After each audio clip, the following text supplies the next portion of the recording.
How to Win Friends and Influence People. By Dale Carnegie. Contents. 8 things this book will help you achieve. Preface to Revised Edition. How this book was written and why. 9 suggestions on how to get the most out of this book.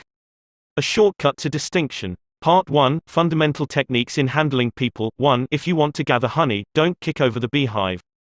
2. The Big Secret of Dealing with People. 3. He who can do this has the whole world with him. He who cannot, walks a lonely way. 4. 8 suggestions on how to get the most out of this book. Part 2, 6 ways to make people like you. 1. Do this and you'll be welcome anywhere. 2. A simple way to make a good impression. 3. If you don't do this, you are headed for trouble. 4. An easy way to become a good conversationalist. 5. How to interest people. 6. How to make people like you instantly. Part 3, 12 ways to win people to your way of thinking. 1. You can't win an argument. 2. A sure way of making enemies, and how to avoid it. 3. If you're wrong, admit it. 4. The high road to a man's reason. 5. The secret of Socrates. 6. The safety valve in handling complaints. 7. How to get cooperation. 8. A formula that will work wonders for you. 9. What everybody wants. 10. An appeal that everybody likes. 11. The movies do it. Radio does it. Why don't you do it? 12. When nothing else works, try this.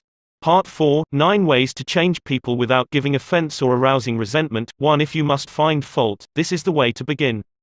2. How to criticize, and not be hated for it. 3. Talk about your own mistakes first. 4. No one likes to take orders. 5. Let the other man save his face. 6. How to spur men on to success. 7. Give the dog a good name. 8. Make the fault seem easy to correct. 9. Making people glad to do what you want. Part 5, letters that produced miraculous results. Part 6, 7 rules for making your home life happier. 1. How to dig your marital grave in the quickest possible way. 2. Love and let live. 3. Do this and you'll be looking up the timetables to Reno. 4. A quick way to make everybody happy. 5. They mean so much to a woman. 6. If you want to be happy, don't neglect this one. 7. Don't be a marriage illiterate. 8 things this book will help you achieve. 1. Get out of a mental rut, think new thoughts, acquire new visions, discover new ambitions. 2. Make friends quickly and easily. 3. Increase your popularity. 4. Win people to your way of thinking. 5. Increase your influence, your prestige, your ability to get things done. 6. Handle complaints, avoid arguments, keep your human contacts smooth and pleasant. 7. Become a better speaker, a more entertaining conversationalist. 8. Arouse enthusiasm among your associates. Preface to Revised Edition. How to Win Friends and Influence People was first published in 1937 in an edition of only 5,000 copies. Neither Dale Carnegie nor the publishers, Simon & Schuster, anticipated more than this modest sale. To their amazement, the book became an overnight sensation, and edition after edition rolled off the presses to keep up with the increasing public demand. Now To Win Friends and Influence People took its place in publishing history as one of the all-time international bestsellers. It touched a nerve and filled a human need that was more than a faddish phenomenon of post-Depression days, as evidenced by its continued and uninterrupted sales into the 80s, almost half a century later. Dale Carnegie used to say that it was easier to make $1 million than to put a phrase into the English language. How to Win Friends and Influence People became such a phrase, quoted, paraphrased, parodied, used in innumerable contexts from political cartoon to novels. The book itself was translated into almost every known written language. Each generation has discovered it anew and has found it relevant. Which brings us to the logical question, why revise a book that has proven and continues to prove its vigorous and universal appeal? Why tamper with success? To answer that, we must realize that Dale Carnegie himself was a tireless reviser of his own work during his lifetime. How to Win Friends and Influence People was written to be used as a textbook for his courses in effective speaking and human relations and is still used in those courses today. Until his death in 1955, he constantly improved and revised the course itself to make it applicable to the evolving needs of an ever-growing public. No one was more sensitive to the changing currents of present-day life than Dale Carnegie. He constantly improved and refined his methods of teaching. He updated his book on effective speaking several times. Had he lived longer, he himself would have revised How to Win Friends and Influence People to better reflect the changes that have taken place in the world since the 30s. Many of the names of prominent people in the book, well known at the time of first publication, are no longer recognized by many of today's readers. Certain examples and phrases seem as quaint and dated in our social climate as those in a Victorian novel. The important message and overall impact of the book is weakened to that extent. Our purpose, therefore, in this revision is to clarify and strengthen the book for a modern reader without tampering with the content. We have not changed How to Win Friends and Influence People except to make a few excisions and add a few more contemporary examples. The brash, breezy Carnegie style is intact, even the 30s slang is still there. Dale Carnegie wrote as he spoke, in an intensively exuberant, colloquial, conversational manner. So his voice still speaks as forcefully as ever, in the book and in his work. Thousands of people all over the world are being trained in Carnegie courses in increasing numbers each year. And other thousands are reading and studying How to Win Friends and Influence People and being inspired to use its principles to better their lives. To all of them, we offer this revision in the spirit of the honing and polishing of a finely made tool. Dorothy Carnegie, Mrs. Dale Carnegie, How This Book Was Written and Why by Dale Carnegie. During the first 35 years of the 20th century, the publishing houses of America printed more than 250,000 different books. Most of them were deadly dull, and many were financial failures. Many, did I say? The president of one of the largest publishing houses in the world confessed to me that his company, after 75 years of publishing experience, still lost money on 7 out of every 8 books it published. Why, then, did I have the temerity to write another book? And, after I had written it, why should you bother to read it? Fair questions, both, and I'll try to answer them. I have, since 1912, been conducting educational courses for business and professional men and women in New York. At first, I conducted courses in public speaking only, courses designed to train adults, by actual experience, to think on their feet and express their ideas with more clarity, more effectiveness and more poise, both in business interviews and before groups. But gradually, as the seasons passed, I realized that as sorely as these adults needed training in effective speaking, they needed still more training in the fine art of getting along with people in everyday business and social contacts. I also gradually realized that I was sorely in need of such training myself. As I look back across the years, I am appalled at my own frequent lack of finesse and understanding. How I wish a book such as this had been placed in my hands 20 years ago. What a priceless boon it would have been. Dealing with people is probably the biggest problem you face, especially if you are in business. Yes, and that is also true if you are a housewife, architect or engineer. Research done a few years ago under the auspices of the Carnegie Foundation for the Advancement of Teaching uncovered a most important and significant fact, a fact later confirmed by additional studies made at the Carnegie Institute of Technology. These investigations revealed that even in such technical lines as engineering, about 15% of one's financial success is due to one's technical knowledge and about 85% is due to skill in human engineering to personality and the ability to lead people. For many years, I conducted courses each season at the Engineers Club of Philadelphia, and also courses for the New York chapter of the American Institute of Electrical Engineers. A total of probably more than 1,500 engineers have passed through my classes. They came to me because they had finally realized, after years of observation and experience, that the highest paid personnel in engineering are frequently not those who know the most about engineering. One can, for example, hire mere technical ability in engineering, accountancy, architecture or any other profession at nominal salaries. But the person who has technical knowledge plus the ability to express ideas, to assume leadership, and to arouse enthusiasm among people, that person is headed for higher earning power. In the heyday of his activity, John D. Rockefeller said that the ability to deal with people is as purchasable a commodity as sugar or coffee, and I will pay more for that ability, said John D., than for any other under the sun. Wouldn't you suppose that every college in the land would conduct courses to develop the highest priced ability under the sun? But if there is just one practical, common sense course of that kind given for adults in even one college in the land, it has escaped my attention up to the present writing. The University of Chicago and the United YMCA. Schools conducted a survey to determine what adults want to study. That survey cost $25,000 and took 2 years. The last part of the survey was made in Meriden, Connecticut. It had been chosen as a typical American town. Every adult in Meriden was interviewed and requested to answer 156 questions. Questions such as, what is your business or profession?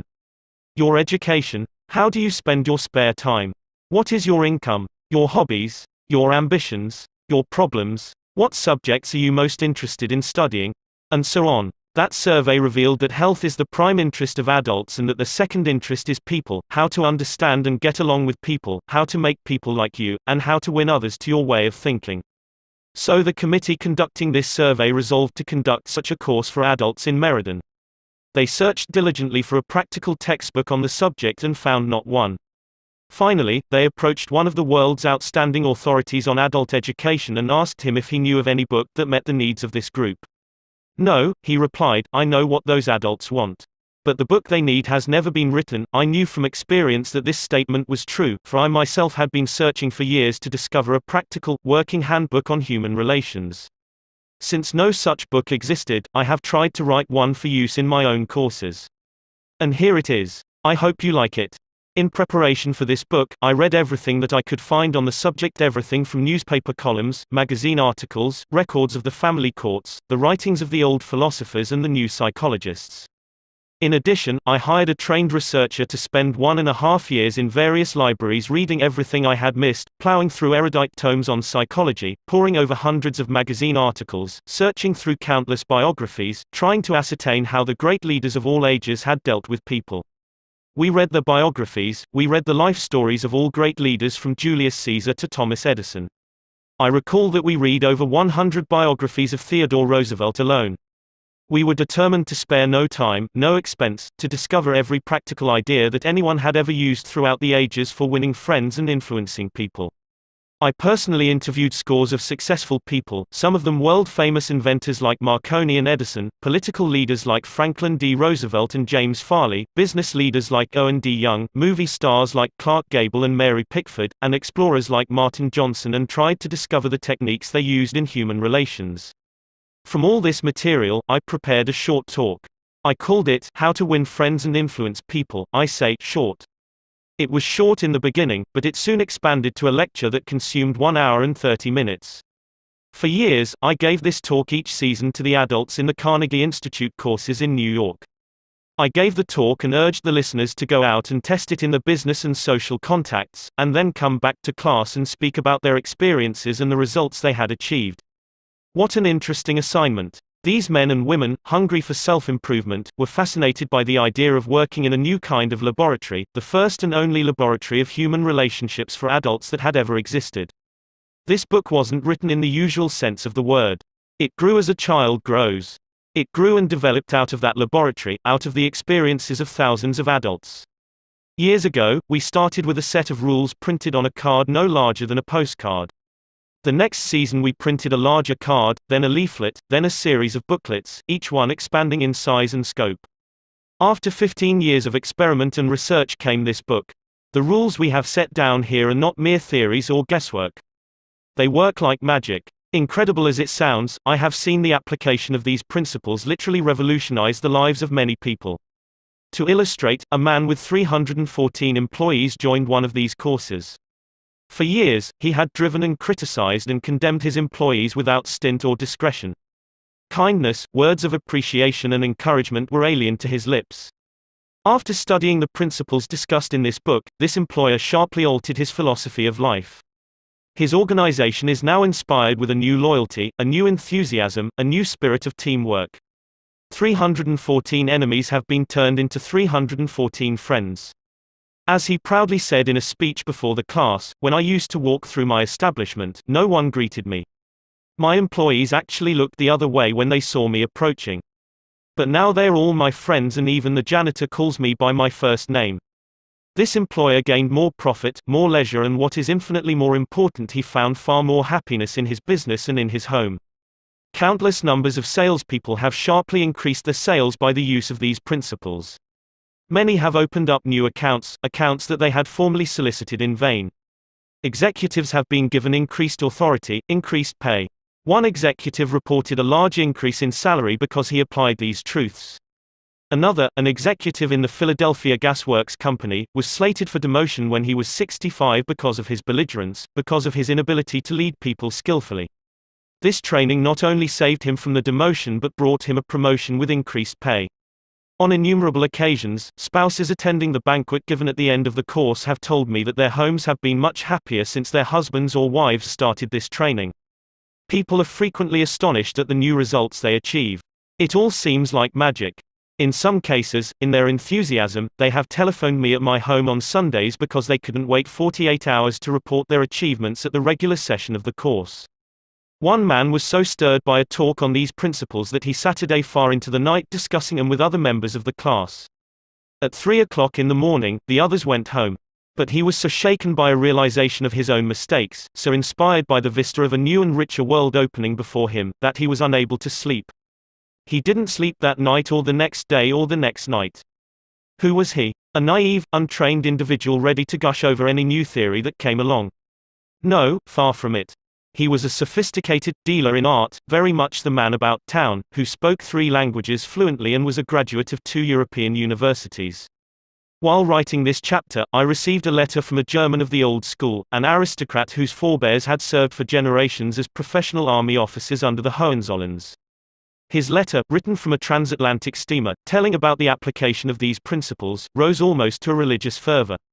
Another man, an old New Yorker, a Harvard graduate, a wealthy man, the owner of a large carpet factory, declared he had learned more in 14 weeks through this system of training about the fine art of influencing people than he had learned about the same subject during his 4 years in college.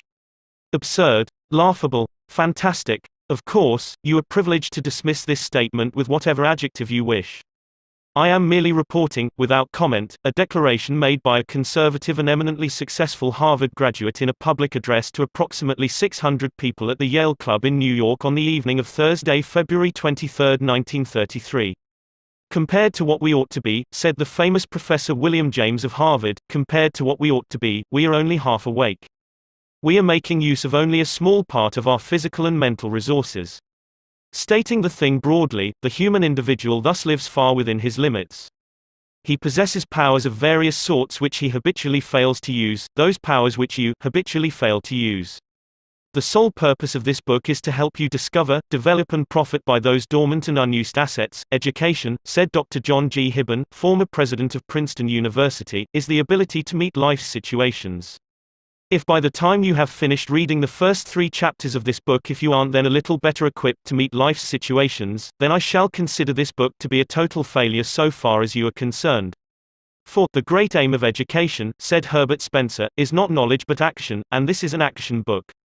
Dale Carnegie 1936, 9 suggestions on how to get the most out of this book. If you wish to get the most out of this book, there is one indispensable requirement, one essential infinitely more important than any rule or technique.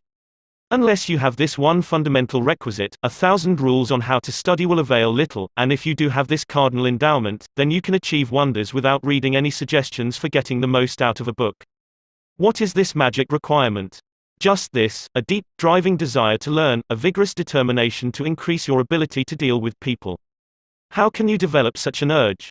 By constantly reminding yourself how important these principles are to you. Picture to yourself how their mastery will aid you in leading a richer, fuller, happier and more fulfilling life. Say to yourself over and over, my popularity, my happiness and sense of worth depend to no small extent upon my skill in dealing with people. Read each chapter rapidly at first to get a bird's eye view of it. You will probably be tempted then to rush on to the next one. But don't, unless you are reading merely for entertainment. But if you are reading because you want to increase your skill in human relations, then go back and reread each chapter thoroughly. In the long run, this will mean saving time and getting results. Stop frequently in your reading to think over what you are reading. Ask yourself just how and when you can apply each suggestion.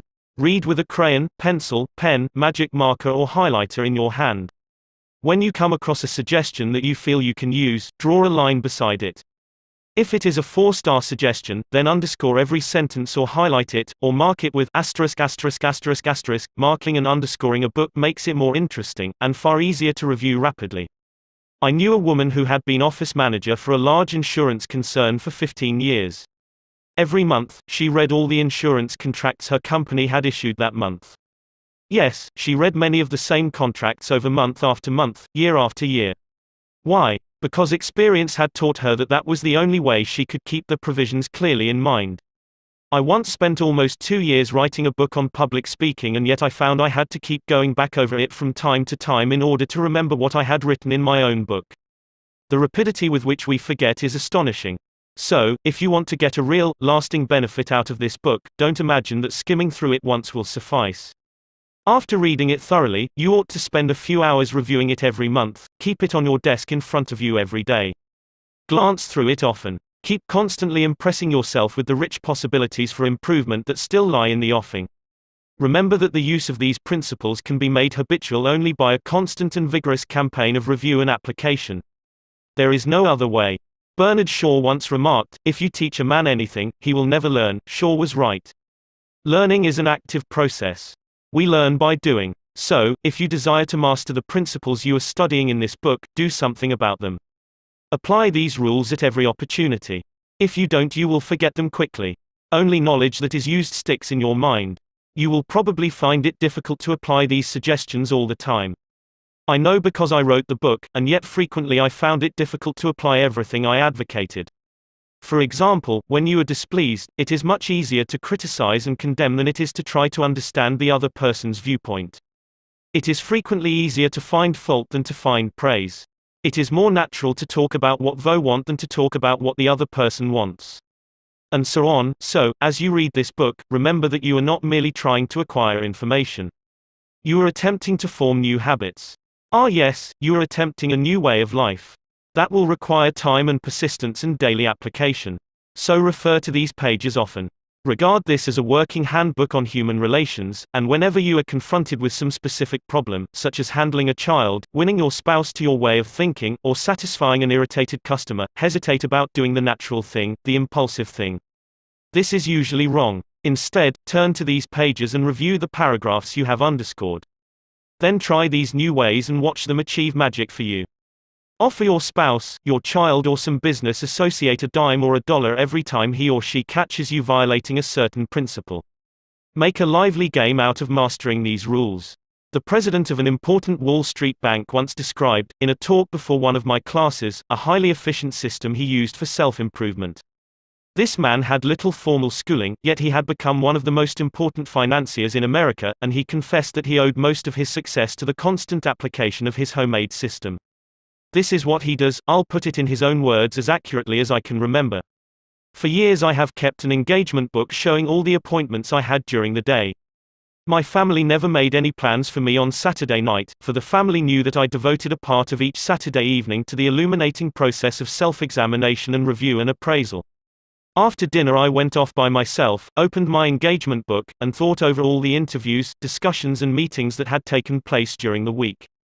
I asked myself, what mistakes did I make that time, what did I do that was right, and in what way could I have improved my performance, what lessons can I learn from that experience? I often found that this weekly review made me very unhappy.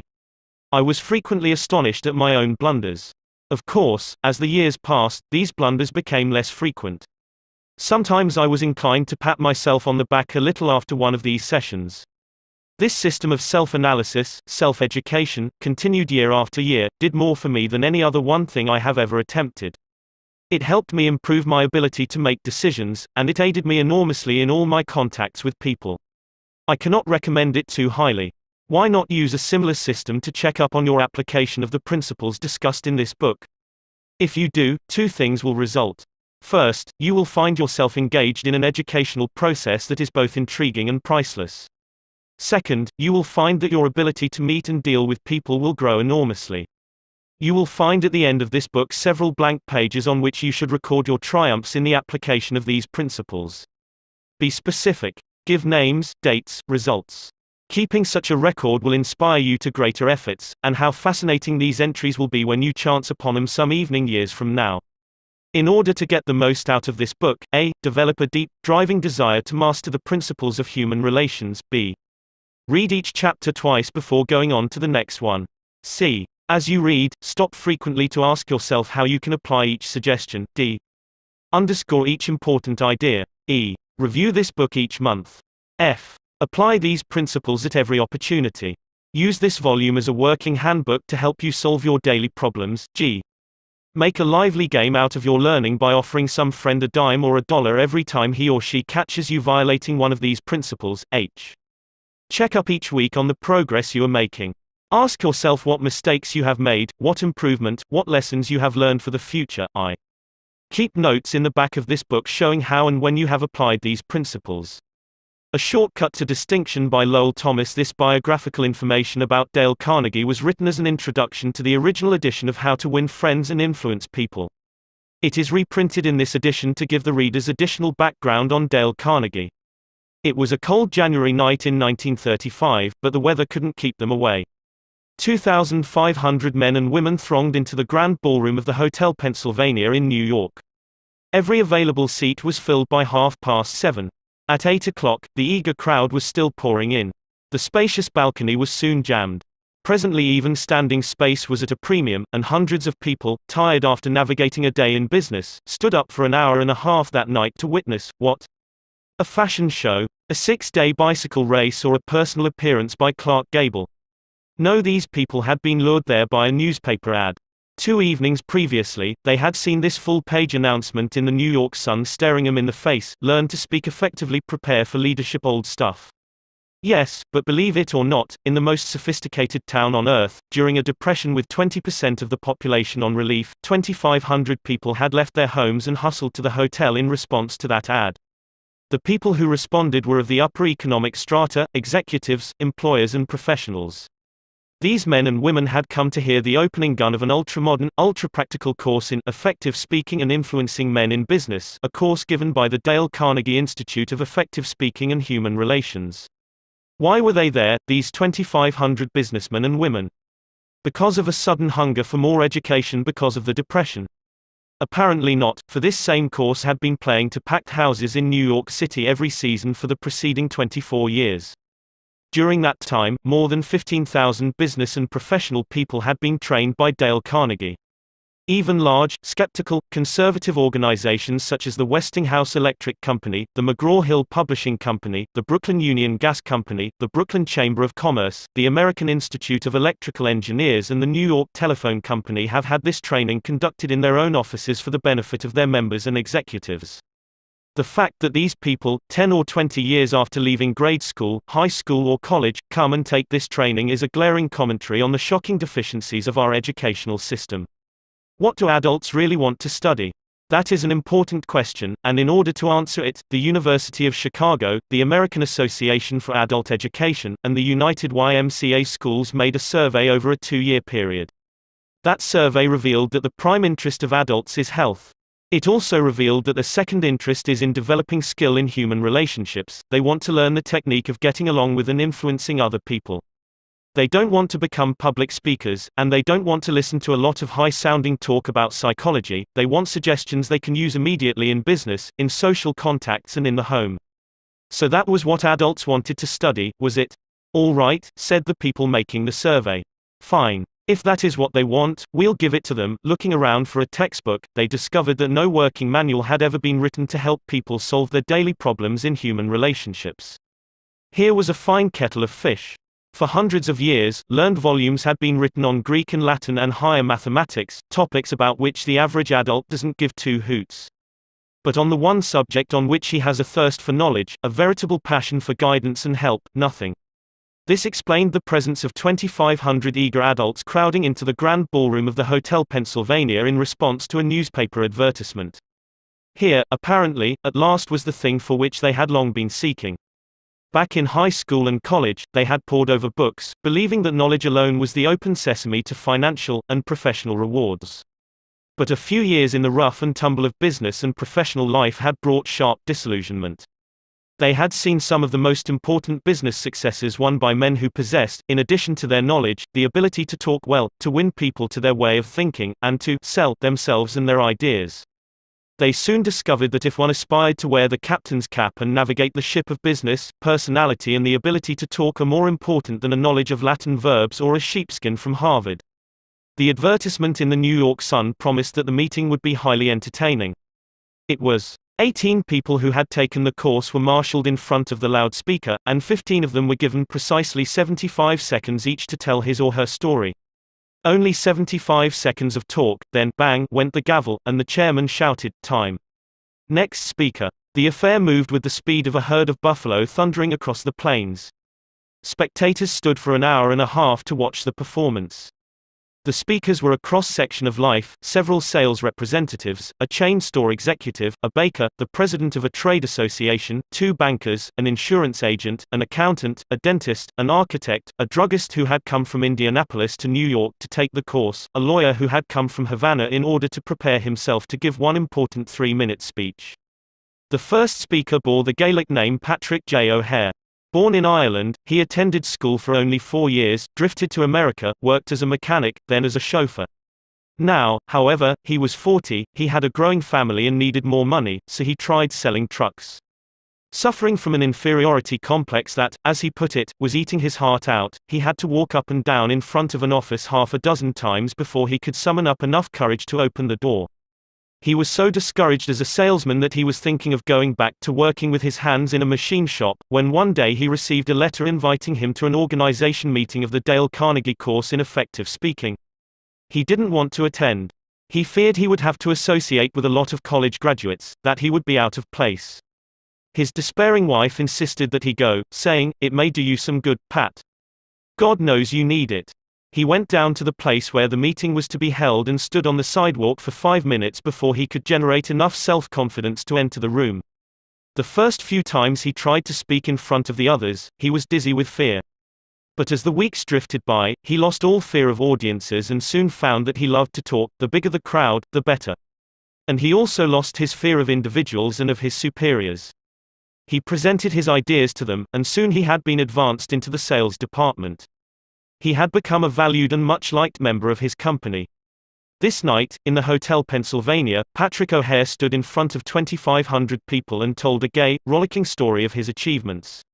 Wave after wave of laughter swept over the audience. Few professional speakers could have equaled his performance. The next speaker, Godfrey Mayer, was a gray-headed banker, the father of 11 children. The first time he had attempted to speak in class, he was literally struck dumb. His mind refused to function. His story is a vivid illustration of how leadership gravitates to the person who can talk.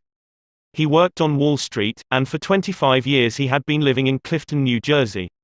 During that time, he had taken no active part in community affairs and knew perhaps 500 people. Shortly after he had enrolled in the Carnegie course, he received his tax bill and was infuriated by what he considered unjust charges. Ordinarily, he would have Saturday at home and fumed, or he would have taken it out in grousing to his neighbors. But instead, he put on his hat that night, walked into the town meeting, and blew off steam in public. As a result of that talk of indignation, the citizens of Clifton, New Jersey, urged him to run for the town council. So for weeks he went from one meeting to another, denouncing waste and municipal extravagance. There were 96 candidates in the field. When the ballots were counted, lo, Godfrey Mayer's name led all the rest. Almost overnight, he had become a public figure among the 40,000 people in his community. As a result of his talks, he made 80 times more friends in 6 weeks than he had been able to previously in 25 years. And his salary as councilman meant that he got a return of 1,000% a year on his investment in the Carnegie course. The third speaker, the head of a large national association of food manufacturers, told how he had been unable to stand up and express his ideas at meetings of a board of directors. As a result of learning to think on his feet, 2 astonishing things happened. He was soon made president of his association, and in that capacity, he was obliged to address meetings all over the United States. Excerpts from his talks were put on the Associated Press wires and printed in newspapers and trade magazines throughout the country.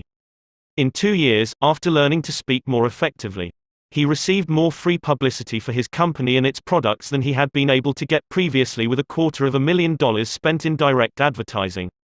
This speaker admitted that he had formerly hesitated to telephone some of the more important business executives in Manhattan and invite them to lunch with him. But as a result of the prestige he had acquired by his talks, these same people telephoned him and invited him to lunch and apologized to him for encroaching on his time. The ability to speak is a shortcut to distinction. It puts a person in the limelight, raises one head and shoulders above the crowd. And the person who can speak acceptably is usually given credit for an ability out of all proportion to what he or she really possesses. A movement for adult education has been sweeping over the nation, and the most spectacular force in that movement was Dale Carnegie, a man who listened to and critiqued more talks by adults than has any other man in captivity. According to a cartoon by, believe it or not, Ripley, he had criticized 150,000 speeches. If that grand total doesn't impress you, remember that it meant one talk for almost every day that has passed since Columbus discovered America. Or, to put it in other words, if all the people who had spoken before him had used only 3 minutes and had appeared before him in succession, it would have taken 10 months, listening day and night, to hear them all. Dale Carnegie's own career, filled with sharp contrasts, was a striking example of what a person can accomplish when obsessed with an original idea and afire with enthusiasm. Born on a Missouri farm 10 miles from a railway, he never saw a streetcar until he was 12 years old, yet by the time he was 46, he was familiar with the far-flung corners of the earth, everywhere from Hong Kong to Hammerfest, and, at one time, he approached closer to the North Pole than Admiral Byrd's headquarters at Little America was to the South Pole. This Missouri lad who had once picked strawberries and cut cockleburrs for 5 cents an hour became the highly paid trainer of the executives of large corporations in the art of self-expression. This erstwhile cowboy who had once punched cattle and branded calves and ridden fences out in western South Dakota later went to London to put on shows under the patronage of the royal family. This chap who was a total failure the first half dozen times he tried to speak in public later became my personal manager. Much of my success has been due to training under Dale Carnegie. Young Carnegie had to struggle for an education, for hard luck was always battering away at the old farm in northwest Missouri with a flying tackle and a body slam. Year after year, the 102 river rose and drowned the corn and swept away the hay. Season after season, the fat hogs sickened and died from cholera, the bottom fell out of the market for cattle and mules, and the bank threatened to foreclose the mortgage. Sick with discouragement, the family sold out and bought another farm near the State Teachers College at Warrensburg, Missouri. Board and room could be had in town for $1 a day, but young Carnegie couldn't afford it. So he stayed on the farm and commuted on horseback 3 miles to college each day. At home, he milked the cows, cut the wood, fed the hogs, and studied his Latin verbs by the light of a coal oil lamp until his eyes blurred and he began to nod. Even when he got to bed at midnight, he set the alarm for 3 o'clock. His father bred pedigreed Durrick Jersey hogs, and there was danger, during the bitter cold nights, that the young pigs would freeze to death, so they were put in a basket, covered with a gunny sack, and set behind the kitchen stove. True to their nature, the pigs demanded a hot meal at 3 a.m.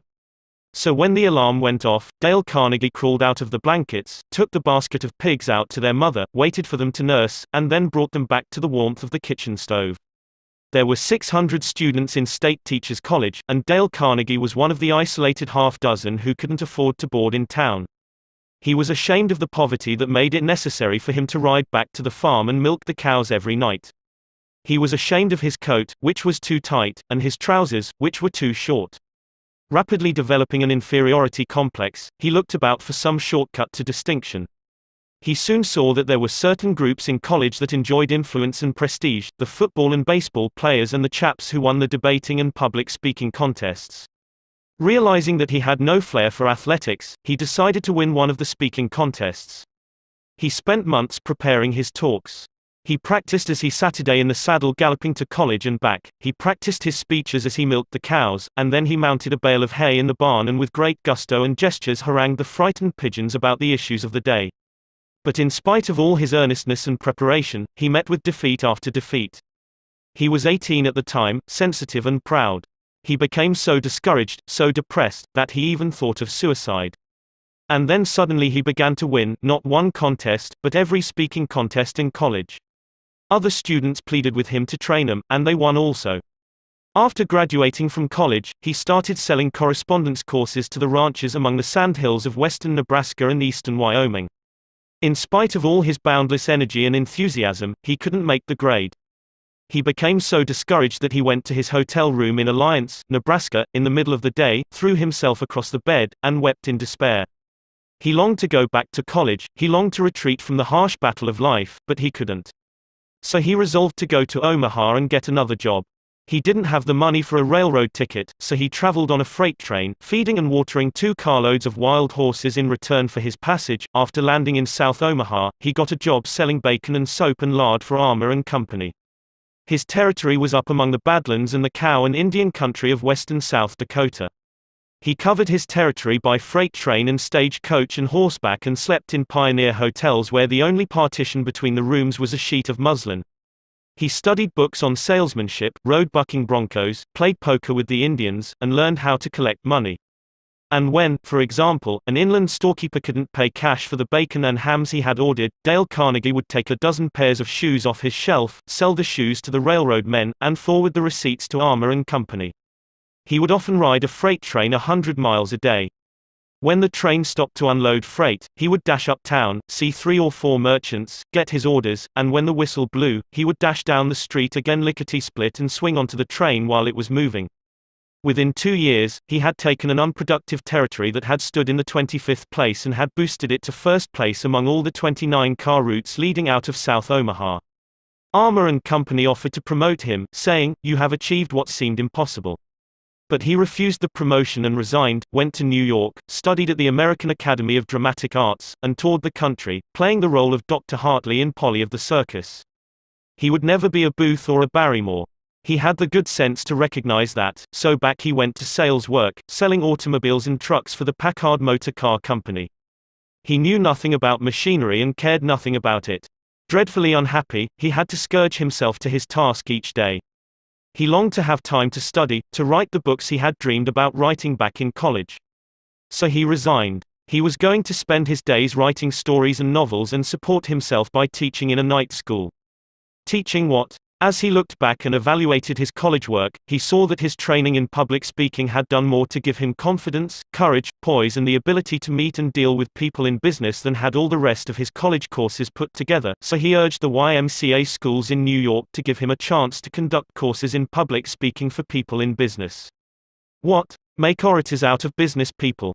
Absurd. The YMCA people knew. They had tried such courses and they had always failed. When they refused to pay him a salary of $2 a night, he agreed to teach on a commission basis and take a percentage of the net profits if there were any profits to take. And inside of 3 years they were paying him $30 a night on that basis, instead of $2. The course grew. Other East heard of it, then other cities. Dale Carnegie soon became a glorified circuit rider covering New York, Philadelphia, Baltimore and later London and Paris. All the textbooks were too academic and impractical for the business people who flocked to his courses. Because of this he wrote his own book entitled Public Speaking and Influencing Men in Business. It became the official text of all the YMCAs as well as of the American Bankers Association and the National Credit Men's Association. Dale Carnegie claimed that all people can talk when they get mad. He said that if you hit the most ignorant man in town on the jaw and knock him down, he would get on his feet and talk with an eloquence, heat and emphasis that would have rivaled that world-famous orator William Jennings Bryan at the height of his career. He claimed that almost any person can speak acceptably in public if he or she has self-confidence and an idea that is boiling and stewing within. The way to develop self-confidence, he said, is to do the thing you fear to do and get a record of successful experiences behind you. So he forced each class member to talk at every session of the course. The audience is sympathetic. They are all in the same boat, and, by constant practice, they develop a courage, confidence and enthusiasm that carry over into their private speaking. Dale Carnegie would tell you that he made a living all these years, not by teaching public speaking, that was incidental. His main job was to help people conquer their fears and develop courage. He started out at first to conduct merely a course in public speaking, but the students who came were businessmen and women. Many of them hadn't seen the inside of a classroom in 30 years. Most of them were paying their tuition on the installment plan. They wanted results and they wanted them quick, results that they could use the next day in business interviews and in speaking before groups. So he was forced to be swift and practical. Consequently, he developed a system of training that is unique, a striking combination of public speaking, salesmanship, human relations and applied psychology. A slave to no hard and fast rules, he developed a course that is as real as the measles and twice as much fun. When the classes terminated, the graduates formed clubs of their own and continued to meet fortnightly for years afterward. One group of 19 in Philadelphia met twice a month during the winter season for 17 years. Class members frequently travel 50 or 100 miles to attend classes. One student used to commute each week from Chicago to New York. Professor William James of Harvard used to say that the average person develops only 10% of his latent mental ability. Dale Carnegie, by helping businessmen and women to develop their latent possibilities, created one of the most significant movements in adult education. Lowell Thomas, 1936. Part 1, Fundamental Techniques in Handling People. If you want to gather honey, don't kick over the beehive. On May 7, 1931, the most sensational manhunt New York City had ever known had come to its climax. After weeks of search, two-gun Crowley, the killer, the gunman who didn't smoke or drink, was at bay, trapped in his sweetheart's apartment on West End Avenue. 150 policemen and detectives laid siege to his top-floor hideaway. They chopped holes in the roof, they tried to smoke out Crowley, the cop killer, with tear gas. Then they mounted their machine guns on surrounding buildings, and for more than an hour one of New York's fine residential areas reverberated with the crack of pistol fire and the rut-tat-tat of machine guns. Crowley, crouching behind an overstuffed chair, fired incessantly at the police. 10,000 excited people watched the battle. Nothing like it ever been seen before on the sidewalks of New York. When Crowley was captured, Police Commissioner E.P. Mulrooney declared that the two-gun desperado was one of the most dangerous criminals ever encountered in the history of New York. "He will kill," said the commissioner, "at the drop of a feather."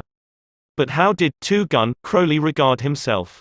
We know, because while the police were firing into his apartment, he wrote a letter addressed to whom it may concern, and, as he wrote, the blood flowing from his wounds left a crimson trail on the paper.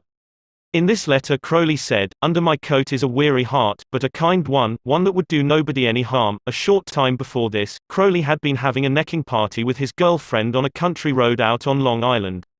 Suddenly a policeman walked up to the car and said, "Let me see your license." Without saying a word, Crowley drew his gun and cut the policeman down with a shower of lead.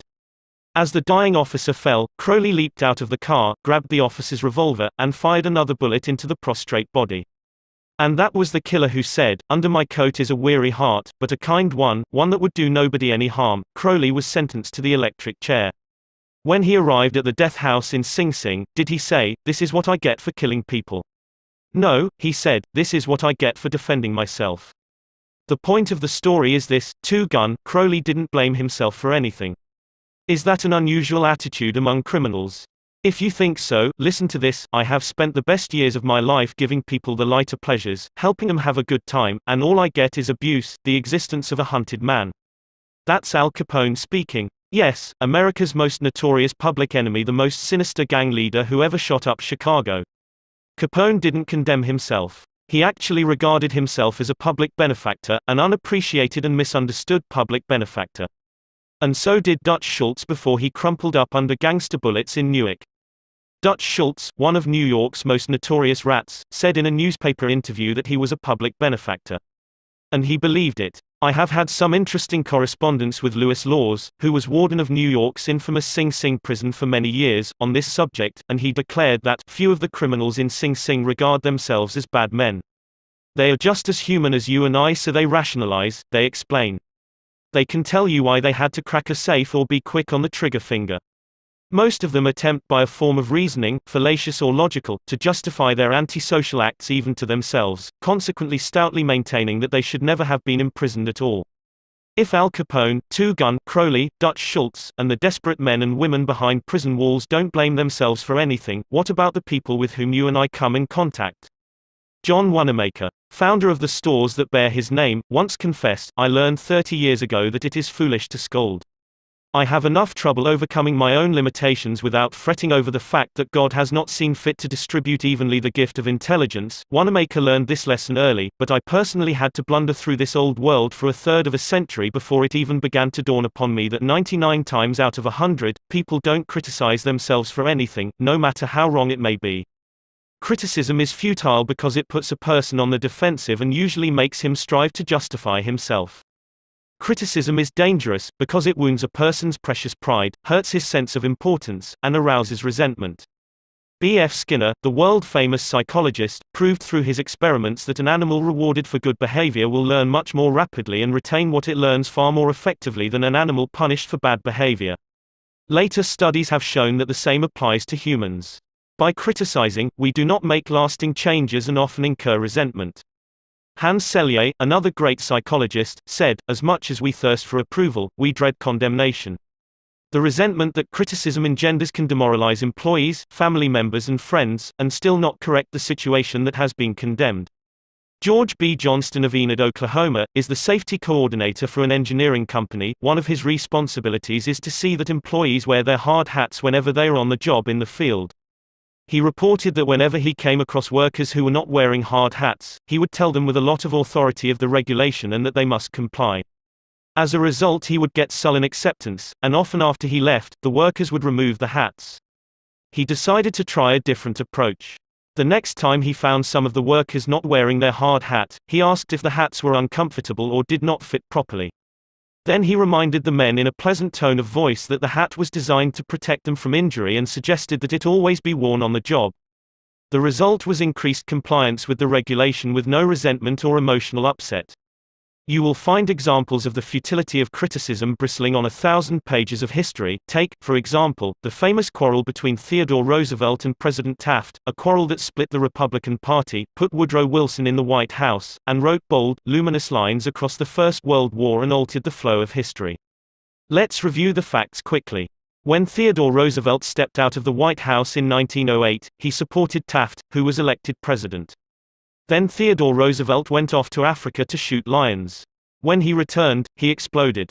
He denounced Taft for his conservatism, tried to secure the nomination for a third term himself, formed the Bull Moose Party, and all but demolished the GOP. In the election that followed, William Howard Taft and the Republican Party carried only 2 states, Vermont and Utah. The most disastrous defeat the party had ever known. Theodore Roosevelt blamed Taft, but did President Taft blame himself? Of course not. With tears in his eyes, Taft said, "I don't see how I could have done any differently from what I have." Who was to blame? Roosevelt or Taft? Frankly, I don't know, and I don't care. The point I am trying to make is that all of Theodore Roosevelt's criticism didn't persuade Taft that he was wrong. It merely made Taft strive to justify himself and to reiterate with tears in his eyes, "I don't see how I could have done any differently from what I have." Or, take the Teapot Dome oil scandal. It kept the newspapers ringing with indignation in the early 1920s. It rocked the nation. Within the memory of living men, nothing like it had ever happened before in American public life. Here are the bare facts of the scandal. Albert B. Fall, Secretary of the Interior in Harding's cabinet, was entrusted with the leasing of government oil reserves at Elk Hill and Teapot Dome, oil reserves that had been set aside for the future use of the Navy. Did Secretary Fall permit competitive bidding? No, sir. He handed the fat, juicy contract outright to his friend Edward L. Doheny. And what did Doheny do? He gave Secretary Fall what he was pleased to call a loan of $100,000. Then, in a high-handed manner, Secretary Fall ordered United States Marines into the district to drive off competitors whose adjacent wells were sapping oil out of the Elk Hill reserves. These competitors, driven off the ground at the ends of guns and bayonets, rushed into court, and blew the lid off the Teapot Dome scandal. A stench arose so vile that it ruined the Harding administration, nauseated an entire nation, threatened to wreck the Republican Party, and put Albert B. Fall behind prison bars. Fall was condemned viciously, condemned as few men in public life have ever been. Did he repent? Never. Years later, Herbert Hoover intimated in a public speech that President Harding's death had been due to mental anxiety and worry because a friend had betrayed him. When Mrs. Fall heard that, she sprang from her chair, she wept, she shook her fists at fate and screamed, "What? Harding betrayed by Fall? No. My husband never betrayed anyone. This whole house full of gold would not tempt my husband to do wrong. He is the one who has been betrayed and led to the slaughter and crucified." There you are, human nature in action, wrongdoers, blaming everybody but themselves. We are all like that. So when you and I are tempted to criticize someone tomorrow, let's remember Al Capone, Two Gun, Crowley and Albert Fall. Let's realize that criticisms are like homing pigeons.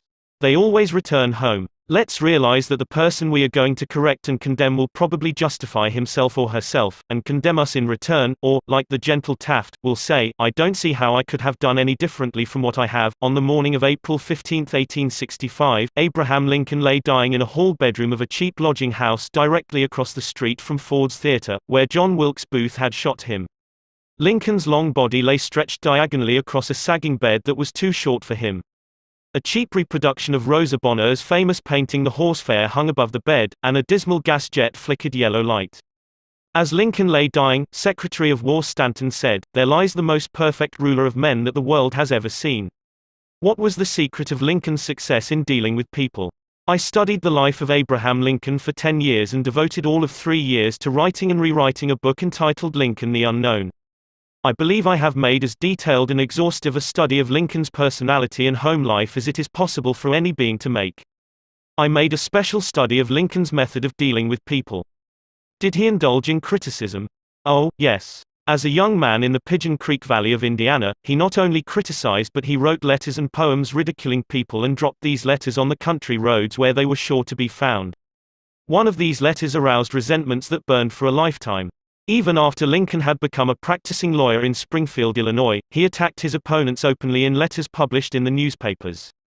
But he did this just once too often.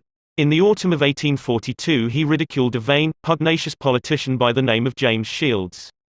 Lincoln lammed him through an anonymous letter published in Springfield Journal. The town roared with laughter. Shields, sensitive and proud, boiled with indignation. He found out who wrote the letter, leaped on his horse, started after Lincoln, and challenged him to fight a duel. Lincoln didn't want to fight. He was opposed to dueling, but he couldn't get out of it and save his honor. He was given the choice of weapons. Since he had very long arms, he chose cavalry broadswords and took lessons in sword fighting from a West Point graduate, and, on the appointed day, he and Shields met on a sandbar in the Mississippi River, prepared to fight to the death, but, at the last minute, their seconds interrupted and stopped the duel. That was the most lurid personal incident in Lincoln's life. It taught him an invaluable lesson in the art of dealing with people.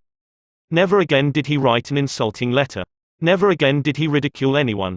And from that time on, he almost never criticized anybody for anything. Time after time, during the Civil War, Lincoln put a new general at the head of the Army of the Potomac, and each one in turn, McClellan, Pope, Burnside, Hooker, Meade, blundered tragically and drove Lincoln to pacing the floor in despair. Half the nation savagely condemned these incompetent generals, but Lincoln, with malice toward none, with charity for all, held his peace. One of his favorite quotations was, "Judge not, that ye be not judged," and when Mrs. Lincoln and others spoke harshly of the Southern people, Lincoln replied, "Don't criticize them, they are just what we would be under similar circumstances." Yet if any man ever had occasion to criticize, surely it was Lincoln. Let's take just one illustration. The Battle of Gettysburg was fought during the first 3 days of July 1863. During the night of July 4, Lee began to retreat southward while storm clouds deluged the country with rain. When Lee reached the Potomac with his defeated army, he found a swollen, impassable river in front of him, and a victorious Union army behind him. Lee was in a trap. He couldn't escape. Lincoln saw that. Here was a golden, heaven-sent opportunity, the opportunity to capture Lee's army and end the war immediately. So, with a surge of high hope, Lincoln ordered Meade not to call a council of war but to attack Lee immediately. Lincoln telegraphed his orders and then sent a special messenger to Meade demanding immediate action. And what did General Meade do? He did the very opposite of what he was told to do. He called a council of war in direct violation of Lincoln's orders. He hesitated. He procrastinated. He telegraphed all manner of excuses. He refused point blank to attack Lee. Finally, the waters receded, and Lee escaped over the Potomac with his forces. Lincoln was furious. "What does this mean?" Lincoln cried to his son Robert. "Great God! What does this mean? We had them within our grasp and had only to stretch forth our hands and they were ours, yet nothing that I could say or do could make the army move. Under the circumstances, almost any general could have defeated Lee. If I had gone up there, I could have whipped him myself." In bitter disappointment, Lincoln sat a day down and wrote Meade this letter. And remember, at this period of his life Lincoln was extremely conservative and restrained in his phraseology. So, this letter coming from Lincoln in 1863 was tantamount to the severest rebuke. "My dear General, I do not believe you appreciate the magnitude of the misfortune involved in Lee's escape. He was within our easy grasp, and to have closed upon him would, in connection with our other late successes, have ended the war. As it is, the war will be prolonged indefinitely. If you could not safely attack Lee last Monday, how can you possibly do so south of the river, when you can take with you very few, no more than 2/3 of the force you then had in hand? It would be unreasonable to expect, and I do not expect that you can now effect much. Your golden opportunity is gone, and I am distressed immeasurably because of it." What do you suppose Meade did when he read the letter? Meade never saw that letter. Lincoln never mailed it. It was found among his papers after his death. My guess is, and this is only a guess, that after writing that letter, Lincoln looked out of the window and said to himself, "Just a minute. Maybe I ought not to be so hasty. It is easy enough for me to sit here in the quiet of the White House and order Meade to attack, but if I had been up at Gettysburg, and if I had seen as much blood as Meade has seen during the last week, and if my ears had been pierced with the screams and shrieks of the wounded and dying, maybe I wouldn't be so anxious to attack either. If I had Meade's timid temperament, perhaps I would have done just what he had done." Anyhow, it is water under the bridge now. If I send this letter, it will relieve my feelings, but it will make Meade try to justify himself. It will make him condemn me.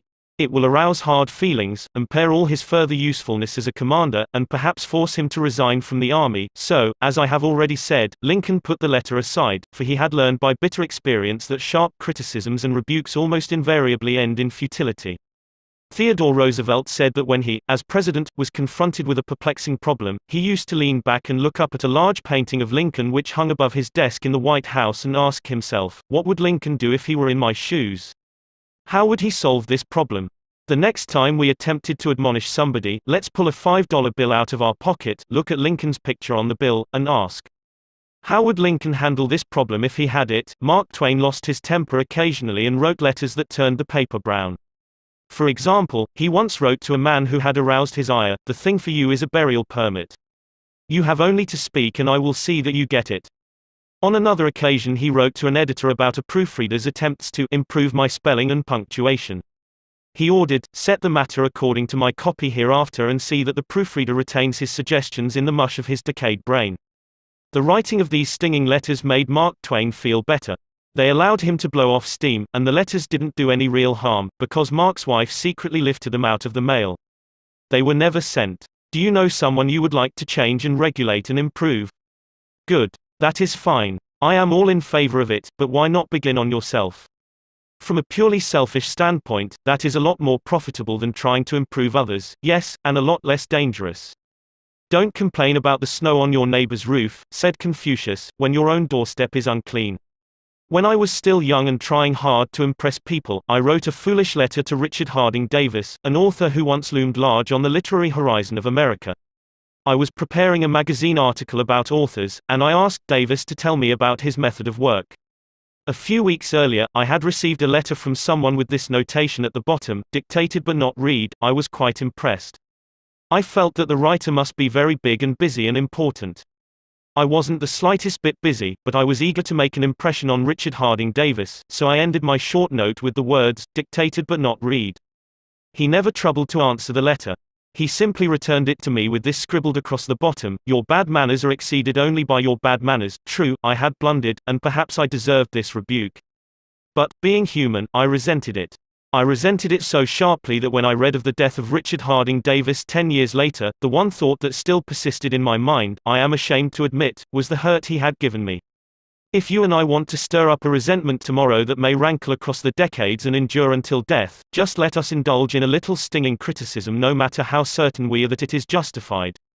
When dealing with people, let us remember we are not dealing with creatures of logic. We are dealing with creatures of emotion, creatures bristling with prejudices and motivated by pride and vanity. Bitter criticism caused the sensitive Thomas Hardy, one of the finest novelists ever to enrich English literature, to give up forever the writing of fiction. Criticism drove Thomas Chatterton, the English poet, to suicide. Benjamin Franklin, tactless in his youth, became so diplomatic, so adroit at handling people, that he was made American ambassador to France. The secret of his success? I will speak ill of no man, he said, and speak all the good I know of everybody. Any fool can criticize, condemn and complain, and most fools do. But it takes character and self-control to be understanding and forgiving. A great man shows his greatness, said Carlyle, by the way he treats little men. Bob Hoover, a famous test pilot and frequent performer at air shows, was returning to his home in Los Angeles from an air show in San Diego. As described in the magazine Flight Operations, at 300 feet in the air, both engines suddenly stopped. By deft maneuvering he managed to land the plane, but it was badly damaged although nobody was hurt. Hoover's first act after the emergency landing was to inspect the airplane's fuel. Just as he suspected, the World War II propeller plane he had been flying had been fueled with jet fuel rather than gasoline. Upon returning to the airport, he asked to see the mechanic who had serviced his airplane. The young man was sick with the agony of his mistake. Tears streamed down his face as Hoover approached. He had just caused the loss of a very expensive plane and could have caused the loss of 3 lives as well. You can imagine Hoover's anger. One could anticipate the tongue lashing that this proud and precise pilot would unleash for that carelessness. But Hoover didn't scold the mechanic, he didn't even criticize him. Instead, he put his big arm around the man's shoulder and said, to show you I'm sure that you'll never do this again, I want you to service my F-51 tomorrow. Often parents attempted to criticize their children. You would expect me to say, don't. But I will not. I am merely going to say, before you criticize them, read one of the classics of American journalism, Father Forgets. It originally appeared as an editorial in the People's Home Journal.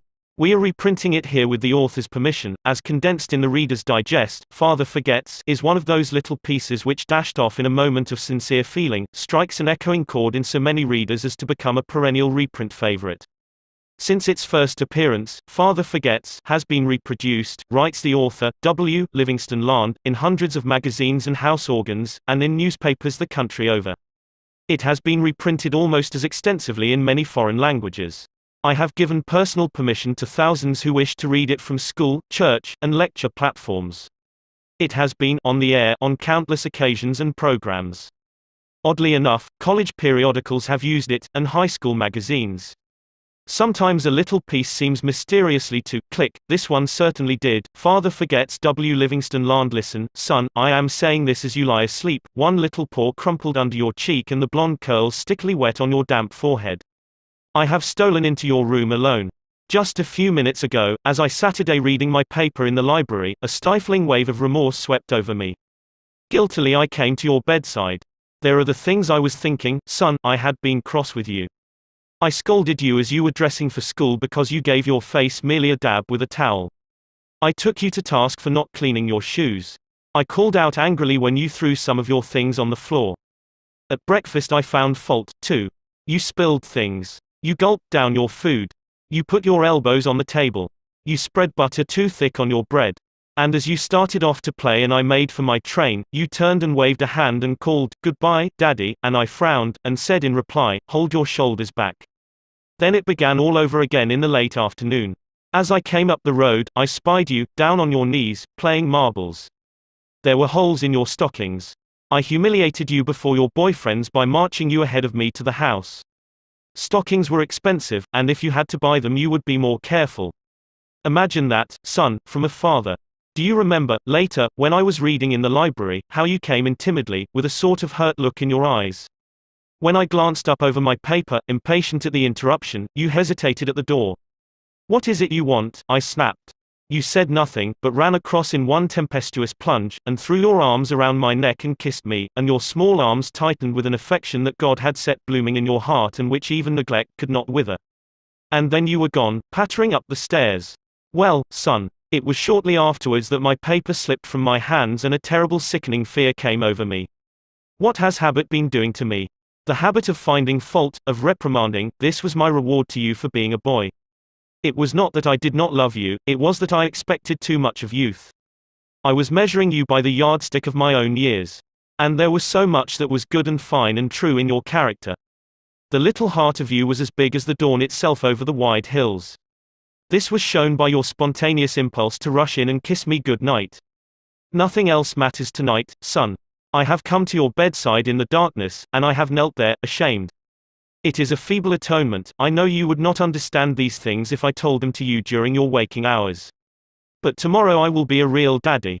I will chum with you, and suffer when you suffer, and laugh when you laugh. I will bite my tongue when impatient words come. I will keep saying as if it were a ritual, he is nothing but a boy, a little boy.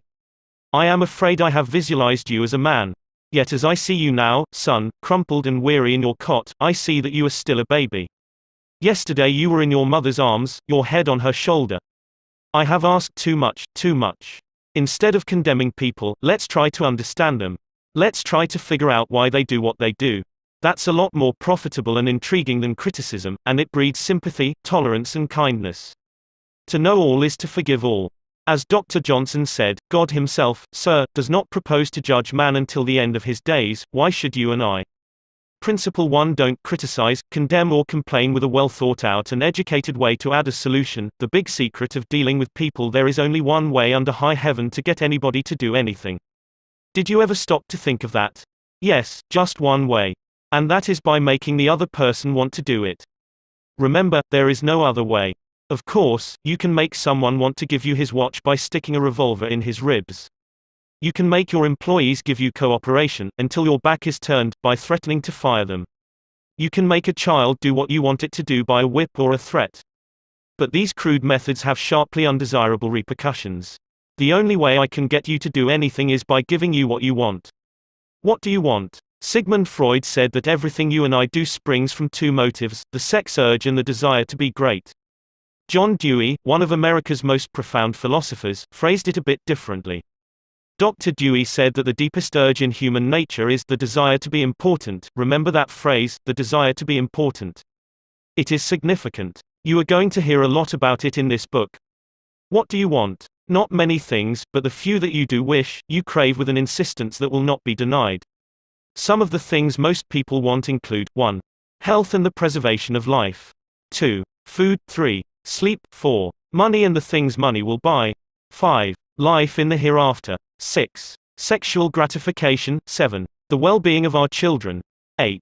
A feeling of importance. Almost all these wants are usually gratified, all except one. But there is one longing, almost as deep, almost as imperious, as the desire for food or sleep, which is seldom gratified. It is what Freud calls the desire to be great. It is what Dewey calls the desire to be important. Lincoln once began a letter saying, "Everybody likes a compliment." William James said, "The deepest principle in human nature is the craving to be appreciated." He didn't speak, mind you, of the wish or the desire or the longing to be appreciated. He said the craving to be appreciated. Here is a gnawing and unfaltering human hunger, and the rare individual who honestly satisfies this heart hunger will hold people in the palm of his or her hand, and even the undertaker will be sorry when he dies. The desire for a feeling of importance is one of the chief distinguishing differences between mankind and the animals. To illustrate, when I was a farm boy out in Missouri, my father bred fine Duroc Jersey hogs and pedigreed white-faced cattle. We used to exhibit our hogs and white-faced cattle at the country fairs and livestock shows throughout the Middle West. We won first prizes by the score.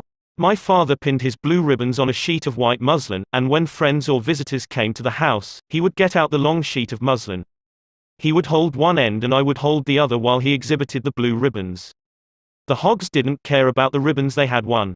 But father did. These prizes gave him a feeling of importance. If our ancestors hadn't had this flaming urge for a feeling of importance, civilization would have been impossible.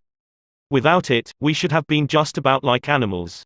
It was this desire for a feeling of importance that led an uneducated, poverty-stricken grocery clerk to study some law books he found in the bottom of a barrel of household plunder that he had bought for 50 cents. You have probably heard of this grocery clerk. His name was Lincoln. It was this desire for a feeling of importance that inspired Dickens to write his immortal novels. This desire inspired Sir Christopher Wren to design his symphonies in stone. This desire made Rockefeller amass millions that he never spent. And this same desire made the richest family in your town build a house far too large for its requirements. This desire makes you want to wear the latest styles, drive the latest cars, and talk about your brilliant children. It is this desire that lures many boys and girls into joining gangs and engaging in criminal activities. The average young criminal, according to E.P. Mulrooney, one-time police commissioner of New York, is filled with ego, and his first request after arrest is for those lurid newspapers that make him out a hero. The disagreeable prospect of serving time seems remote so long as he can gloat over his likeness sharing space with pictures of sports figures, movie and TV stars and politicians. If you tell me how you get your feeling of importance, I'll tell you what you are. That determines your character. That is the most significant thing about you. For example, John D. Rockefeller got his feeling of importance by giving money to erect a modern hospital in Peking, China, to care for millions of poor people whom he had never seen and never would see. Dillinger, on the other hand, got his feeling of importance by being a bandit, a bank robber and killer. When the FBI agents were hunting him, he dashed into a farmhouse up in Minnesota and said, "I'm Dillinger." He was proud of the fact that he was public enemy number one. "I'm not going to hurt you, but I'm Dillinger," he said. Yes, the one significant difference between Dillinger and Rockefeller is how they got the feeling of importance. History sparkles with amusing examples of famous people struggling for a feeling of importance. Even George Washington wanted to be called His Mightiness, the President of the United States, and Columbus pleaded for the title Admiral of the Ocean and Viceroy of India. Catherine the Great refused to open letters that were not addressed to Her Imperial Majesty, and Mrs. Lincoln, in the White House, turned upon Mrs. Grant like a tigress and shouted, "How dare you be seated in my presence until I invite you?" Our millionaires helped finance Admiral Byrd's expedition to the Antarctic in 1928 with the understanding that ranges of icy mountains would be named after them, and Victor Hugo aspired to have nothing less than the city of Paris renamed in his honor. Even Shakespeare, mightiest of the mighty, tried to add luster to his name by procuring a coat of arms for his family.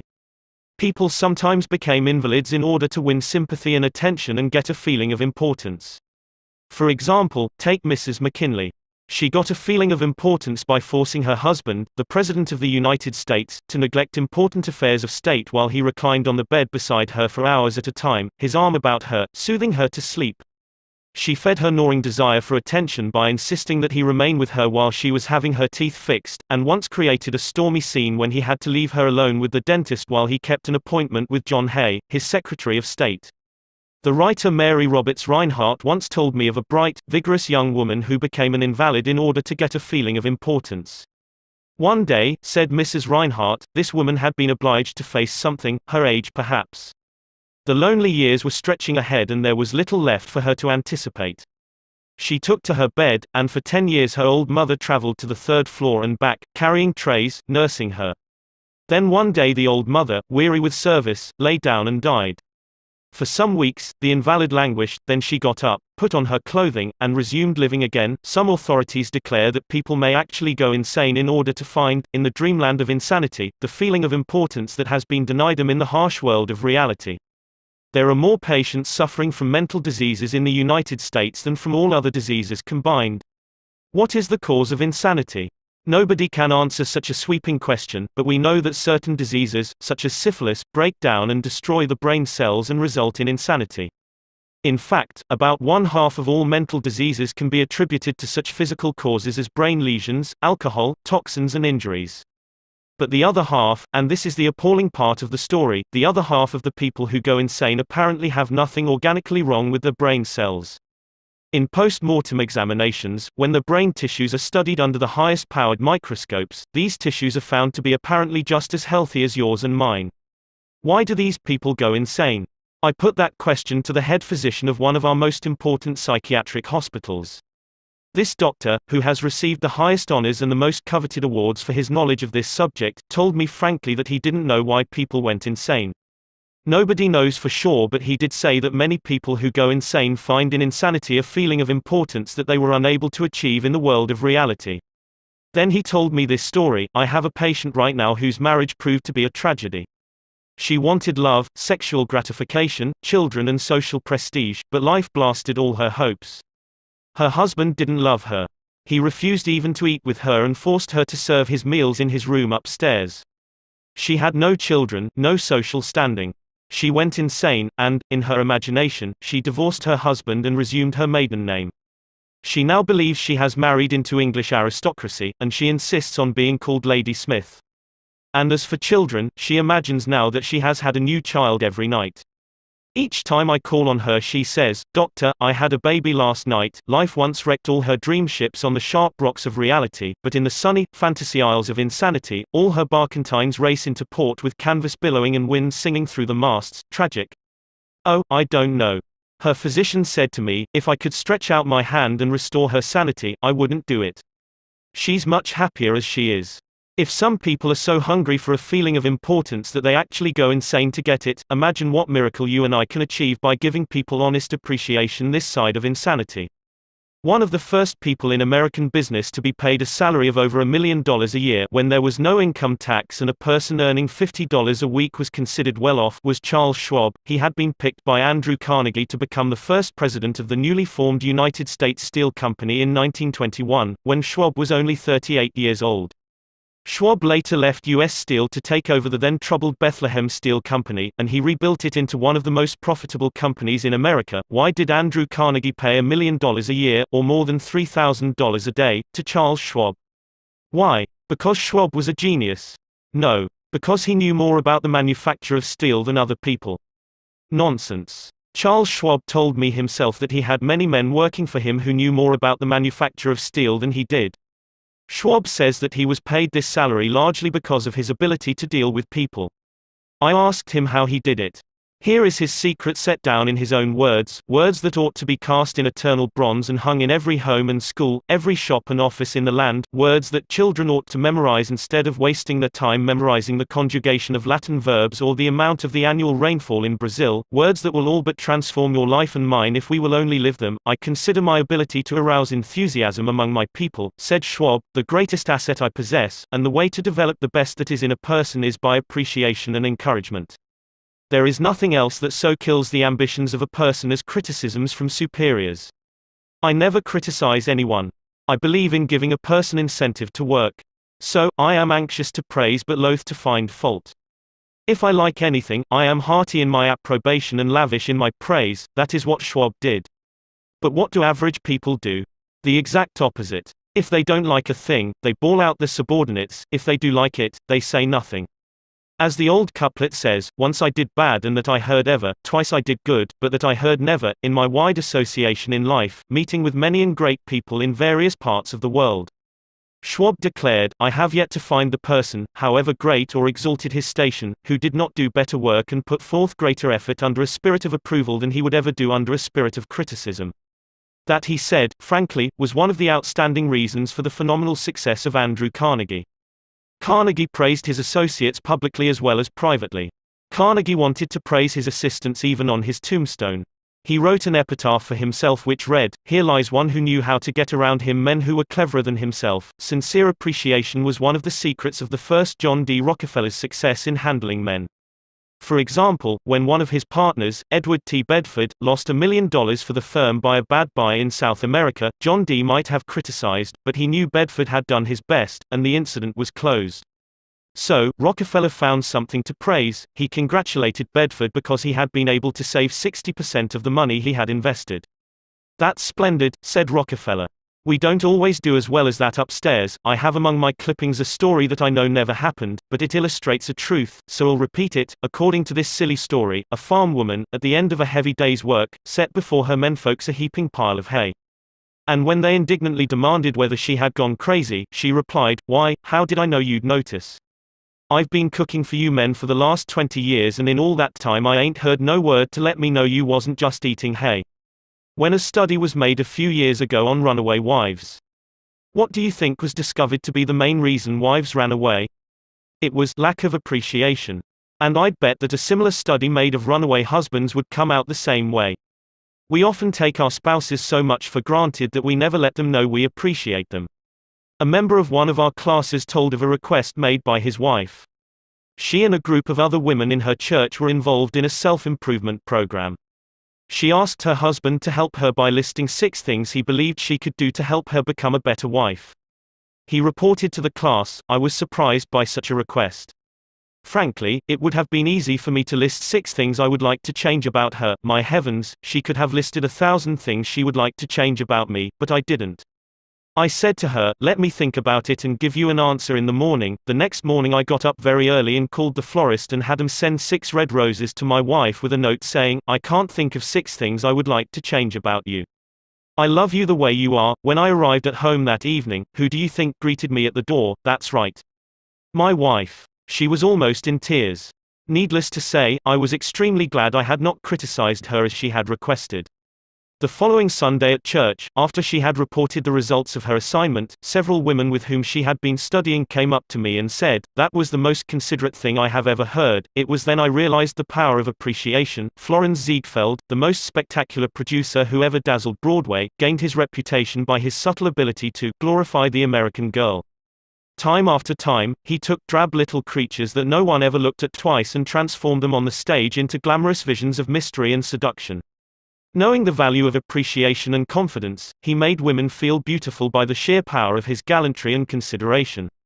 He was practical. He raised the salary of chorus girls from $30 a week to as high as $175. And he was also chivalrous. On opening night at the Follies, he sent telegrams to the stars in the cast, and he deluged every chorus girl in the show with American Beauty roses. "I once succumbed to the fad of fasting and went for 6 days and nights without eating. It wasn't difficult. I was less hungry at the end of the 6th day than I was at the end of the 2nd. Yet I know, as you know, people who would think they had committed a crime if they let their families or employees go for 6 days without food, but they will let them go for 6 days, and 6 weeks, and sometimes 60 years without giving them the hearty appreciation that they crave almost as much as they crave food. When Alfred Lunt, one of the great actors of his time, played the leading role in Reunion in Vienna, he said, "There is nothing I need so much as nourishment for my self-esteem. We nourish the bodies of our children and friends and employees, but how seldom do we nourish their self-esteem? We provide them with roast beef and potatoes to build energy, but we neglect to give them kind words of appreciation that would sing in their memories for years like the music of the morning stars." Paul Harvey, in one of his radio broadcasts, The Rest of the Story, told how showing sincere appreciation can change a person's life. He reported that years ago a teacher in Detroit asked Stevie Morris to help her find a mouse that was lost in the classroom. You see, she appreciated the fact that nature had given Stevie something no one else in the room had. Nature had given Stevie a remarkable pair of ears to compensate for his blind eyes. But this was really the first time Stevie had been shown appreciation for those talented ears. Now, years later, he says that this act of appreciation was the beginning of a new life. You see, from that time on he developed his gift of hearing and went on to become, under the stage name of Stevie Wonder, one of the great pop singers and songwriters of the 70s, *** Paul Laurent, Paul Harvey's The Rest of the Story, New York, Doubleday, 1977. Edited and compiled by Lynn Harvey. Copyright C by Paulin, Inc. Some readers are saying right now as they read these lines, "Oh, phooey. Flattery. Bear oil. I've tried that stuff. It doesn't work, not with intelligent people, of course. Flattery seldom works with discerning people. It is shallow, selfish and insincere. It ought to fail and it usually does. True, some people are so hungry, so thirsty, for appreciation that they will swallow anything, just as a starving man will eat grass and fishworms. Even Queen Victoria was susceptible to flattery. Prime Minister Benjamin Disraeli confessed that he put it on thick in dealing with the Queen. To use his exact words, he said he spread it on with a trowel. But Disraeli was one of the most polished, deft and adroit men who ever ruled the far-flung British Empire. He was a genius in his line. What would work for him wouldn't necessarily work for you and me. In the long run, flattery will do you more harm than good. Flattery is counterfeit, and like counterfeit money. It will eventually get you into trouble if you pass it to someone else. The difference between appreciation and flattery. That is simple. One is sincere and the other insincere. One comes from the heart out, the other from the teeth out. One is unselfish, the other selfish. One is universally admired, the other universally condemned. I recently saw a bust of Mexican hero General Alvaro Obregón in the Chapultepec Palace in Mexico City.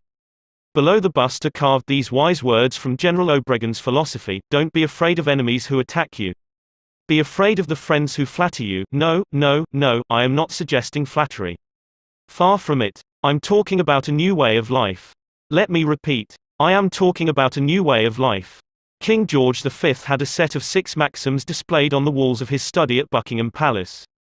One of these maxims said, "Teach me neither to proffer nor receive cheap praise, that's all flattery is, cheap praise." I once read a definition of flattery that may be worth repeating. Flattery is telling the other person precisely what he thinks about himself. Use what language you will, said Ralph Waldo Emerson, you can never say anything but what you are. If all we had to do was flatter, everybody would catch on and we should all be experts in human relations. When we are not engaged in thinking about some definite problem, we usually spend about 95% of our time thinking about ourselves. Now, if we stop thinking about ourselves for a while and begin to think of the other person's good points, we won't have to resort to flattery so cheap and false that it can be spotted almost before it is out of the mouth. One of the most neglected virtues of our daily existence is appreciation. Somehow, we neglect to praise our son or daughter when he or she brings home a good report card, and we fail to encourage our children when they first succeed in baking a cake or building a birdhouse. Nothing pleases children more than this kind of parental interest and approval. The next time you enjoy filet mignon at the club, send word to the chef that it was excellently prepared, and when a tired salesperson shows you unusual courtesy, please mention it.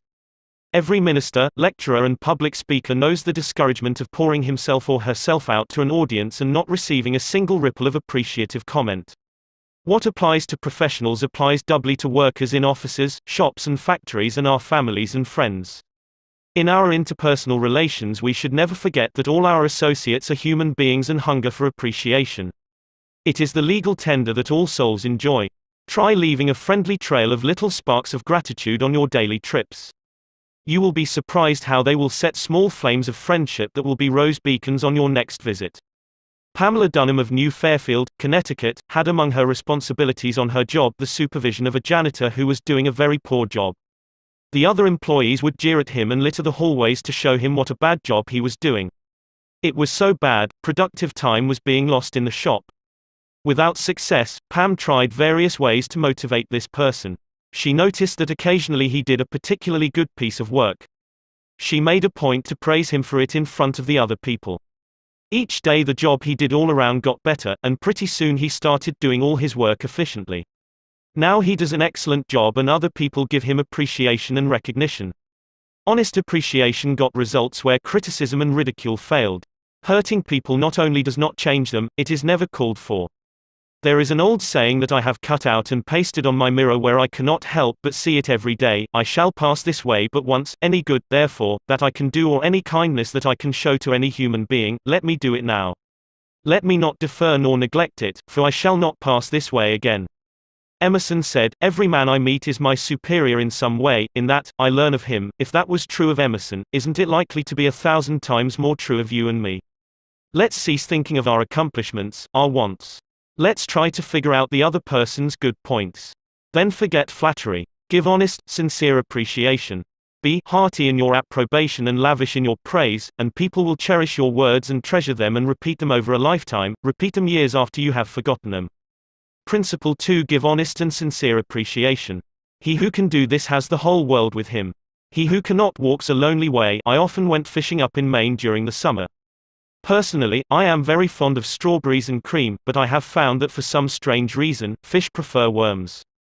So, when I went fishing, I didn't think about what I wanted. I thought about what they wanted. I didn't bait the hook with strawberries and cream. Rather, I dangled a worm or a grasshopper in front of the fish and said, "Wouldn't you like to have that? Why not use the same common sense when fishing for people?" That is what Lloyd George, Great Britain's Prime Minister during World War I, did. When someone asked him how he managed to stay in power after the other wartime leaders, Wilson, Orlando and Clemenceau, had been forgotten, he replied that if his staying on top might be attributed to any one thing, it would be to his having learned that it was necessary to bait the hook to suit the fish. Why talk about what we want? That is childish. Absurd. Of course, you are interested in what you want. You are eternally interested in it. But no one else is. The rest of us are just like you, we are interested in what we want. So the only way CM Earth to influence other people is to talk about what they want and show them how to get it. Remember that tomorrow when you are trying to get somebody to do something. If, for example, you don't want your children to smoke, don't preach at them, and don't talk about what you want, but show them that cigarettes may keep them from making the basketball team or winning the 100-yard dash. This is a good thing to remember regardless of whether you are dealing with children or calves or chimpanzees. For example, one day Ralph Waldo Emerson and his son tried to get a calf into the barn. But they made the common mistake of thinking only of what they wanted. Emerson pushed, and his son pulled.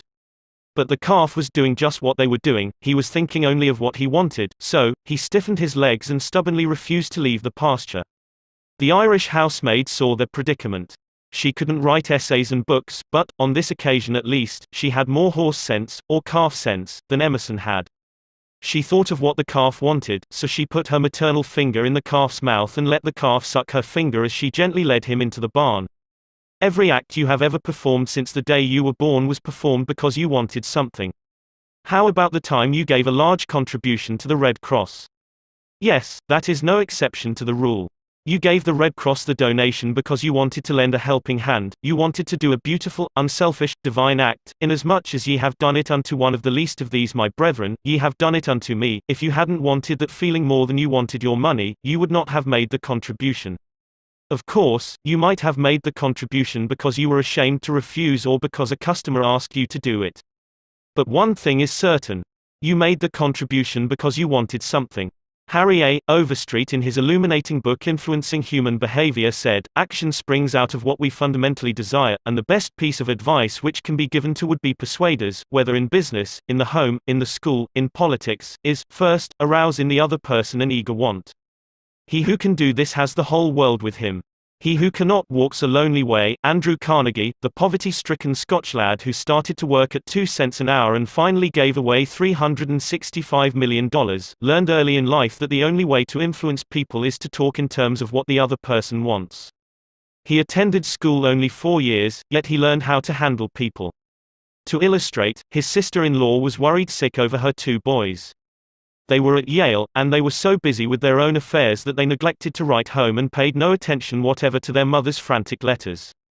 Then Carnegie offered to wager $100 that he could get an answer by return mail, without even asking for it.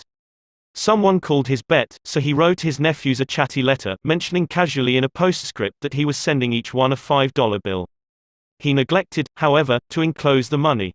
Back came replies by return mail thanking "Dear Uncle Andrew" for his kind note, and you can finish the sentence yourself. Another example of persuading comes from Stan Novak of Cleveland, Ohio, a participant in our course. Stan came home from work one evening to find his youngest son, Tim, kicking and screaming on the living room floor. He was to start kindergarten the next day and was protesting that he would not go. Stan's normal reaction would have been to banish the child to his room and tell him he'd just better make up his mind to go.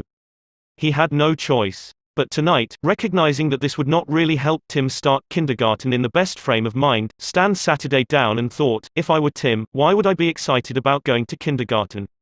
He and his wife made a list of all the fun things Tim would do, such as finger painting, singing songs, making new friends. Then they put them into action. We all started finger painting on the kitchen table, my wife, Lil, my other son Bob, and myself, all having fun. Soon Tim was peeping around the corner. Next he was begging to participate. Oh, no. You have to go to kindergarten first to learn how to finger paint. With all the enthusiasm I could muster, I went through the list, talking in terms he could understand, telling him all the fun he would have in kindergarten. The next morning, I thought I was the first one up. I went downstairs and found Tim sitting sound asleep in the living room chair. What are you doing here? I asked. I'm waiting to go to kindergarten. I don't want to be late. The enthusiasm of our entire family had aroused in Tim an eager want that no amount of discussion or threat could have possibly accomplished. Tomorrow you may want to persuade somebody to do something. Before you speak, pause and ask yourself, how can I make this person want to do it? That question will stop us from rushing into a situation heedlessly, with futile chatter about our desires. At one time I rented the grand ballroom of a certain New York hotel for 20 nights in each season in order to hold a series of lectures. At the beginning of one season, I was suddenly informed that I should have to pay almost 3 times as much rent as formerly. This news reached me after the tickets had been printed and distributed and all announcements had been made. Naturally, I didn't want to pay the increase, but what was the use of talking to the hotel about what I wanted? They were interested only in what they wanted. So, a couple of days later I went to see the manager. I was a bit shocked when I got your letter, I said, but I don't blame you at all. If I had been in your position, I should probably have written a similar letter myself. Your duty as the manager of the hotel is to make all the profit possible. If you don't do that, you will be fired, and you ought to be fired. Now, let's take a piece of paper and write down the advantages and the disadvantages that will accrue to you if you insist on this increase in rent. Then I took a letterhead and ran a line through the center and headed one column advantages and the other column disadvantages. I wrote down under the head advantages these words, ballroom free. Then I went on to say, you will have the advantage of having the ballroom free to rent for dances and conventions. That is a big advantage, for affairs like that will pay you much more than you can get for a series of lectures. If I tie your ballroom up for 20 nights during the course of the season, it is sure to mean a loss of some very profitable business to you. Now, let's consider the disadvantages. First, instead of increasing your income from me, you are going to decrease it. In fact, you are going to wipe it out because I cannot pay the rent you are asking. I shall be forced to hold these lectures at some other place. There's another disadvantage to you also. These lectures attract crowds of educated and cultured people to your hotel. That is good advertising for you, isn't it? In fact, if you spent $5,000 advertising in the newspapers, you couldn't bring as many people to look at your hotel as I can bring by these lectures. That is worth a lot to a hotel, isn't it? As I talked, I wrote these 2 disadvantages under the proper heading, and handed the sheet of paper to the manager, saying, I wish you would carefully consider both the advantages and disadvantages that are going to accrue to you and then give me your final decision. I received a letter the next day, informing me that my rent would be increased only 50% instead of 300%. Mind you, I got this reduction without saying a word about what I wanted. I talked all the time about what the other person wanted and how he could get it. Suppose I had done the human, natural thing, suppose I had stormed into his office and said, "What do you mean by raising my rent 300% when you know the tickets have been printed and the announcements made?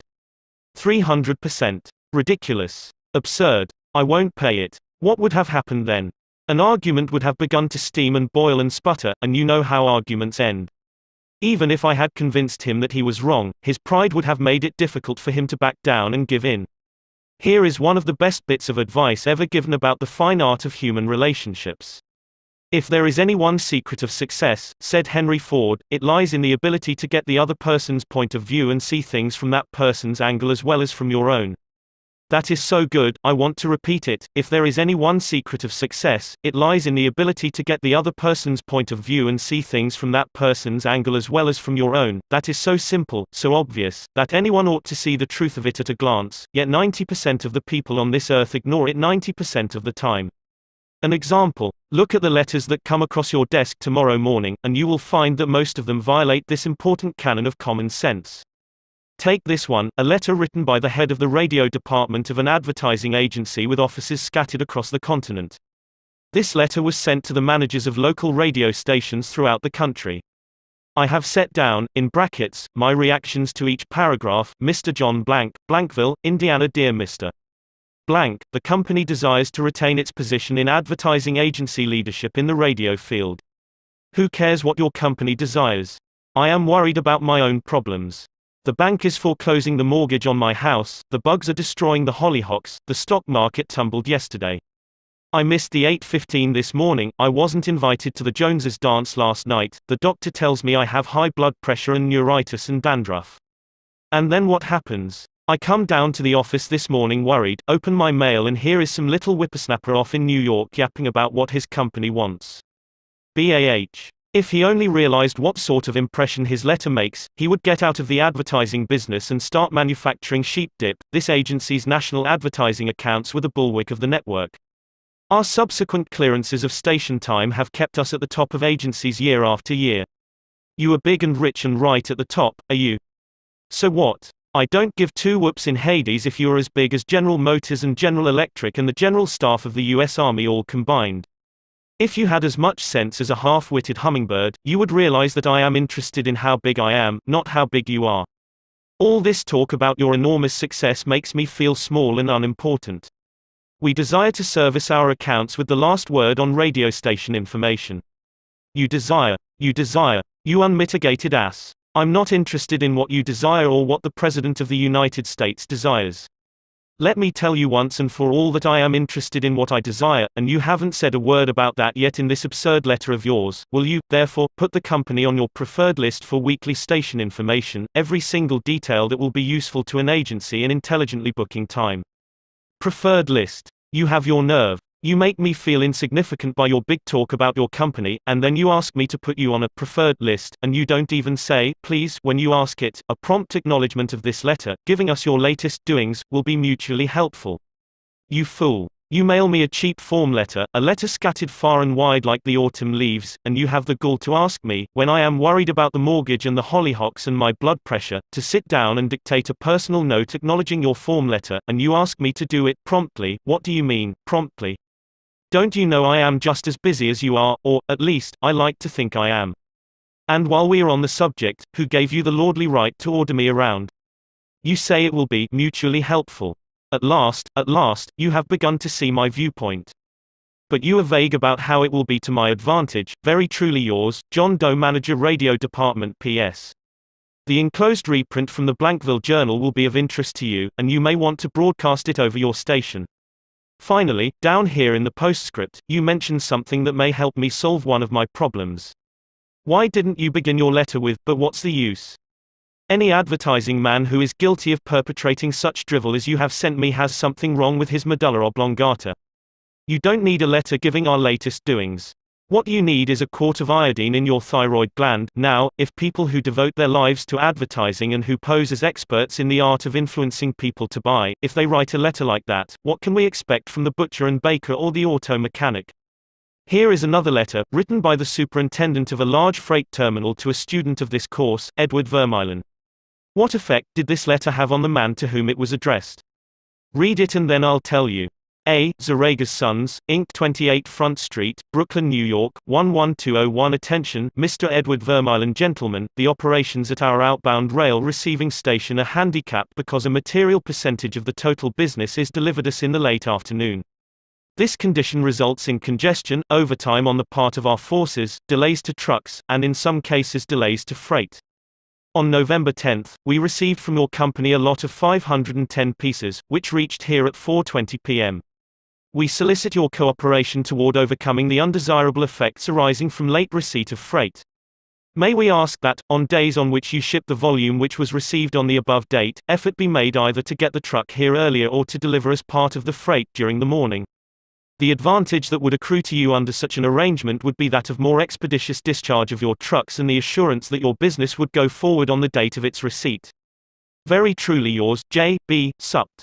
After reading this letter, Mr. Vermeulen, sales manager for A. Zoragas Sons, Inc., sent it to me with the following comment: this letter had the reverse effect from that which was intended. The letter begins by describing the terminal's difficulties, in which we are not interested, generally speaking. Our cooperation is then requested without any thought as to whether it would inconvenience us, and then, finally, in the last paragraph, the fact is mentioned that if we do cooperate it will mean more expeditious discharge of our trucks with the assurance that our freight will go forward on the date of its receipt. In other words, that in which we are most interested is mentioned last, and the whole effect is one of raising a spirit of antagonism rather than of cooperation. Let's see if we can't rewrite and improve this letter. Let's not waste any time talking about our problems. As Henry Ford admonishes, let's get the other person's point of view and see things from his or her angle, as well as from our own. Here is one way of revising the letter. It may not be the best way, but isn't it an improvement? Mr. Edward Vermeulen, A. Zoragas Sons, Inc., 28 Front Street, Brooklyn, New York, 11201. Dear Mr. Vermeulen, your company has been one of our good customers for 14 years. Naturally, we are very grateful for your patronage and are eager to give you the speedy, efficient service you deserve. However, we regret to say that it isn't possible for us to do that when your trucks bring us a large shipment late in the afternoon, as they did on November 10. Why? Because many other customers make late afternoon deliveries also. Naturally, that causes congestion. That means your trucks are held up unavoidably at the pier and sometimes even your freight is delayed. That's bad, but it can be avoided. If you make your deliveries at the pier in the morning when possible, your trucks will be able to keep moving, your freight will get immediate attention, and our workers will get home early at night to enjoy a dinner of the delicious macaroni and noodles that you manufacture. Regardless of when your shipments arrive, we shall always cheerfully do all in our power to serve you promptly. You are busy. Please don't trouble to answer this note. Yours truly, J. B. Supt. Barbara Anderson, who worked in a bank in New York, desired to move to Phoenix, Arizona, because of the health of her son. Using the principles she had learned in our course, she wrote the following letter to 12 banks in Phoenix: Dear Sir, my 10 years of bank experience should be of interest to a rapidly growing bank like yours. In various capacities in bank operations with the Bankers Trust Company in New York, leading to my present assignment as branch manager, I have acquired skills in all phases of banking including depositor relations, credits, loans and administration. I will be relocating to Phoenix in May and I am sure I can contribute to your growth and profit. I will be in Phoenix the week of April 3rd and would appreciate the opportunity to show you how I can help your bank meet its goals. Sincerely, Barbara L. Anderson. Do you think Mrs. Anderson received any response from that letter? 11 of the 12 banks invited her to be interviewed, and she had a choice of which banks offer to accept. Why? Mrs. Anderson did not state what she wanted but wrote in the letter how she could help them, and focused on their wants, not her own. Thousands of salespeople are pounding the pavements today, tired, discouraged and underpaid. Why? Because they are always thinking only of what they want. They don't realize that neither you nor I want to buy anything. If we did, we would go out and buy it. But both of us are eternally interested in solving our problems. And if salespeople can show us how their services or merchandise will help us solve our problems, they won't need to sell us. We'll buy. And customers like to feel that they are buying, not being sold. Yet many salespeople spend a lifetime in selling without seeing things from the customer's angle. For example, for many years I lived in Forest Hills, a little community of private homes in the center of Greater New York. One day as I was rushing to the station, I chanced to meet a real estate operator who had bought and sold property in that area for many years. He knew Forest Hills well, so I hurriedly asked him whether or not my stucco house was built with metal lath or hollow tile. He said he didn't know and told me what I already knew, that I could find out by calling the Forest Hills Garden Association. The following morning, I received a letter from him. Did he give me the information I wanted? He could have gotten it in 60 seconds by a telephone call. But he didn't. He told me again that I could get it by telephoning, and then asked me to let him handle my insurance. He was not interested in helping me. He was interested only in helping himself. J. Howard Lucas of Birmingham, Alabama, tells how two salespeople from the same company handled the same type of situation. He reported, "Several years ago, I was on the management team of a small company. Headquartered near us was the district office of a large insurance company. Their agents were assigned territories, and our company was assigned to two agents, whom I shall refer to as Carl and John. One morning, Carl dropped by our office and casually mentioned that his company had just introduced a new life insurance policy for executives and thought we might be interested later on, and he would get back to us when he had more information on it. The same day, John saw us on the sidewalk while returning from a coffee break, and he shouted, 'Hey Luke, hold up, I have some great news for you fellows.' He hurried over and very excitedly told us about an executive life insurance policy his company had introduced that very day. It was the same policy that Carl had casually mentioned. He wanted us to have one of the first issued. He gave us a few important facts about the coverage and ended saying, 'The policy is so new, I'm going to have someone from the Home Office come out tomorrow and explain it. Now, in the meantime, let's get the applications signed and on the way, so he can have more information to work with.' His enthusiasm aroused in us an eager want for this policy even though we still did not have details. When they were made available to us, they confirmed John's initial understanding of the policy, and he not only sold each of us a policy, but later doubled our coverage. Carl could have had those sales, but he made no effort to arouse in us any desire for the policies. The world is full of people who are grabbing and self-seeking. So, the rare individual who unselfishly tries to serve others has an enormous advantage.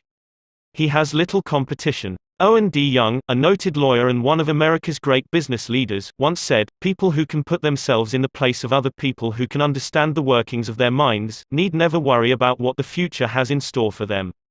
If out of reading this book you get just one thing, an increased tendency to think always in terms of other people's point of view, and see things from their angle, if you get that one thing out of this book, it may easily prove to be one of the building blocks of your career.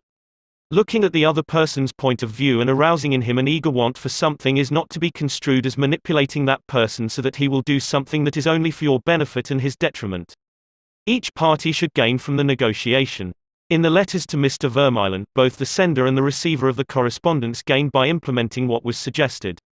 Both the bank and Mrs. Anderson won by her letter in that the bank obtained a valuable employee and Mrs. Anderson a suitable job.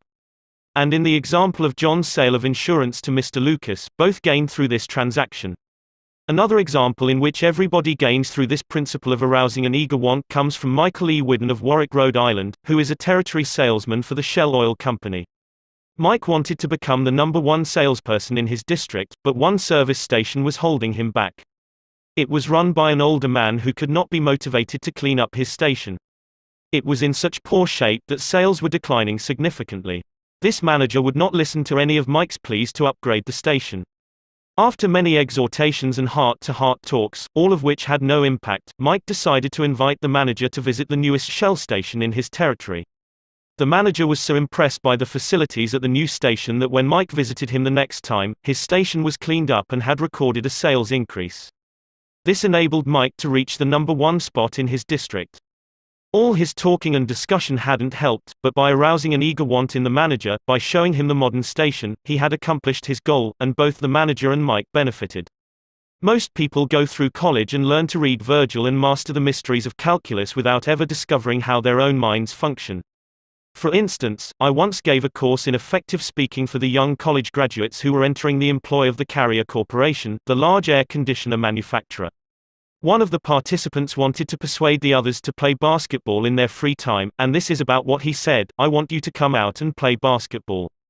I like to play basketball, but the last few times I've been to the gymnasium there haven't been enough people to get up a game.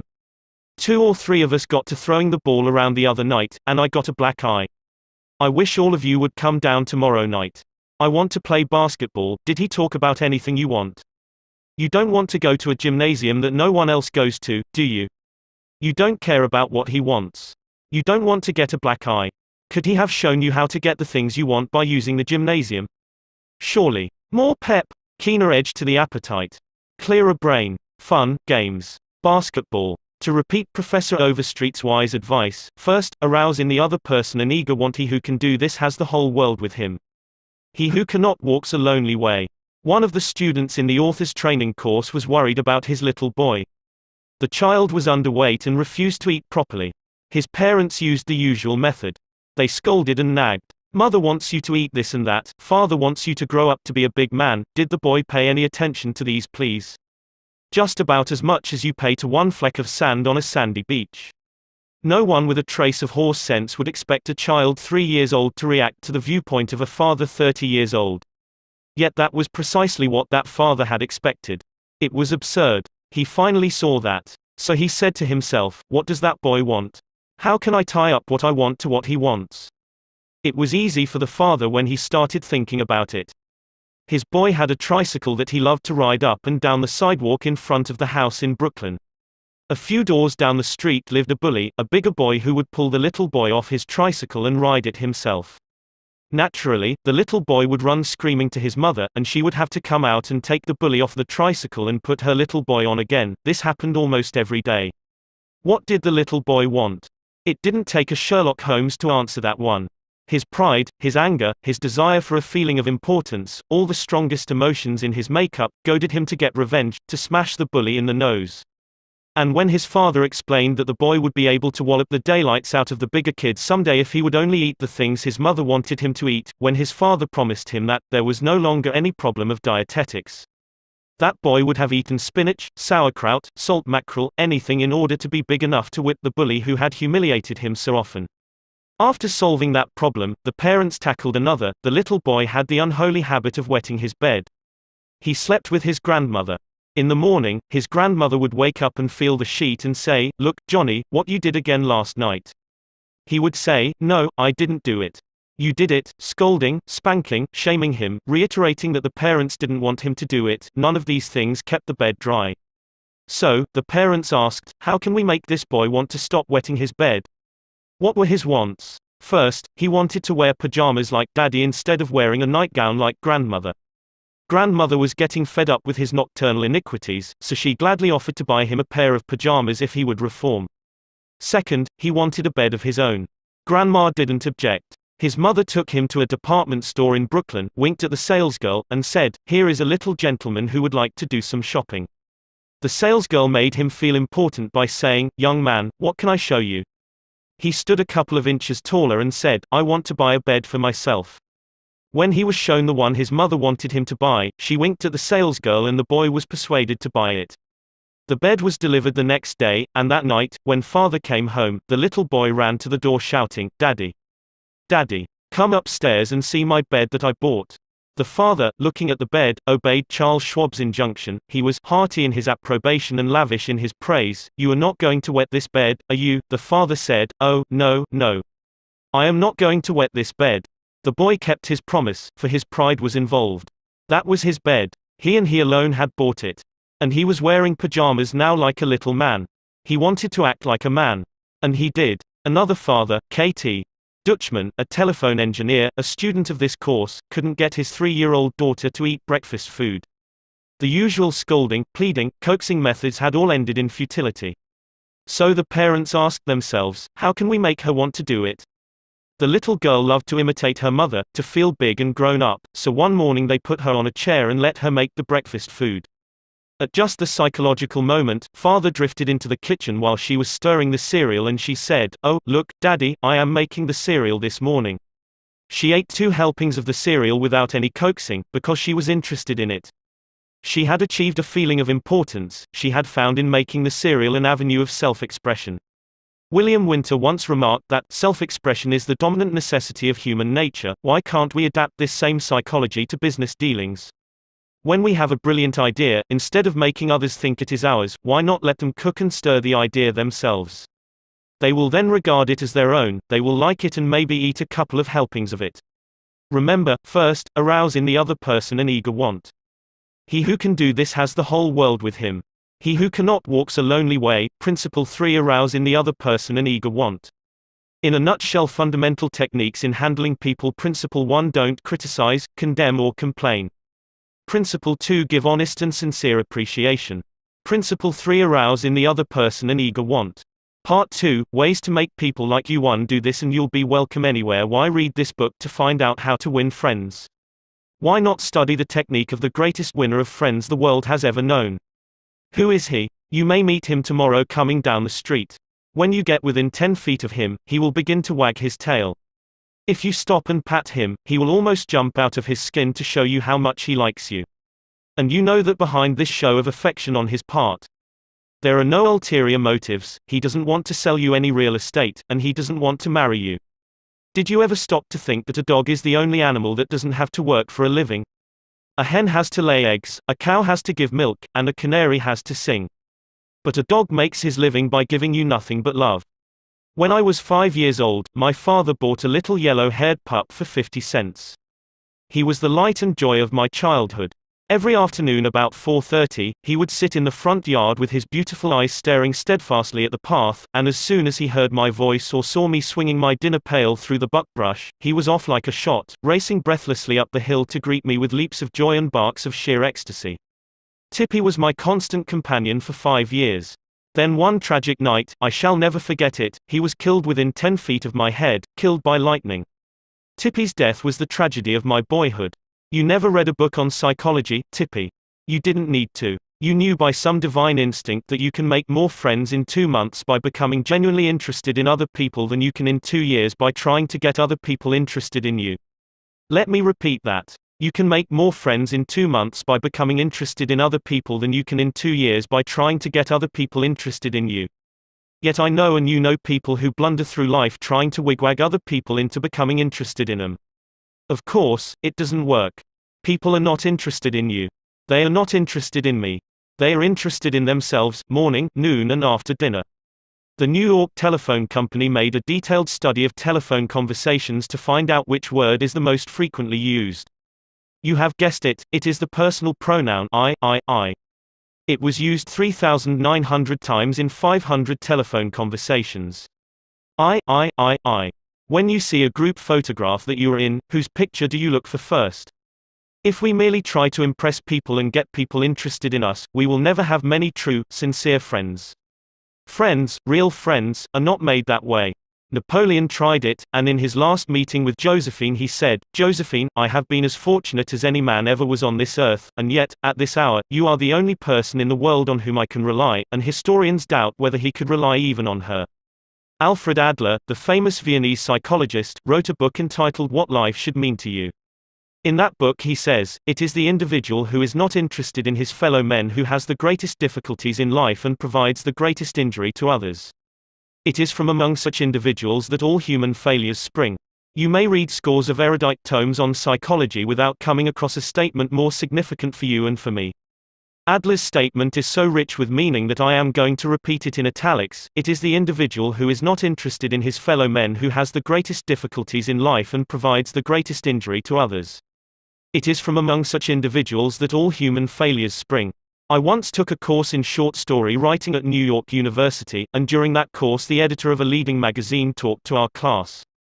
He said he could pick up any one of the dozens of stories that drifted across his desk every day, and after reading a few paragraphs he could feel whether the author liked people. If the author doesn't like people, he said, people won't like his or her stories. This hard-boiled editor stopped twice in the course of his talk on fiction writing and apologized for preaching a sermon. "I am telling you," he said, "the same things your preacher would tell you, but remember, you have to be interested in people if you want to be a successful writer of stories. If that is true of writing fiction, you can be sure it is true of dealing with people face to face." I spent an evening in the dressing room of Howard Thurston the last time he appeared on Broadway. Thurston was the acknowledged dean of magicians.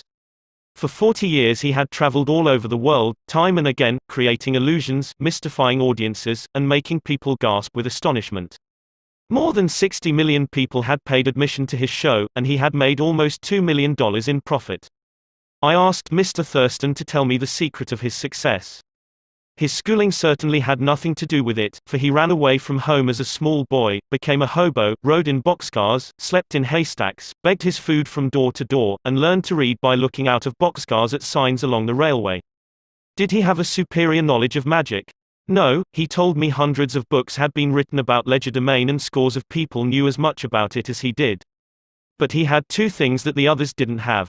First, he had the ability to put his personality across the footlights. He was a master showman. He knew human nature. Everything he did, every gesture, every intonation of his voice, every lifting of an eyebrow had been carefully rehearsed in advance, and his actions were timed to split seconds. But, in addition to that, Thurston had a genuine interest in people. He told me that many magicians would look at the audience and say to themselves, well, there is a bunch of suckers out there, a bunch of hicks, I'll fool them all right. But Thurston's method was totally different. He told me that every time he went on stage, he said to himself, I am grateful because these people come to see me, they make it possible for me to make my living in a very agreeable way. I'm going to give them the very best I possibly can. He declared he never stepped in front of the footlights without first saying to himself over and over, I love my audience. I love my audience. Ridiculous. Absurd. You are privileged to think anything you like. I am merely passing it on to you without comment as a recipe used by one of the most famous magicians of all time. George Dyke of North Warren, Pennsylvania, was forced to retire from his service station business after 30 years when a new highway was constructed over the site of his station. It wasn't long before the idle days of retirement began to bore him, so he started filling in his time trying to play music on his old fiddle. Soon he was traveling the area to listen to music and talk with many of the accomplished fiddlers. In his humble and friendly way he became generally interested in learning the background and interests of every musician he met. Although he was not a great fiddler himself, he made many friends in this pursuit. He attended competitions and soon became known to the country music fans in the eastern part of the United States as Uncle George, the fiddle scraper from Kinzua County. When we heard Uncle George, he was 72 and enjoying every minute of his life. By having a sustained interest in other people, he created a new life for himself at a time when most people consider their productive years over. That, too, was one of the secrets of Theodore Roosevelt's astonishing popularity. Even his servants loved him. His valet, James E. Amos, wrote a book about him entitled Theodore Roosevelt, Hero to His Valet. In that book Amos relates this illuminating incident. My wife one time asked the president about a bobwhite. She had never seen one and he described it to her fully. Sometime later, the telephone at our cottage rang. Amos and his wife lived in a little cottage on the Roosevelt estate at Oyster Bay. My wife answered it and it was Mr. Roosevelt himself. He had called her, he said, to tell her that there was a bobwhite outside her window and that if she would look out she might see it. Little things like that were so characteristic of him. Whenever he went by our cottage, even though we were out of sight, we would hear him call out, ooh ooh ooh, Annie, or ooh ooh ooh, James. It was just a friendly greeting as he went by. How could employees keep from liking a man like that? How could anyone keep from liking him? Roosevelt called at the White House one day when the President and Mrs. Taft were away. His honest liking for humble people was shown by the fact that he greeted all the old White House servants by name, even the scullery maids. When he saw Alice, the kitchen maid, writes Archie Butt, he asked her if she still made cornbread. Alice told him that she sometimes made it for the servants, but no one ate it upstairs. They show bad taste, Roosevelt boomed, and I'll tell the president so when I see him. Alice brought a piece to him on a plate, and he went over to the office eating it as he went and greeting gardeners and laborers as he passed. He addressed each person just as he had addressed them in the past. Ike Hoover, who had been head usher at the White House for 40 years, said with tears in his eyes, "It is the only happy day we had in nearly 2 years, and not one of us would exchange it for a $100 bill." The same concern for the seemingly unimportant people helped sales representative Edward M. Sykes Jr., of Chatham, New Jersey, retain an account. Many years ago, he reported, "I called on customers for Johnson & Johnson in the Massachusetts area. One account was a drug store in Hingham. Whenever I went into this store, I would always talk to the soda clerk and sales clerk for a few minutes before talking to the owner to obtain his order. One day I went up to the owner of the store, and he told me to leave as he was not interested in buying J&J products anymore because he felt they were concentrating their activities on food and discount stores to the detriment of the small drugstore. I left with my tail between my legs and drove around the town for several hours. Finally, I decided to go back and try at least to explain our position to the owner of the store. When I returned, I walked in and as usual said hello to the soda clerk and sales clerk. When I walked up to the owner, he smiled at me and welcomed me back. He then gave me double the usual order. I looked at him with surprise and asked him what had happened since my visit only a few hours earlier. He pointed to the young man at the soda fountain and said that after I had left, the boy had come over and said that I was one of the few salespeople that called on the store that even bothered to say hello to him and to the others in the store. He told the owner that if any salesperson deserved his business, it was I. The owner agreed and remained a loyal customer. I never forgot that to be genuinely interested in other people is a most important quality for a salesperson to possess, for any person, for that matter. I have discovered from personal experience that one can win the attention and time and cooperation of even the most sought-after people by becoming genuinely interested in them. Let me illustrate. Years ago I conducted a course in fiction writing at the Brooklyn Institute of Arts and Sciences, and we wanted such distinguished and busy authors as Kathleen Norris, Fannie Hurst, Ida Tarbell, Albert Payson Terhune and Rupert Hughes to come to Brooklyn and give us the benefit of their experiences. So we wrote them, saying we admired their work and were deeply interested in getting their advice and learning the secrets of their success. Each of these letters was signed by about 150 students. We said we realized that these authors were busy, too busy to prepare a lecture. So we enclosed a list of questions for them to answer about themselves and their methods of work. They liked that. Who wouldn't like it? So they left their homes and traveled to Brooklyn to give us a helping hand. By using the same method, I persuaded Leslie M. Shaw, Secretary of the Treasury in Theodore Roosevelt's cabinet, George W. Wickersham, Attorney General in Taft's cabinet, William Jennings Bryan, Franklin D. Roosevelt and many other prominent men to come to talk to the students of my courses in public speaking. All of us, be we workers in a factory, clerks in an office or even a king upon his throne, all of us like people who admire us. Take the German Kaiser, for example. At the close of World War I he was probably the most savagely and universally despised man on this earth. Even his own nation turned against him when he fled over into Holland to save his neck. The hatred against him was so intense that millions of people would have loved to tear him limb from limb or burn him at the stake. In the midst of all this forest fire of fury, one little boy wrote the Kaiser a simple, sincere letter glowing with kindliness and admiration. This little boy said that no matter what the others thought, he would always love Wilhelm as his emperor. The Kaiser was deeply touched by his letter and invited the little boy to come to see him. The boy came, so did his mother, and the Kaiser married her. That little boy didn't need to read a book on how to win friends and influence people. He knew how instinctively. If we want to make friends, let's put ourselves out to do things for other people, things that require time, energy, unselfishness and thoughtfulness. When the Duke of Windsor was Prince of Wales, he was scheduled to tour South America, and before he started out on that tour he spent months studying Spanish so that he could make public talks in the language of the country, and the South Americans loved him for it. For years I made it a point to find out the birthdays of my friends. How? Although I haven't the foggiest bit of faith in astrology, I began by asking the other party whether he believed the date of one's birth has anything to do with character and disposition. I then asked him or her to tell me the month and day of birth. If he or she said November 24th, for example, I kept repeating to myself, November 24th, November 24th. The minute my friend's back was turned, I wrote down the name and birthday and later would transfer it to a birthday book. At the beginning of each year, I had these birthday dates scheduled in my calendar pad so that they came to my attention automatically. When the natal day arrived, there was my letter or telegram. What a hit it made. I was frequently the only person on earth who remembered. If we want to make friends, let's greet people with animation and enthusiasm. When somebody calls you on the telephone, use the same psychology. Say, hello, in tones that bespeak how pleased you are to have the person call. Many companies train their telephone operators to greet all callers in a tone of voice that radiates interest and enthusiasm. The caller feels the company is concerned about them. Let's remember that when we answer the telephone tomorrow. Showing a genuine interest in others not only wins friends for you but may develop in its customers a loyalty to your company. In an issue of the publication of the National Bank of North America of New York, the following letter from Madeline Rosedale, a depositor, was published, *** Eagle, publication of the Natiirmal Bank of North America, NEW York, March 31, 1978. I would like you to know how much I appreciate your staff. Everyone is so courteous, polite and helpful. What a pleasure it is, after waiting on a long line, to have the teller greet you pleasantly. Last year my mother was hospitalized for 5 months.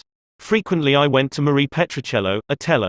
She was concerned about my mother and inquired about her progress. Is there any doubt that Mrs. Rosedale will continue to use this bank? Charles R. Walters, of one of the large banks in New York City, was assigned to prepare a confidential report on a certain corporation. He knew of only one person who possessed the facts he needed so urgently.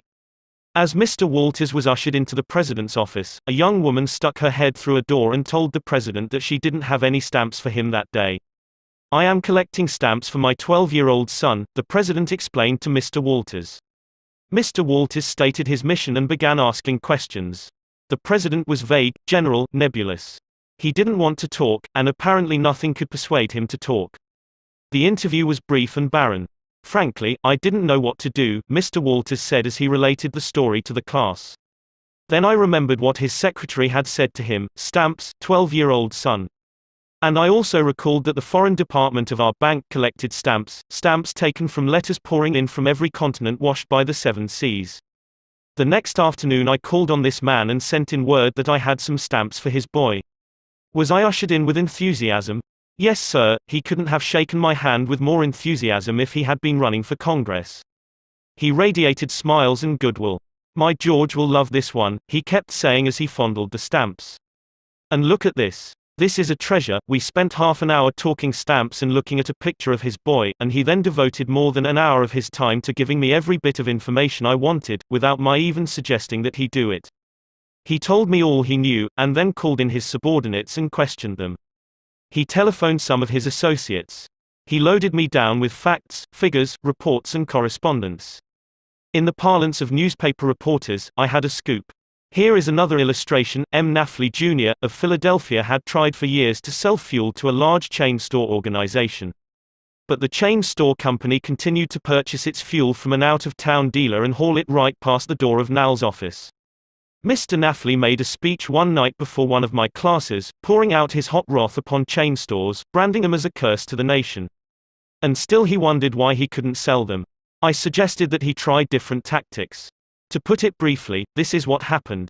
We staged a debate between members of the course on whether the spread of the chain store is doing the country more harm than good. Mr. Nafley, at my suggestion, took the negative side. He agreed to defend the chain stores, and then went straight to an executive of the chain store organization that he despised and said, "I am not here to try to sell fuel.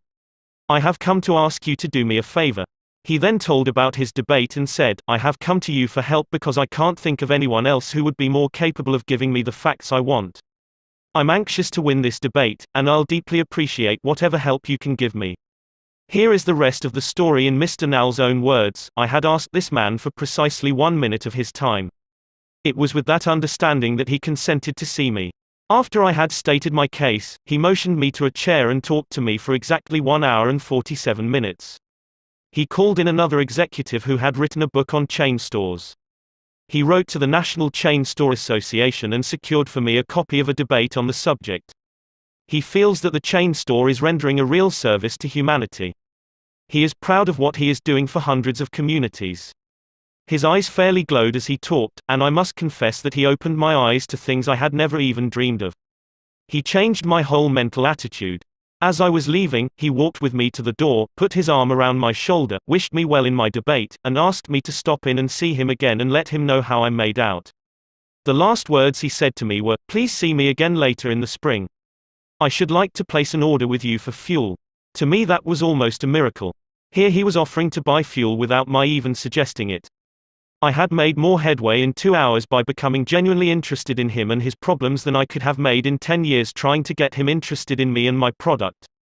You didn't discover a new truth, Mr. Nafley. For a long time ago, 100 years before Christ was born, a famous old Roman poet, Publius Syrus, remarked, "We are interested in others when they are interested in us." A show of interest, as with every other principle of human relations, must be sincere. It must pay off not only for the person showing the interest, but for the person receiving the attention. It is a two-way street, both parties benefit. Martin Ginsburg, who took our course in Long Island, New York, reported how the special interest a nurse took in him profoundly affected his life. It was Thanksgiving Day and I was 10 years old. I was in a welfare ward of a city hospital and was scheduled to undergo major orthopedic surgery the next day. I knew that I could only look forward to months of confinement, convalescence and pain. My father was dead, my mother and I lived alone in a small apartment and we were on welfare. My mother was unable to visit me that day. As the day went on, I became overwhelmed with the feeling of loneliness, despair and fear. I knew my mother was home alone worrying about me, not having anyone to be with, not having anyone to eat with and not even having enough money to afford a Thanksgiving Day dinner. The tears welled up in my eyes, and I stuck my head under the pillow and pulled the covers over it. I cried silently, but oh so bitterly, so much that my body racked with pain. A young student nurse heard my sobbing and came over to me. She took the covers off my face and started wiping my tears. She told me how lonely she was, having to work that day and not being able to be with her family. She asked me whether I would have dinner with her. She brought 2 trays of food, sliced turkey, mashed potatoes, cranberry sauce and ice cream for dessert. She talked to me and tried to calm my fears. Even though she was scheduled to go off duty at 4 p.m., she stayed on her own time until almost 11 p.m. She played games with me, talked to me and stayed with me until I finally fell asleep. Many Thanksgivings have come and gone since I was 10, but one never passes without me remembering that particular one and my feelings of frustration, fear, loneliness and the warmth and tenderness of the stranger that somehow made it all bearable. If you want others to like you, if you want to develop real friendships, if you want to help others at the same time as you help yourself, keep this principle in mind. Principle 1: Become genuinely interested in other people. A simple way to make a good first impression. At a dinner party in New York, one of the guests, a woman who had inherited money, was eager to make a pleasing impression on everyone.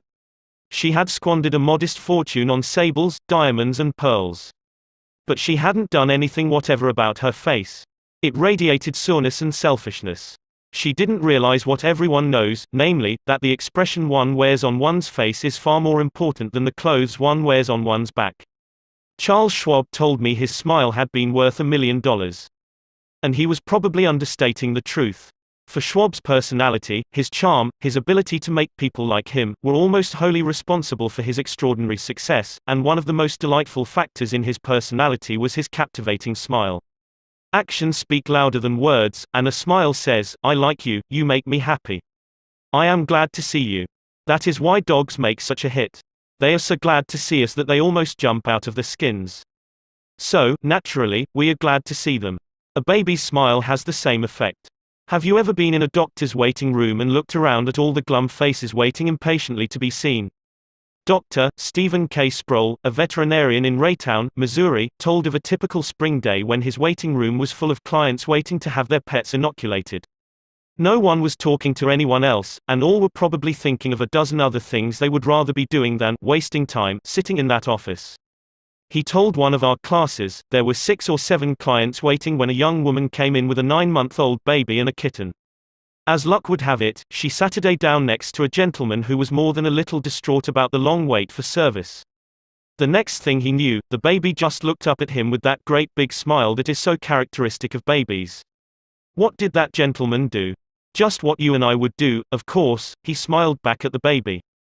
Soon he struck up a conversation with the woman about her baby and his grandchildren, and soon the entire reception room joined in, and the boredom and tension were converted into a pleasant and enjoyable experience, an insincere grin. No, that doesn't fool anybody. We know it is mechanical and we resent it. I am talking about a real smile, a heartwarming smile, a smile that comes from within, the kind of smile that will bring a good price in the marketplace. Professor James V. McConnell, a psychologist at the University of Michigan, expressed his feelings about a smile.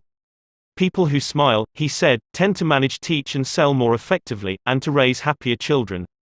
There's far more information in a smile than a frown. That's why encouragement is a much more effective teaching device than punishment.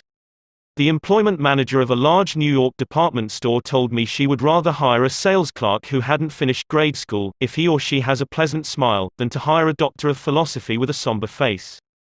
The effect of a smile is powerful, even when it is unseen. Telephone companies throughout the United States have a program called Phone Power, which is offered to employees who use the telephone for selling their services or products. In this program, they suggest that you smile when talking on the phone. Your smile comes through in your voice. Robert Cryer, manager of a computer department for a Cincinnati, Ohio, company, told how he had successfully found the right applicant for a hard-to-fill position. I was desperately trying to recruit a PhD in computer science for my department. I finally located a young man with ideal qualifications who was about to be graduated from Purdue University. After several phone conversations, I learned that he had several offers from other companies, many of them larger and better known than mine. I was delighted when he accepted my offer. After he started on the job, I asked him why he had chosen us over the others. He paused for a moment and then he said, "I think it was because managers in the other companies spoke on the phone in a cold, business-like manner, which made me feel like just another business transaction. Your voice sounded as if you were glad to hear from me, that you really wanted me to be part of your organization.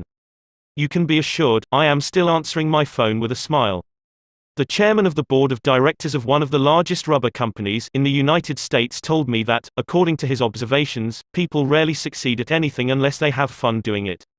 This industrial leader doesn't put much faith in the old adage that hard work alone is the magic key that will unlock the door to our desires. "I have known people," he said, "who succeeded because they had a rip-roaring good time conducting their business. Later, I saw those people change as the fun became work. The business had grown dull, they lost all joy in it, and they failed. You must have a good time meeting people if you expect them to have a good time meeting you." I have asked thousands of business people to smile at someone every hour of the day for a week and then come to class and talk about the results. How did it work? Let's see. Here is a letter from William B. Steinhardt, a New York stockbroker. His case isn't isolated. In fact, it is typical of hundreds of cases. "One have been married for over 18 years, wrote Mr. Steinhardt, and in all that time I seldom smiled at my wife or spoke 24 words to her from the time I got up until I was ready to leave for business. I was one of the worst grouches who ever walked down Broadway. When you asked me to make a talk about my experience with smiles, I thought I would try it for a week. So the next morning, while combing my hair, I looked at my glum mug in the mirror and said to myself, Bill, you are going to wipe the scowl off that sourpuss of yours today. You are going to smile. And you are going to begin right now." As I Saturday down to breakfast, I greeted my wife with a "Good morning, my dear," and smiled as I said it. You warned me that she might be surprised.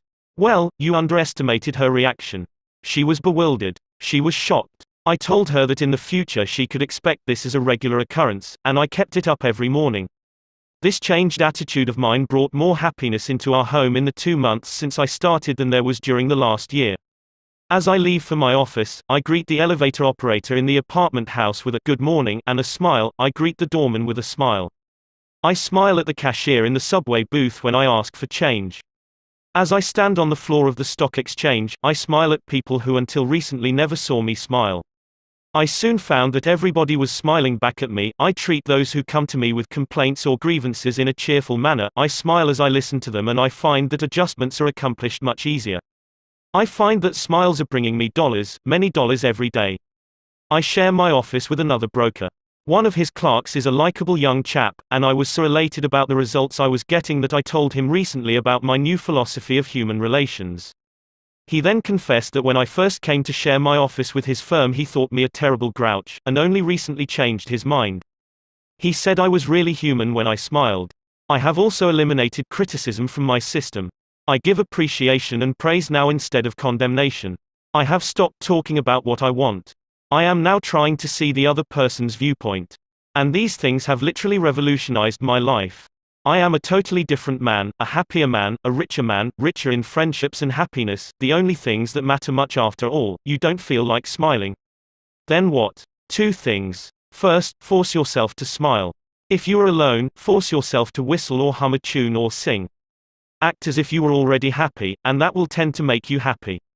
Here is the way the psychologist and philosopher William James put it: action seems to follow feeling, but really action and feeling go together, and by regulating the action, which is under the more direct control of the will, we can indirectly regulate the feeling, which is not. Thus the sovereign voluntary path to cheerfulness, if our cheerfulness be lost, is to sit up cheerfully and to act and speak as if cheerfulness were already there.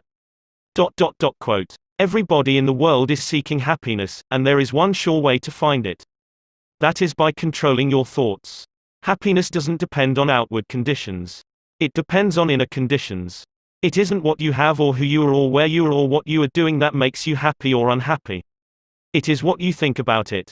For example, 2 people may be in the same place, doing the same thing, both may have about an equal amount of money and prestige, and yet one may be miserable and the other happy. Why? Because of a different mental attitude. I have seen just as many happy faces among the poor peasants toiling with their primitive tools in the devastating heat of the tropics as I have seen in air-conditioned offices in New York, Chicago or Los Angeles. There is nothing either good or bad, said Shakespeare, but thinking makes it so. Abe Lincoln once remarked that most folks are about as happy as they make up their minds to be. He was right. I saw a vivid illustration of that truth as I was walking up the stairs of the Long Island Railroad station in New York. Directly in front of me 30 or 40 crippled boys on canes and crutches were struggling up the stairs. One boy had to be carried up. I was astonished at their laughter and gaiety. I spoke about it to one of the men in charge of the boys. "Oh, yes," he said, "when a boy realizes that he is going to be a cripple for life, he is shocked at first, but after he gets over the shock, he usually resigns himself to his fate and then becomes as happy as normal boys." I felt like taking my hat off to those boys. They taught me a lesson I hope I shall never forget. Working all by oneself in a closed-off room in an office not only is lonely, but it denies one the opportunity of making friends with other employees in the company. Sikora Maria Gonzalez of Guadalajara, Mexico, had such a job. She envied the shared comradeship of other people in the company as she heard their chatter and laughter. As she passed them in the hall during the first weeks of her employment, she shyly looked the other way. After a few weeks, she said to herself, "Maria, you can't expect those women to come to you. You have to go out and meet them." The next time she walked to the water cooler, she put on her brightest smile and said, "Hi, how are you today?" to each of the people she met. The effect was immediate. Smiles and hellos were returned, the hallway seemed brighter, the job friendlier. Acquaintanceships developed and some ripened into friendships. Her job and her life became more pleasant and interesting. Peruse this bit of sage advice from the essayist and publisher Elbert Hubbard, but remember, perusing it won't do you any good unless you apply it. Whenever you go out of doors, draw the chin in, carry the crown of the head high, and fill the lungs to the utmost, drink in the sunshine, greet your friends with a smile, and put soul into every handclasp. Do not fear being misunderstood and do not waste a minute thinking about your enemies. Try to fix firmly in your mind what you would like to do, and then, without veering off direction, you will move straight to the goal. Keep your mind on the great and splendid things you would like to do, and then, as the days go gliding away, you will find yourself unconsciously seizing upon the opportunities that are required for the fulfillment of your desire, just as the coral insect takes from the running tide the element it needs. Picture in your mind the able, earnest, useful person you desire to be, and the thought you hold is hourly transforming you into that particular individual. Thought is supreme. Preserve a right mental attitude, the attitude of courage, frankness, and good cheer. To think rightly is to create. All things come through desire and every sincere prayer is answered. We become like that on which our hearts are fixed. Carry your chin in and the crown of your head high. We are gods in the chrysalis. The ancient Chinese were a wise lot, wise in the ways of the world, and they had a proverb that you and I ought to cut out and paste inside our hats. It goes like this: a man without a smiling face must not open a shop. Your smile is a messenger of your goodwill. Your smile brightens the lives of all who see it. To someone who has seen a dozen people frown, scowl or turn their faces away, your smile is like the sun breaking through the clouds. Especially when that someone is under pressure from his bosses, his customers, his teachers or parents or children, a smile can help him realize that all is not hopeless, that there is joy in the world. Some years ago, a department store in New York City, in recognition of the pressures its sales clerks were under during the Christmas rush, presented the readers of its advertisements with the following homely philosophy: the value of a smile, it costs nothing, but creates much. It enriches those who receive, without impoverishing those who give. It happens in a flash and the memory of it sometimes lasts forever. None are so rich they can get along without it, and none so poor but are richer for its benefits. It creates happiness in the home, fosters goodwill in a business, and is the countersign of friends. It is rest to the weary, daylight to the discouraged, sunshine to the sad, and nature's best antidote for trouble. Yet it cannot be bought, begged, borrowed, or stolen, for it is something that is no earthly good to anybody till it is given away. And if in the last-minute rush of Christmas buying some of our salespeople should be too tired to give you a smile, may we ask you to leave one of yours? For nobody needs a smile so much as those who have none left to give. Principle 2: Smile. If you don't do this, you are headed for trouble. Back in 1898, a tragic thing happened in Rockland County, New York. A child had died, and on this particular day the neighbors were preparing to go to the funeral. Jim Farley went out to the barn to hitch up his horse.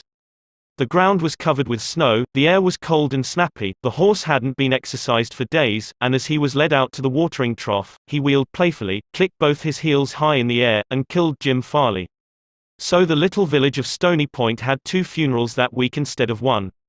Jim Farley left behind him a widow and 3 boys, and a few $100s in insurance. His oldest boy, Jim, was 10, and he went to work in a brickyard, wheeling sand and pouring it into the molds and turning the brick on edge to be dried by the sun. This boy Jim never had a chance to get much education. But with his natural geniality, he had a flair for making people like him, so he went into politics, and as the years went by, he developed an uncanny ability for remembering people's names. He never saw the inside of a high school, but before he was 46 years of age, 4 colleges had honored him with degrees and he had become chairman of the Democratic National Committee and Postmaster General of the United States. I once interviewed Jim Farley and asked him the secret of his success. He said, "Hard work," and I said, "Don't be funny." He then asked me what I thought was the reason for his success. I replied, "I understand you can call 10,000 people by their first names." "No. You are wrong," he said. "I can call 50,000 people by their first names, make no mistake about it." That ability helped Mr. Farley put Franklin Roosevelt in the White House when he managed Roosevelt's campaign in 1932. During the years that Jim Farley traveled as a salesman for a gypsum concern, and during the years that he held office as town clerk in Stony Point, he built up a system for remembering names. In the beginning, it was a very simple one. Whenever he met a new acquaintance, he found out his or her complete name and some facts about his or her family, business and political opinions. He fixed all these facts well in mind as part of the picture, and the next time he met that person, even if it was a year later, he was able to shake hands, inquire after the family, and ask about the hollyhocks in the backyard. No wonder he developed a following. For months before Roosevelt's campaign for president began, Jim Farley wrote hundreds of letters a day to people all over the western and northwestern states. Then he hopped onto a train and in 19 days covered 20 states and 12,000 miles, traveling by buggy, train, automobile and boat. He would drop into town, meet his people at lunch or breakfast, tea or dinner, and give them a heart-to-heart talk, then he'd dash off again on another leg of his journey. As soon as he arrived back east, he wrote to one person in each town he had visited, asking for a list of all the guests to whom he had talked. The final list contained thousands and thousands of names, yet each person on that list was paid the subtle flattery of getting a personal letter from James Farley. These letters began, "Dear Bill" or "Dear Jane," and they were always signed, Jim. Jim Farley discovered early in life that the average person is more interested in his or her own name than in all the other names on earth put together. Remember that name and call it easily, and you have paid a subtle and very effective compliment. But forget it or misspell it, and you have placed yourself at a sharp disadvantage. For example, I once organized a public speaking course in Paris and sent form letters to all the American residents in the city. French typists with apparently little knowledge of English filled in the names and naturally they made blunders. One man, the manager of a large American bank in Paris, wrote me a scathing rebuke because his name had been misspelled. Sometimes it is difficult to remember a name, particularly if it is hard to pronounce. Rather than even try to learn it, many people ignore it or call the person by an easy nickname. Sid Levy called on a customer for some time whose name was Nicodemus Papadoulos. Most people just called him Nick. Levy told us, "I made a special effort to say his name over several times to myself before I made my call. When I greeted him by his full name, 'Good afternoon, Mr. Nicodemus Papadoulos,' he was shocked. For what seemed like several minutes there was no reply from him at all. Finally, he said with tears rolling down his cheeks, 'Mr. Levy, in all the 15 years I have been in this country, nobody has ever made the effort to call me by my right name.' What was the reason for Andrew Carnegie's success? He was called the Steel King, yet he himself knew little about the manufacture of steel.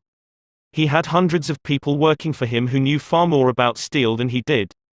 But he knew how to handle people, and that is what made him rich.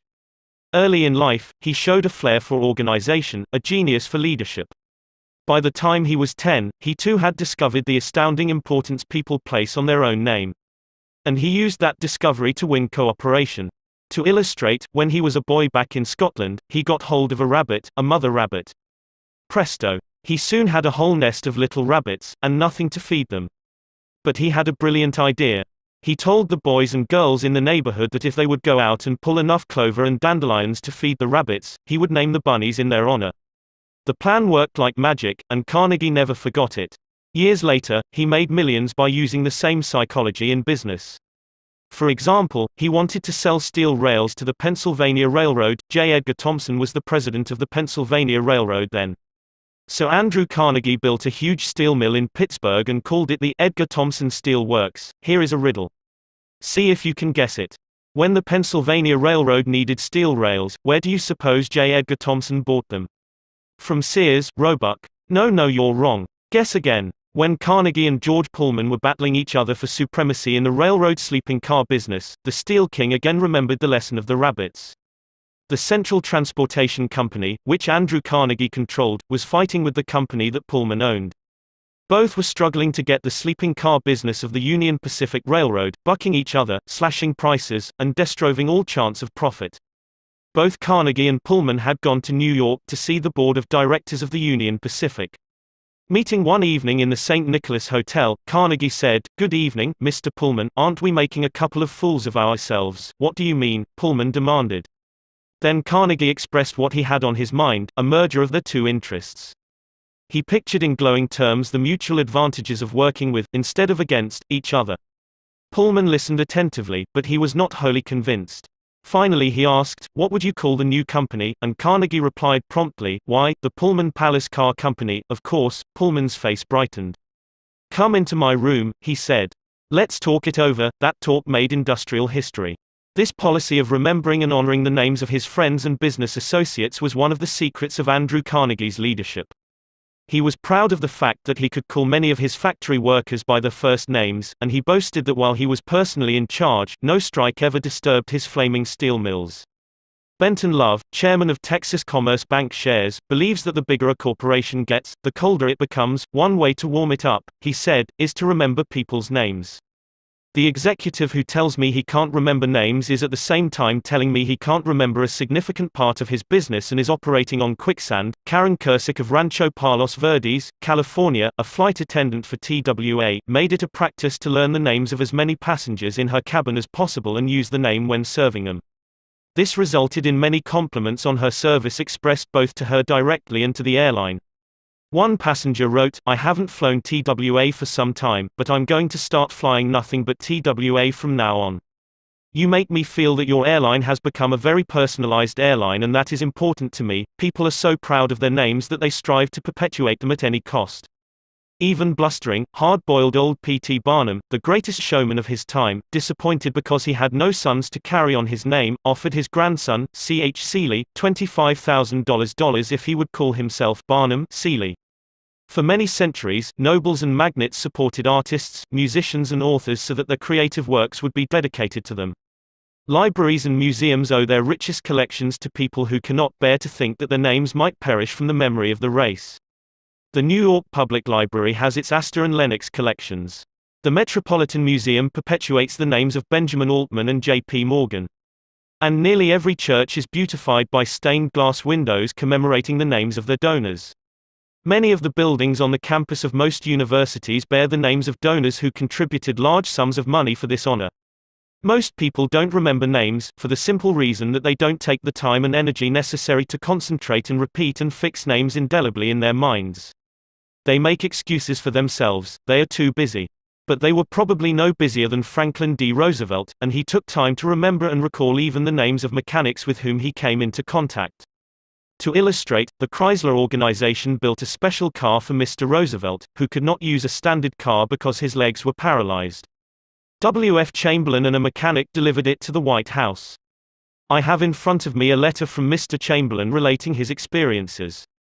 "I taught President Roosevelt how to handle a car with a lot of unusual gadgets, but he taught me a lot about the fine art of handling people. When I called at the White House," Mr. Chamberlain writes, "the president was extremely pleasant and cheerful. He called me by name, made me feel very comfortable, and particularly impressed me with the fact that he was vitally interested in things I had to show him and tell him. The car was so designed that it could be operated entirely by hand. A crowd gathered around to look at the car, and he remarked, 'I think it is marvelous. All you have to do is to touch a button and it moves away and you can drive it without effort. I think it is grand, I don't know what makes it go. I'd love to have the time to tear it down and see how it works." When Roosevelt's friends and associates admired the machine, he said in their presence, "Mr. Chamberlain, I certainly appreciate all the time and effort you have spent in developing this car. It is a mighty fine job." He admired the radiator, the special rear vision mirror and clock, the special spotlight, the kind of upholstery, the sitting position of the driver's seat, the special suitcases in the trunk with his monogram on each suitcase. In other words, he took notice of every detail to which he knew I had given considerable thought. He made a point of bringing these various pieces of equipment to the attention of Mrs. Roosevelt, Miss Perkins, the Secretary of Labor, and his secretary. He even brought the old White House porter into the picture by saying, "George, you want to take particularly good care of the suitcases." When the driving lesson was finished, the president turned to me and said, "Well, Mr. Chamberlain, I have been keeping the Federal Reserve Board waiting 30 minutes. I guess I had better get back to work." I took a mechanic with me to the White House. He was introduced to Roosevelt when he arrived. He didn't talk to the president, and Roosevelt heard his name only once. He was a shy chap, and he kept in the background. But before leaving us, the president looked for the mechanic, shook his hand, called him by name, and thanked him for coming to Washington. And there was nothing perfunctory about his thanks. He meant what he said. I could feel that. A few days after returning to New York, I got an autographed photograph of President Roosevelt and a little note of thanks again expressing his appreciation for my assistance. How he found time to do it is a mystery to me. Franklin D. Roosevelt knew that one of the simplest, most obvious and most important ways of gaining goodwill was by remembering names and making people feel important, yet how many of us do it? Half the time we are introduced to a stranger, we chat a few minutes and can't even remember his or her name by the time we say goodbye. One of the first lessons a politician learns is this: to recall a voter's name is statesmanship. To forget it is oblivion, and the ability to remember names is almost as important in business and social contacts as it is in politics. Napoleon III, Emperor of France and nephew of the great Napoleon, boasted that in spite of all his royal duties he could remember the name of every person he met. His technique? Simple. If he didn't hear the name distinctly, he said, "So sorry. I didn't get the name clearly." Then, if it was an unusual name, he would say, "How is it spelled?" During the conversation, he took the trouble to repeat the name several times and tried to associate it in his mind with the person's features, expression and general appearance. If the person was someone of importance, Napoleon went to even further pains. As soon as His Royal Highness was alone, he wrote the name down on a piece of paper, looked at it, concentrated on it, fixed it securely in his mind, and then tore up the paper. In this way, he gained an eye impression of the name as well as an ear impression. All this takes time, but good manners, said Emerson, are made up of petty sacrifices. The importance of remembering and using names is not just the prerogative of kings and corporate executives. It works for all of us. Ken Nottingham, an employee of General Motors in Indiana, usually had lunch at the company cafeteria. He noticed that the woman who worked behind the counter always had a scowl on her face. She had been making sandwiches for about 2 hours and I was just another sandwich to her. I told her what I wanted. She weighed out the ham on a little scale, then she gave me 1 leaf of lettuce, a few potato chips and handed them to me. The next day I went through the same line. Same woman, same scowl. The only difference was I noticed her name tag. I smiled and said, "Hello, Eunice," and then told her what I wanted. Well, she forgot the scale, piled on the ham, gave me 3 leaves of lettuce and heaped on the potato chips until they fell off the plate. We should be aware of the magic contained in a name and realize that this single item is wholly and completely owned by the person with whom we are dealing and nobody else. The name sets the individual apart, it makes him or her unique among all others. The information we are imparting or the request we are making takes on a special importance when we approach the situation with the name of the individual. From the waitress to the senior executive, the name will work magic as we deal with others. Principle 3: remember that a person's name is to that person the sweetest and most important sound in any language. An easy way to become a good conversationalist. Some time ago, I attended a bridge party. I don't play bridge, and there was a woman there who didn't play bridge either. She had discovered that I had once been Lowell Thomas's manager before he went on the radio and that I had traveled in Europe a great deal while helping him prepare the illustrated travel talks he was then delivering. So she said, "Oh, Mr. Carnegie, I do want you to tell me about all the wonderful places you have visited and the sights you have seen." As we sat down on the sofa, she remarked that she and her husband had recently returned from a trip to Africa. "Africa," I exclaimed. "How interesting. I've always wanted to see Africa, but I never got there except for a 24-hour stay once in Algiers. Tell me, did you visit the big game country? Yes. How fortunate. I envy you. Do tell me about Africa. That kept her talking for 45 minutes. She never again asked me where I had been or what I had seen. She didn't want to hear me talk about my travels. All she wanted was an interested listener, so she could expand her ego and tell about where she had been. Was she unusual? No. Many people are like that. For example, I met a distinguished botanist at a dinner party given by a New York book publisher. I had never talked with a botanist before, and I found him fascinating. I literally sat on the edge of my chair and listened while he spoke of exotic plants and experiments in developing new forms of plant life and indoor gardens, and even told me astonishing facts about the humble potato. I had a small indoor garden of my own, and he was good enough to tell me how to solve some of my problems. As I said, we were at a dinner party. There must have been a dozen other guests, but I violated all the canons of courtesy, ignored everyone else, and talked for hours to the botanist. Midnight came, I said good night to everyone and departed. The botanist then turned to our host and paid me several flattering compliments. I was most stimulating, I was this and I was that, and he ended by saying I was a most interesting conversationalist, an interesting conversationalist. Why, I had said hardly anything at all. I couldn't have said anything if I had wanted to without changing the subject, for I didn't know any more about botany than I knew about the anatomy of a penguin. But I had done this, I had listened intently. I had listened because I was genuinely interested. And he felt it. Naturally that pleased him. That kind of listening is one of the highest compliments we can pay anyone. Few human beings, wrote Jack Woodford in Strangers in Love, few human beings are proof against the implied flattery of rapt attention. I went even further than giving him rapt attention. I was hearty in my approbation and lavish in my praise. I told him that I had been immensely entertained and instructed, and I had. I told him I wished I had his knowledge, and I did. I told him that I should love to wander the fields with him, and I have. I told him I must see him again, and I did. And so I had him thinking of me as a good conversationalist when, in reality, I had been merely a good listener and had encouraged him to talk. What is the secret, the mystery, of a successful business interview? Well, according to former Harvard President Charles W. Eliot, there is no mystery about successful business intercourse. Exclusive attention to the person who is speaking to you is very important. Nothing else is so flattering as that. Eliot himself was a past master of the art of listening. Henry James, one of America's first great novelists, recalled, Dr. Eliot's listening was not mere silence, but a form of activity. Sitting very erect on the end of his spine with hands joined in his lap. Making no movement except that he revolved his thumbs around each other faster or slower, he faced his interlocutor and seemed to be hearing with his eyes as well as his ears. He listened with his mind and attentively considered what you had to say while you said it. At the end of an interview, the person who had talked to him felt that he had had his say. Self-evident, isn't it? You don't have to study for 4 years in Harvard to discover that. Yet I know and you know department store owners who will rent expensive space, buy their goods economically, dress their windows appealingly, spend thousands of dollars in advertising and then hire clerks who haven't the sense to be good listeners, clerks who interrupt customers, contradict them, irritate them, and all but drive them from the store. A department store in Chicago almost lost a regular customer who spent several $1,000s each year in that store because a sales clerk wouldn't listen. Mrs. Henrietta Douglas, who took our course in Chicago, had purchased a coat at a special sale. After she had brought it home, she noticed that there was a tear in the lining.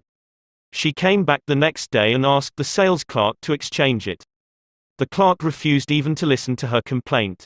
"You bought this at a special sale," she said. She pointed to a sign on the wall. "Read that," she exclaimed, "all sales are final, once you bought it, you have to keep it. Sew up the lining yourself." "But this was damaged merchandise," Mrs. Douglas complained. "Makes no difference," the clerk interrupted. "Final's final." Mrs. Douglas was about to walk out indignantly, swearing never to return to that store ever, when she was greeted by the department manager, who knew her from her many years of patronage. Mrs. Douglas told her what had happened. The manager listened attentively to the whole story, examined the coat and then said, "Special sales are final, so we can dispose of merchandise at the end of the season. But this no return policy does not apply to damaged goods. We will certainly repair or replace the lining, or if you prefer, give you your money back." What a difference in treatment. If that manager had not come along and listened to the customer, a long-term patron of that store could have been lost forever. Listening is just as important in one's home life as in the world of business. Millie Esposito of Croton-on-Hudson, New York, made it her business to listen carefully when one of her children wanted to speak with her. One evening she was sitting in the kitchen with her son, Robert, and after a brief discussion of something that was on his mind, Robert said, "Mom, I know that you love me very much." Mrs. Esposito was touched and said, "Of course I love you very much. Did you doubt it?" Robert responded, "No, but I really know you love me because whenever I want to talk to you about something you stop whatever you are doing and listen to me." The chronic kicker, even the most violent critic, will frequently soften and be subdued in the presence of a patient, sympathetic listener, a listener who will be silent while the irate fault-finder dilates like a king cobra and spews the poison out of his system. To illustrate, the New York Telephone Company discovered a few years ago that it had to deal with one of the most vicious customers who ever cursed a customer service representative. And he did curse. He raved. He threatened to tear the phone out by its roots. He refused to pay certain charges that he declared were false. He wrote letters to the newspapers. He filed innumerable complaints with the Public Service Commission, and he started several suits against the telephone company. At last, one of the company's most skillful troubleshooters was sent to interview this stormy petrel. This troubleshooter listened and let the cantankerous customer enjoy himself pouring out his tirade. The telephone representative listened and said yes and sympathized with his grievance.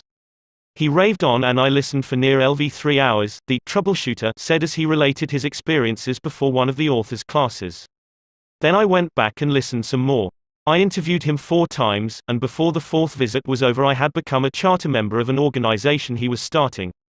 He called it the Telephone Subscribers Protective Association. I am still a member of this organization, and, so far as I know, I'm the only member in the world today besides Mr.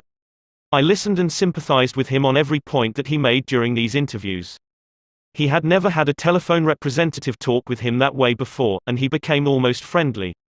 The point on which I went to see him was not even mentioned on the first visit, nor was it mentioned on the second or third, but upon the 4th interview, I closed the case completely. He paid all his bills in full, and for the first time in the history of his difficulties with the telephone company he voluntarily withdrew his complaints from the Public Service Commission. Doubtless Mr. had considered himself a holy crusader, defending the public rights against callous exploitation. But in reality, what he had really wanted was a feeling of importance. He got this feeling of importance at first by kicking and complaining. But as soon as he got his feeling of importance from a representative of the company, his imagined grievances vanished into thin air. One morning years ago, an angry customer stormed into the office of Julian F. Detmer, founder of the Detmer Woolen Company, which later became the world's largest distributor of woolens to the tailoring trade. "This man owed us a small sum of money," Mr. Detmer explained to me. "The customer denied it, but we knew he was wrong. So our credit department had insisted that he pay. After getting a number of letters from our credit department, he packed his grip, made a trip to Chicago, and hurried into my office to inform me not only that he was not going to pay that bill, but that he was never going to buy another dollar's worth of goods from the Detmer Woolen Company." I listened patiently to all he had to say. I was tempted to interrupt, but I realized that would be bad policy, so I let him talk himself out. When he finally simmered down and got in a receptive mood, I said quietly, "I want to thank Vo for coming to Chicago to tell me about this. You have done me a great favor, for if our credit department has annoyed you, it may annoy other good customers, and that would be just too bad. Believe me, I am far more eager to hear this than you are to tell it." That was the last thing in the world he expected me to say. I think he was a trifle disappointed, because he had come to Chicago to tell me a thing or two, but here I was thanking him instead of scrapping with him. I assured him we would wipe the charge off the books and forget it, because he was a very careful man with only one account to look after, while our clerks had to look after thousands. Therefore, he was less likely to be wrong than we were. I told him that I understood exactly how he felt and that, if I were in his shoes, I should undoubtedly feel precisely as he did. Since he wasn't going to buy from us anymore, I recommended some other woolen houses. In the past, we had usually lunched together when he came to Chicago, so I invited him to have lunch with me this day. He accepted reluctantly, but when we came back to the office he placed a larger order than ever before. He returned home in a softened mood and, wanting to be just as fair with us as we had been with him, looked over his bills, found one that had been mislaid, and sent us a check with his apologies. Later, when his wife presented him with a baby boy, he gave his son the middle name of Detmer, and he remained a friend and customer of the house until his death 22 years afterwards. Years ago, a poor Dutch immigrant boy washed the windows of a bakery shop after school to help support his family. His people were so poor that in addition he used to go out in the street with a basket every day and collect stray bits of coal that had fallen in the gutter where the coal wagons had delivered fuel. That boy, Edward Bok, never got more than 6 years of schooling in his life, yet eventually he made himself one of the most successful magazine editors in the history of American journalism. How did he do it? That is a long story, but how he got his start can be told briefly. He got his start by using the principles advocated in this chapter. He left school when he was 13 and became an office boy for Western Union, but he didn't for one moment give up the idea of an education. Instead, he started to educate himself. He saved his car fares and went without lunch until he had enough money to buy an encyclopedia of American biography, and then he did an unheard of thing. He read the lives of famous people and wrote them asking for additional information about their childhoods. He was a good listener. He asked famous people to tell him more about themselves. He wrote General James A. Garfield, who was then running for president, and asked if it was true that he was once a towboy on a canal, and Garfield replied. He wrote General Grant asking about a certain battle, and Grant drew a map for him and invited this 14-year-old boy to dinner and spent the evening talking to him. Soon our Western Union messenger boy was corresponding with many of the most famous people in the nation: Ralph Waldo Emerson, Oliver Wendell Holmes, Longfellow, Mrs. Abraham Lincoln, Louisa May Alcott, General Sherman and Jefferson Davis. Not only did he correspond with these distinguished people, but as soon as he got a vacation, he visited many of them as a welcome guest in their homes. This experience imbued him with a confidence that was invaluable. These men and women fired him with a vision and ambition that shaped his life. And all this, let me repeat, was made possible solely by the application of the principles we are discussing here. Isaac F. Marcosson, a journalist who interviewed hundreds of celebrities, declared that many people fail to make a favorable impression because they don't listen attentively. They have been so much concerned with what they are going to say next that they do not keep their ears open. Very important people have told me that they prefer good listeners to good talkers, but the ability to listen seems rarer than almost any other good trait, and not only important personages crave a good listener, but ordinary folk do too. As the Reader's Digest once said, many persons call a doctor when all they want is an audience. During the darkest hours of the Civil War, Lincoln wrote to an old friend in Springfield, Illinois, asking him to come to Washington. Lincoln said he had some problems he wanted to discuss with him. The old neighbor called at the White House, and Lincoln talked to him for hours about the advisability of issuing a proclamation freeing the slaves. Lincoln went over all the arguments for and against such a move, and then read letters and newspaper articles, some denouncing him for not freeing the slaves and others denouncing him for fear he was going to free them. After talking for hours, Lincoln shook hands with his old neighbor, said good night, and sent him back to Illinois without even asking for his opinion. Lincoln had done all the talking himself. That seemed to clarify his mind. He seemed to feel easier after that talk, the old friend said. Lincoln hadn't wanted advice, he had wanted merely a friendly, sympathetic listener to whom he could unburden himself. That's what we all want when we are in trouble. That is frequently all the irritated customer wants, and the dissatisfied employee or the hurt friend. One of the great listeners of modern times was Sigmund Freud. A man who met Freud described his manner of listening. It struck me so forcibly that I shall never forget him. He had qualities which I had never seen in any other man. Never had I seen such concentrated attention. There was none of that piercing, soul-penetrating gaze business. His eyes were mild and genial. His voice was low and kind. His gestures were few, but the attention he gave me, his appreciation of what I said, even when I said it badly, was extraordinary. You've no idea what it meant to be listened to like that. If you want to know how to make people shun you and laugh at you behind your back and even despise you, here is the recipe: never listen to anyone for long. Talk incessantly about yourself. If you have an idea while the other person is talking, don't wait for him or her to finish, bust right in and interrupt in the middle of a sentence. Do you know people like that? I do, unfortunately, and the astonishing part of it is that some of them are prominent. Bores, that is all they are, bores intoxicated with their own egos, drunk with a sense of their own importance. People who talk only of themselves think only of themselves. And those people who think only of themselves, Dr. Nicholas Murray Butler, longtime president of Columbia University, said, are hopelessly uneducated. They are not educated, said Dr. Butler, no matter how instructed they may be, so if you aspire to be a good conversationalist, be an attentive listener. To be interesting, be interested. Ask questions that other persons will enjoy answering. Encourage them to talk about themselves and their accomplishments. Remember that the people you are talking to are 100 times more interested in themselves and their wants and problems than they are in you and your problems. A person's toothache means more to that person than a famine in China which kills 1 million people. A boil on one's neck interests one more than 40 earthquakes in Africa. Think of that the next time you start a conversation. Principle 4. Be a good listener.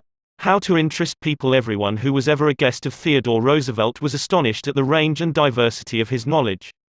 Whether his visitor was a cowboy or a rough rider, a New York politician or a diplomat, Roosevelt knew what to say. And how was it done? The answer was simple. Whenever Roosevelt expected a visitor, he sat up late the night before, reading up on the subject in which he knew his guest was particularly interested. For Roosevelt knew, as all leaders know, that the royal road to a person's heart is to talk about the things he or she treasures most. The genial William Leon Phelps, essayist and professor of literature at Yale, learned this lesson early in life. When I was 8 years old and was spending a weekend visiting my Aunt Libby Lindsley at her home in Stratford on the Housatonic, he wrote in his essay on human nature, a middle-aged man called one evening, and after a polite skirmish with my aunt, he devoted his attention to me. At that time, I happened to be excited about boats, and the visitor discussed the subject in a way that seemed to me particularly interesting. After he left, I spoke of him with enthusiasm. What a man! My aunt informed me he was a New York lawyer, that he cared nothing whatever about boats, that he took not the slightest interest in the subject.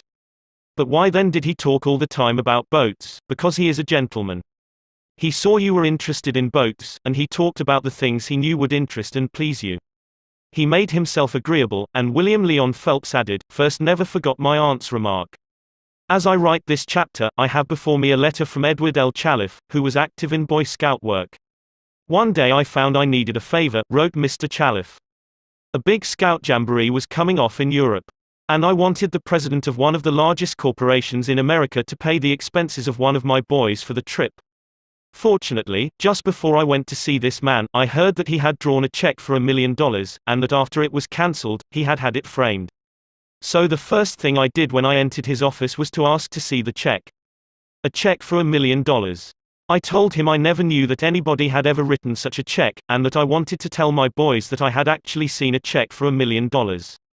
He gladly showed it to me, I admired it and asked him to tell me all about how it happened to be drawn. You notice, don't you, that Mr. Challiff didn't begin by talking about the Boy Scouts, or the jamboree in Europe, or what it was he wanted. He talked in terms of what interested the other man. Here's the result. Presently, the man I was interviewing said, "Oh, by the way, what was it you wanted to see me about?" So I told him. To my vast surprise, Mr. Challiff continues, he not only granted immediately what I asked for, but much more. I had asked him to send only one boy to Europe, but he sent 5 boys and myself, gave me a letter of credit for $1,000 and told us to stay in Europe for 7 weeks. He also gave me letters of introduction to his branch presidents, putting them at our service, and he himself met us in Paris and showed us the town. Since then, he has given jobs to some of the boys whose parents were in want, and he is still active in our group. Yet I know if I hadn't found out what he was interested in, and got him warmed up first, I wouldn't have found him 1/10 as easy to approach. Is this a valuable technique to use in business? Is it? Let's see. Take Henry G. Duvernoy of Duvernoy & Sons, a wholesale baking firm in New York. Mr. Duvernoy had been trying to sell bread to a certain New York hotel. He had called on the manager every week for 4 years. He went to the same social affairs the manager attended. He even took rooms in the hotel and lived there in order to get the business. But he failed. Then, said Mr. Duvernoy, after studying human relations, I resolved to change my tactics. I decided to find out what interested this man, what caught his enthusiasm. I discovered he belonged to a society of hotel executives called the Hotel Greeters of America.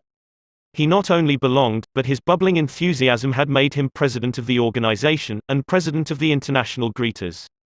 No matter where its conventions were held, he would be there. So when I saw him the next day, I began talking about the greeters.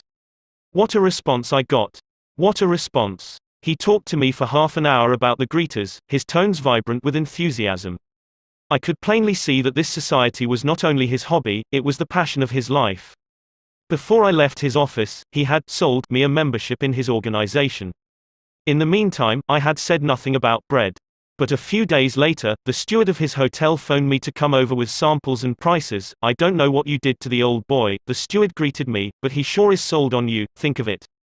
I had been drumming at that man for 4 years, trying to get his business, and I'd still be drumming at him if I hadn't finally taken the trouble to find out what he was interested in, and what he enjoyed talking about. Edward E. Harriman of Hagerstown, Maryland, chose to live in the beautiful Cumberland Valley of Maryland after he completed his military service.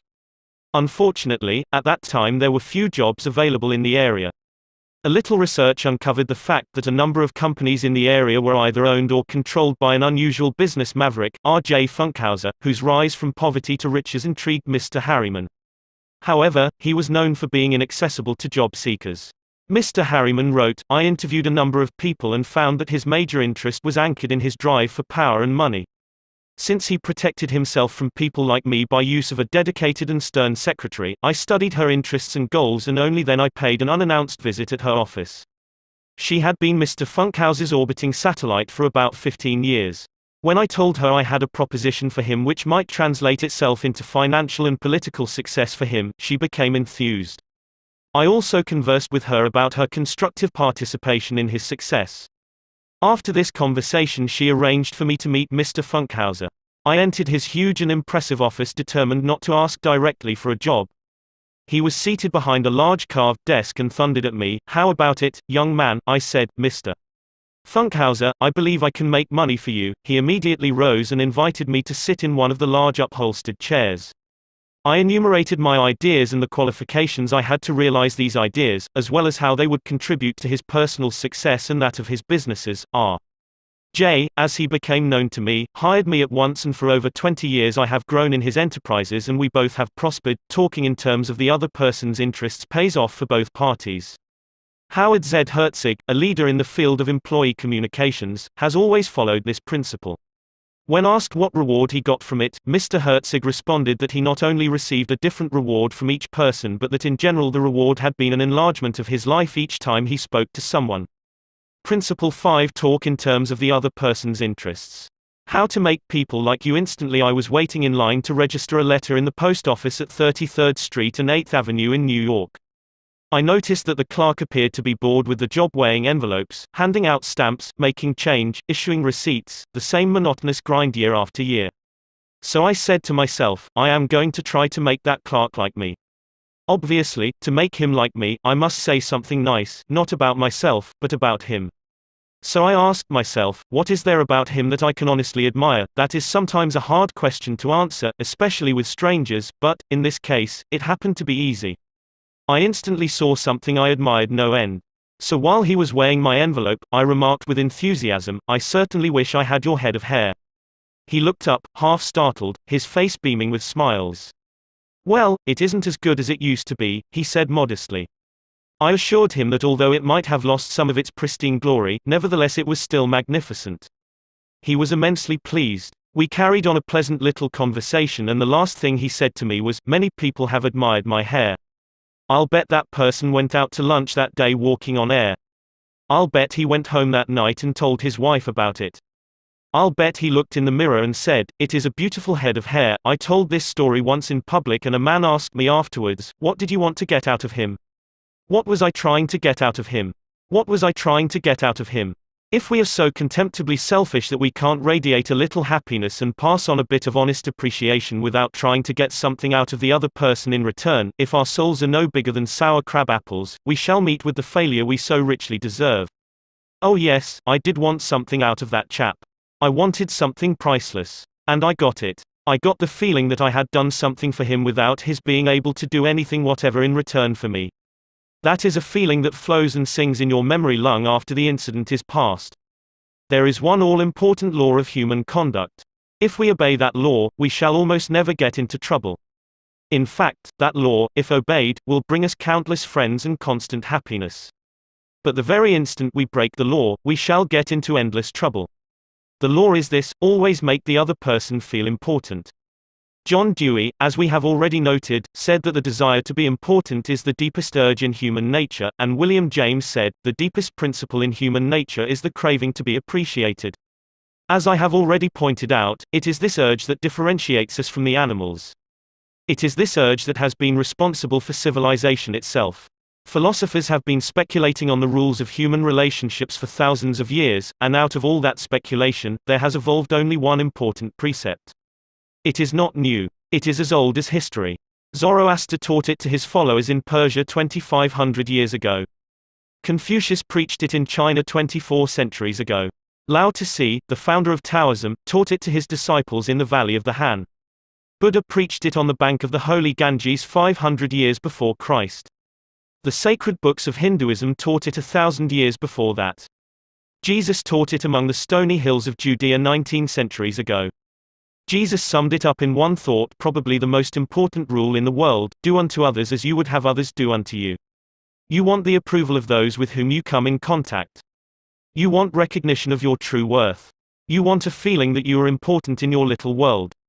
You don't want to listen to cheap, insincere flattery, but you do crave sincere appreciation. You want your friends and associates to be, as Charles Schwab put it, hearty in their approbation and lavish in their praise. All of us want that. So let's obey the golden rule, and give unto others what we would have others give unto us. How? When? Where? The answer is, all the time, everywhere.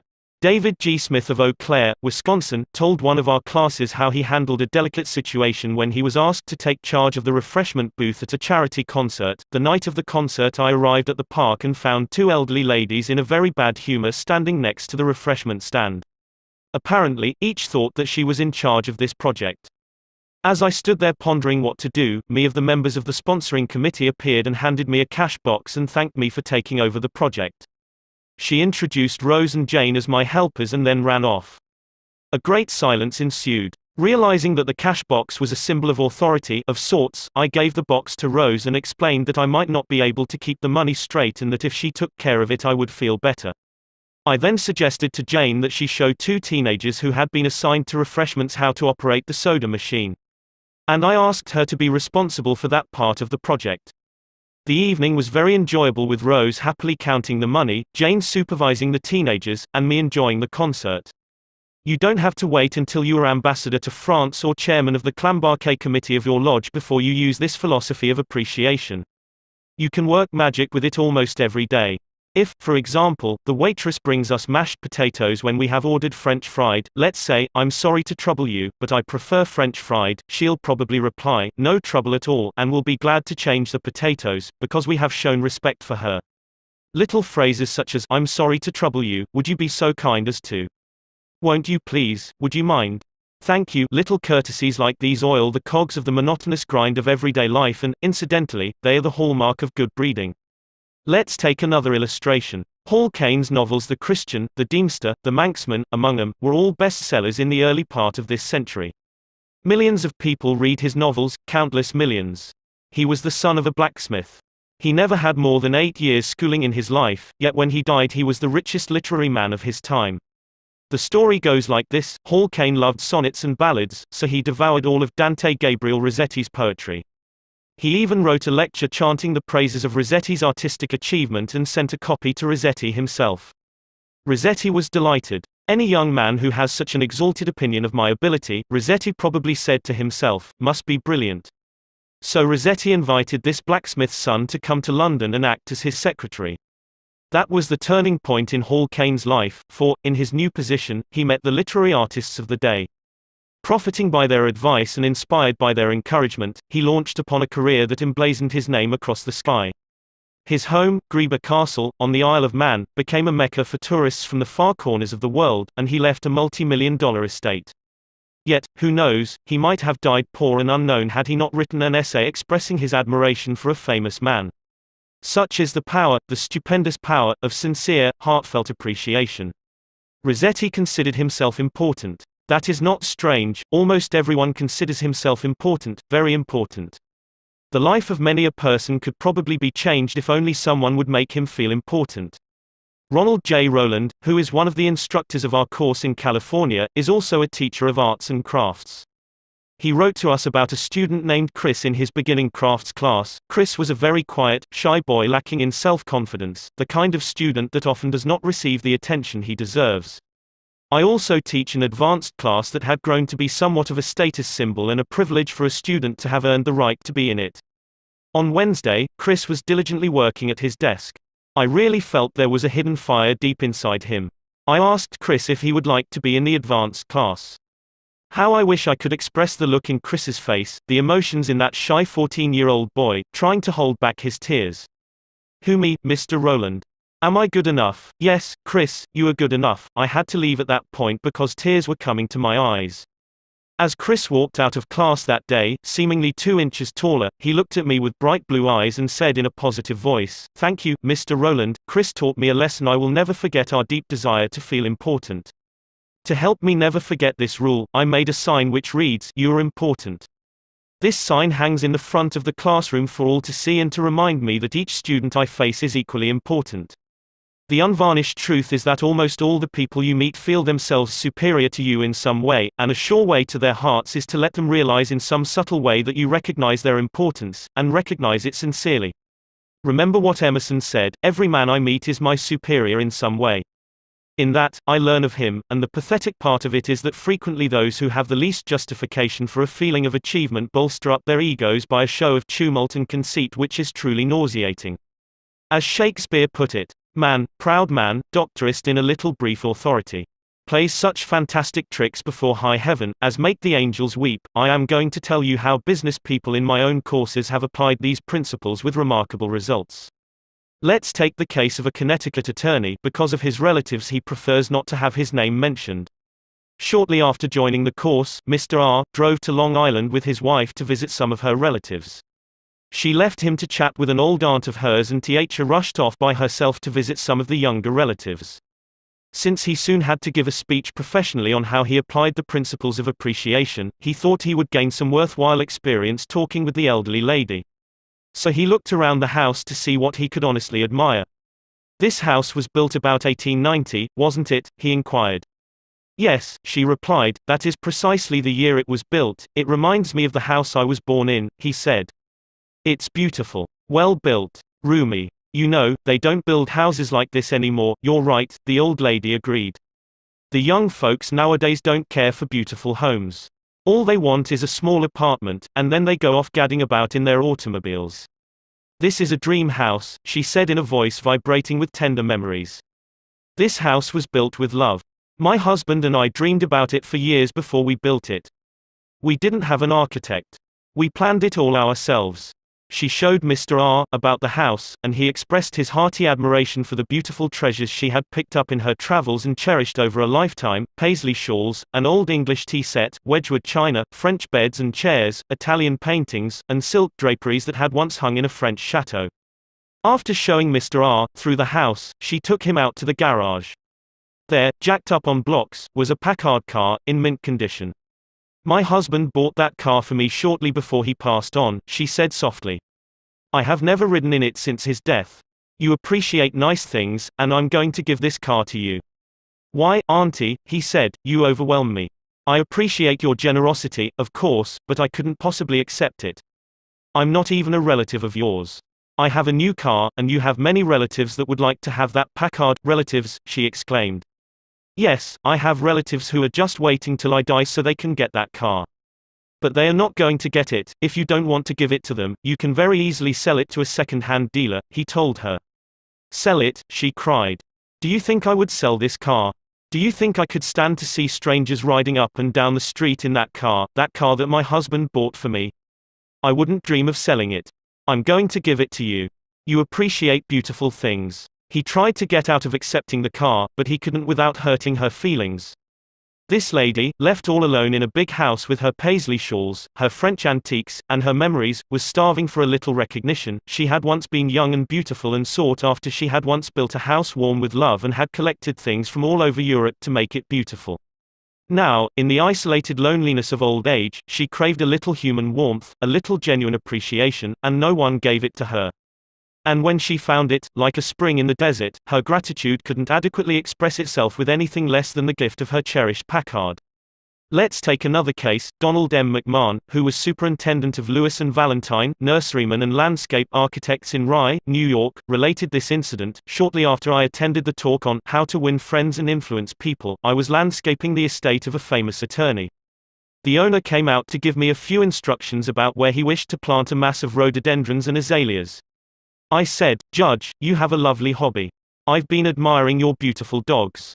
I understand you win a lot of blue ribbons every year at the show in Madison Square Garden." The effect of this little expression of appreciation was striking.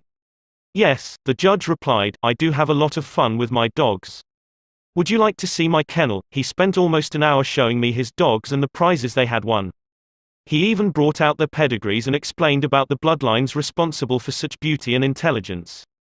Finally, turning to me, he asked, "Do you have any small children?" "Yes, I do," I replied. "I have a son." "Well, wouldn't he like a puppy?" the judge inquired. "Oh, yes, he'd be tickled pink." "All right, I'm going to give him one," the judge announced. He started to tell me how to feed the puppy. Then he paused. "You'll forget it if I tell you." "I'll write it out." So the judge went in the house, typed out the pedigree and feeding instructions, and gave me a puppy worth several $100s and 1 hour and 15 minutes of his valuable time, largely because I had expressed my honest admiration for his hobby and achievements. George Eastman, of Kodak fame, invented the transparent film that made motion pictures possible, amassed a fortune of $100 million, and made himself one of the most famous businessmen on earth. Yet in spite of all these tremendous accomplishments, he craved little recognitions, even as you and I. To illustrate, when Eastman was building the Eastman School of Music and also Kilbourne Hall in Rochester, James Adamson, then president of the Superior Seating Company of New York, wanted to get the order to supply the theater chairs for these buildings. Phoning the architect, Mr. Adamson made an appointment to see Mr. Eastman in Rochester. When Adamson arrived, the architect said, "I know you want to get this order, but I can tell you right now that you won't stand a ghost of a show if you take more than 5 minutes of George Eastman's time. He is a strict disciplinarian. He is very busy. So tell your story quickly and get out." Adamson was prepared to do just that. When he was ushered into the room, he saw Mr. Eastman bending over a pile of papers at his desk. Presently, Mr. Eastman looked up, removed his glasses, and walked toward the architect and Mr. Adamson, saying, "Good morning, gentlemen, what can I do for you?" The architect introduced them, and then Mr. Adamson said, "While we've been waiting for you, Mr. Eastman, I've been admiring your office. I wouldn't mind working in a room like this myself. I'm in the interior woodworking business, and I never saw a more beautiful office in all my life." George Eastman replied, "You remind me of something I had almost forgotten. It is beautiful, isn't it? I enjoyed it a great deal when it was first built. But I come down here now with a lot of other things on my mind and sometimes don't even see the room for weeks at a time." Adamson walked over and rubbed his hand across a panel. "This is English oak, isn't it? A little different texture from Italian oak." "Yes," Eastman replied.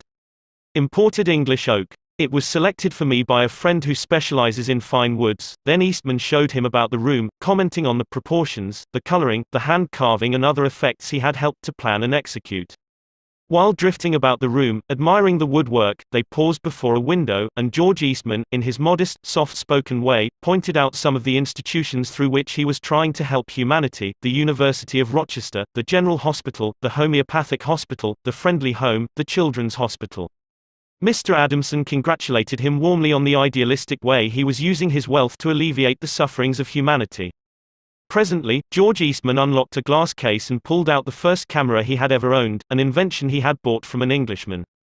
Adamson questioned him at length about his early struggles to get started in business, and Mr. Eastman spoke with real feeling about the poverty of his childhood, telling how his widowed mother had kept a boarding house while he clerked in an insurance office.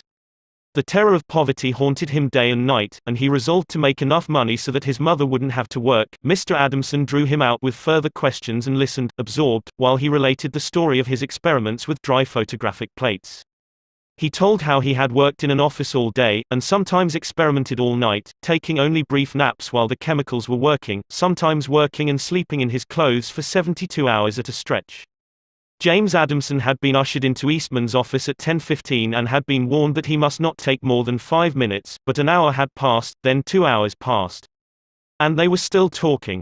Finally, George Eastman turned to Adamson and said, "The last time I was in Japan I bought some chairs, brought them home, and put them in my sun porch. But the sun peeled the paint, so I went downtown the other day and bought some paint and painted the chairs myself. Would you like to see what sort of a job I can do painting chairs? All right. Come up to my home and have lunch with me and I'll show you."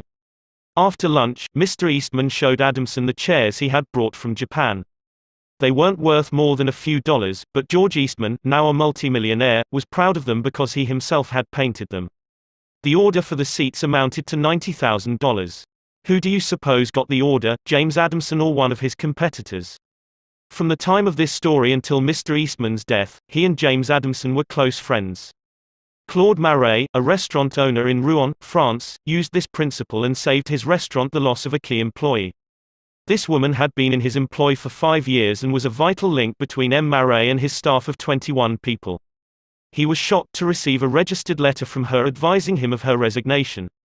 M. Marais reported, "I was very surprised and, even more, disappointed, because I was under the impression that I had been fair to her and receptive to her needs.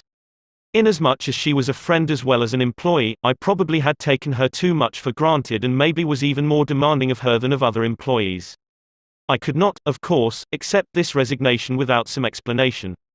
I took her aside and said, 'Paulette, you must understand that I cannot accept your resignation. You mean a great deal to me and to this company, and you are as important to the success of this restaurant as I am.' I repeated this in front of the entire staff, and I invited her to my home and reiterated my confidence in her with my family present. Paulette withdrew her resignation, and today I can rely on her as never before. I frequently reinforce this by expressing my appreciation for what she does and showing her how important she is to me and to the restaurant." "Talk to people about themselves," said Disraeli, one of the shrewdest men who ever ruled the British Empire. "Talk to people about themselves and they will listen for hours." Principle 6: Make the other person feel important and do it sincerely. In a nutshell, 6 ways to make people like you. Principle 1: Become genuinely interested in other people. Principle 2: Smile. Principle 3: Remember that a person's name is to that person the sweetest and most important sound in any language. Principle 4: Be a good listener. Principle 5: Talk in terms of the other person's interests. Principle 6: Make the other person feel important and do it sincerely. Part 3: How to win people to your way of thinking. 1. You can't win an argument. Shortly after the close of World War I, I learned an invaluable lesson one night in London. I was manager at the time for Sir Ross Smith. During the war, Sir Ross had been the Australian ace out in Palestine, and shortly after peace was declared, he astonished the world by flying halfway around it in 30 days. No such feat had ever been attempted before. It created a tremendous sensation. The Australian government awarded him $50,000, the King of England knighted him, and, for a while, he was the most talked about man under the Union Jack. I was attending a banquet one night given in Sir Ross's honor, and during the dinner, the man sitting next to me told a humorous story which hinged on the quotation, "There's a divinity that shapes our ends, rough hew them how we will." The raconteur mentioned that the quotation was from the Bible. He was wrong. I knew that, I knew it positively. There couldn't be the slightest doubt about it. And so, to get a feeling of importance and display my superiority, I appointed myself as an unsolicited and unwelcome committee of one to correct him. He stuck to his guns. "What? From Shakespeare? Impossible. Absurd. That quotation was from the Bible." And he knew it. The storyteller was sitting on my right, and Frank Gammond, an old friend of mine, was seated at my left. Mr. Gammond had devoted years to the study of Shakespeare, so the storyteller and I agreed to submit the question to Mr. Gammond. Mr. Gammond listened, kicked me under the table, and then said, "Dale, you are wrong. The gentleman is right. It is from the Bible." On our way home that night, I said to Mr. Gammond, "Frank, you knew that quotation was from Shakespeare?" "Yes, of course," he replied, "Hamlet, Act 5, Scene 2. But we were guests at a festive occasion, my dear Dale. Why prove to a man he is wrong? Is that going to make him like you? Why not let him save his face? He didn't ask for your opinion. He didn't want it. Why argue with him? Always avoid the acute angle." The man who said that taught me a lesson I'll never forget. I not only had made the storyteller uncomfortable but had put my friend in an embarrassing situation. How much better it would have been had I not become argumentative. It was a sorely needed lesson because I had been an inveterate arguer. During my youth, I had argued with my brother about everything under the Milky Way. When I went to college, I studied logic and argumentation and went in for debating contests. Talk about being from Missouri, I was born there. I had to be shown. Later, I taught debating and argumentation in New York, and once, I am ashamed to admit, I planned to write a book on the subject. Since then, I have listened to, engaged in, and watched the effect of thousands of arguments. As a result of all this, I have come to the conclusion that there is only one way under high heaven to get the best of an argument, and that is to avoid it. Avoid it as you would avoid rattlesnakes and earthquakes. 9 times out of 10, an argument ends with each of the contestants more firmly convinced than ever that he is absolutely right. You can't win an argument. You can't, because if you lose it, and if you win it, you lose it. Why? Well, suppose you triumph over the other man and shoot his argument full of holes and prove that he is non compos mentis. Then what? You will feel fine. But what about him? You have made him feel inferior. You have hurt his pride. He will resent your triumph. And, a man convinced against his will is of the same opinion still. Years ago Patrick J. O'Hare joined one of my classes. He had had little education, and how he loved a scrap. He had once been a chauffeur, and he came to me because he had been trying, without much success, to sell trucks. A little questioning brought out the fact that he was continually scrapping with and antagonizing the very people he was trying to do business with. If a prospect said anything derogatory about the trucks he was selling, Pat saw red and was right at the customer's throat. Pat won a lot of arguments in those days. As he said to me afterward, I often walked out of an office saving, I told that bird something, sure I had told him something, but I hadn't sold him anything. MV first problem was not to teach Patrick J. O'Hare to talk. My immediate task was to train him to refrain from talking and to avoid verbal fights. Mr. O'Hare became one of the star salesmen for the White Motor Company in New York. How did he do it? Here is his story in his own words. If I walk into a buyer's office now and he says, "What? A white truck? They're no good. I wouldn't take one if you gave it to me. I'm going to buy the Who's It truck," I say, "The Who's It is a good truck. If you buy the Who's It, you'll never make a mistake. The Who's It's are made by a fine company and sold by good people." He is speechless then. There is no room for an argument. If he says the Who's It is best and I say sure it is, he has to stop. He can't keep on all afternoon saying, "It's the best," when I'm agreeing with him. We then get off the subject of Who's It and I begin to talk about the good points of the white truck. There was a time when a remark like his first one would have made me see scarlet and red and orange. I would start arguing against the Who's It, and the more I argued against it, the more my prospect argued in favor of it, and the more he argued, the more he sold himself on my competitor's product. As I look back now, I wonder how I was ever able to sell anything. I lost years of my life in scrapping and arguing. I keep my mouth shut now. It pays. As wise old Ben Franklin used to say, if you argue and rankle and contradict, you may achieve a victory sometimes, but it will be an empty victory because you will never get your opponent's goodwill. So figure it out for yourself. Which would you rather have, an academic, theatrical victory or a person's goodwill? You can seldom have both. The Boston Transcript once printed this bit of significant doggerel: "Here lies the body of William J., who died maintaining his right of way. He was right, dead right, as he sped along, but he's just as dead as if he were wrong." You may be right, dead right, as you speed along in your argument, but as far as changing another's mind is concerned, you will probably be just as futile as if you were wrong. Frederick S. Parsons, an income tax consultant, had been disputing and wrangling for an hour with a government tax inspector. An item of $9,000 was at stake. Mr. Parsons claimed that this $9,000 was in reality a bad debt, that it would never be collected, that it ought not to be taxed. "Bad debt, my eye," retorted the inspector. "It must be taxed." This inspector was cold, arrogant and stubborn, Mr. Parsons said as he told the story to the class. Reason was wasted and so were facts. The longer we argued, the more stubborn he became. So I decided to avoid argument, change the subject, and give him appreciation.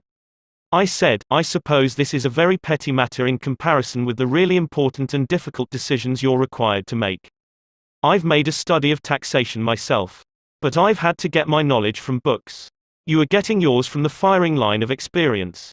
I sometime wish I had a job like yours. It would teach me a lot." I meant every word I said. Well, the inspector straightened up in his chair, leaned back, and talked for a long time about his work, telling me of the clever frauds he had uncovered.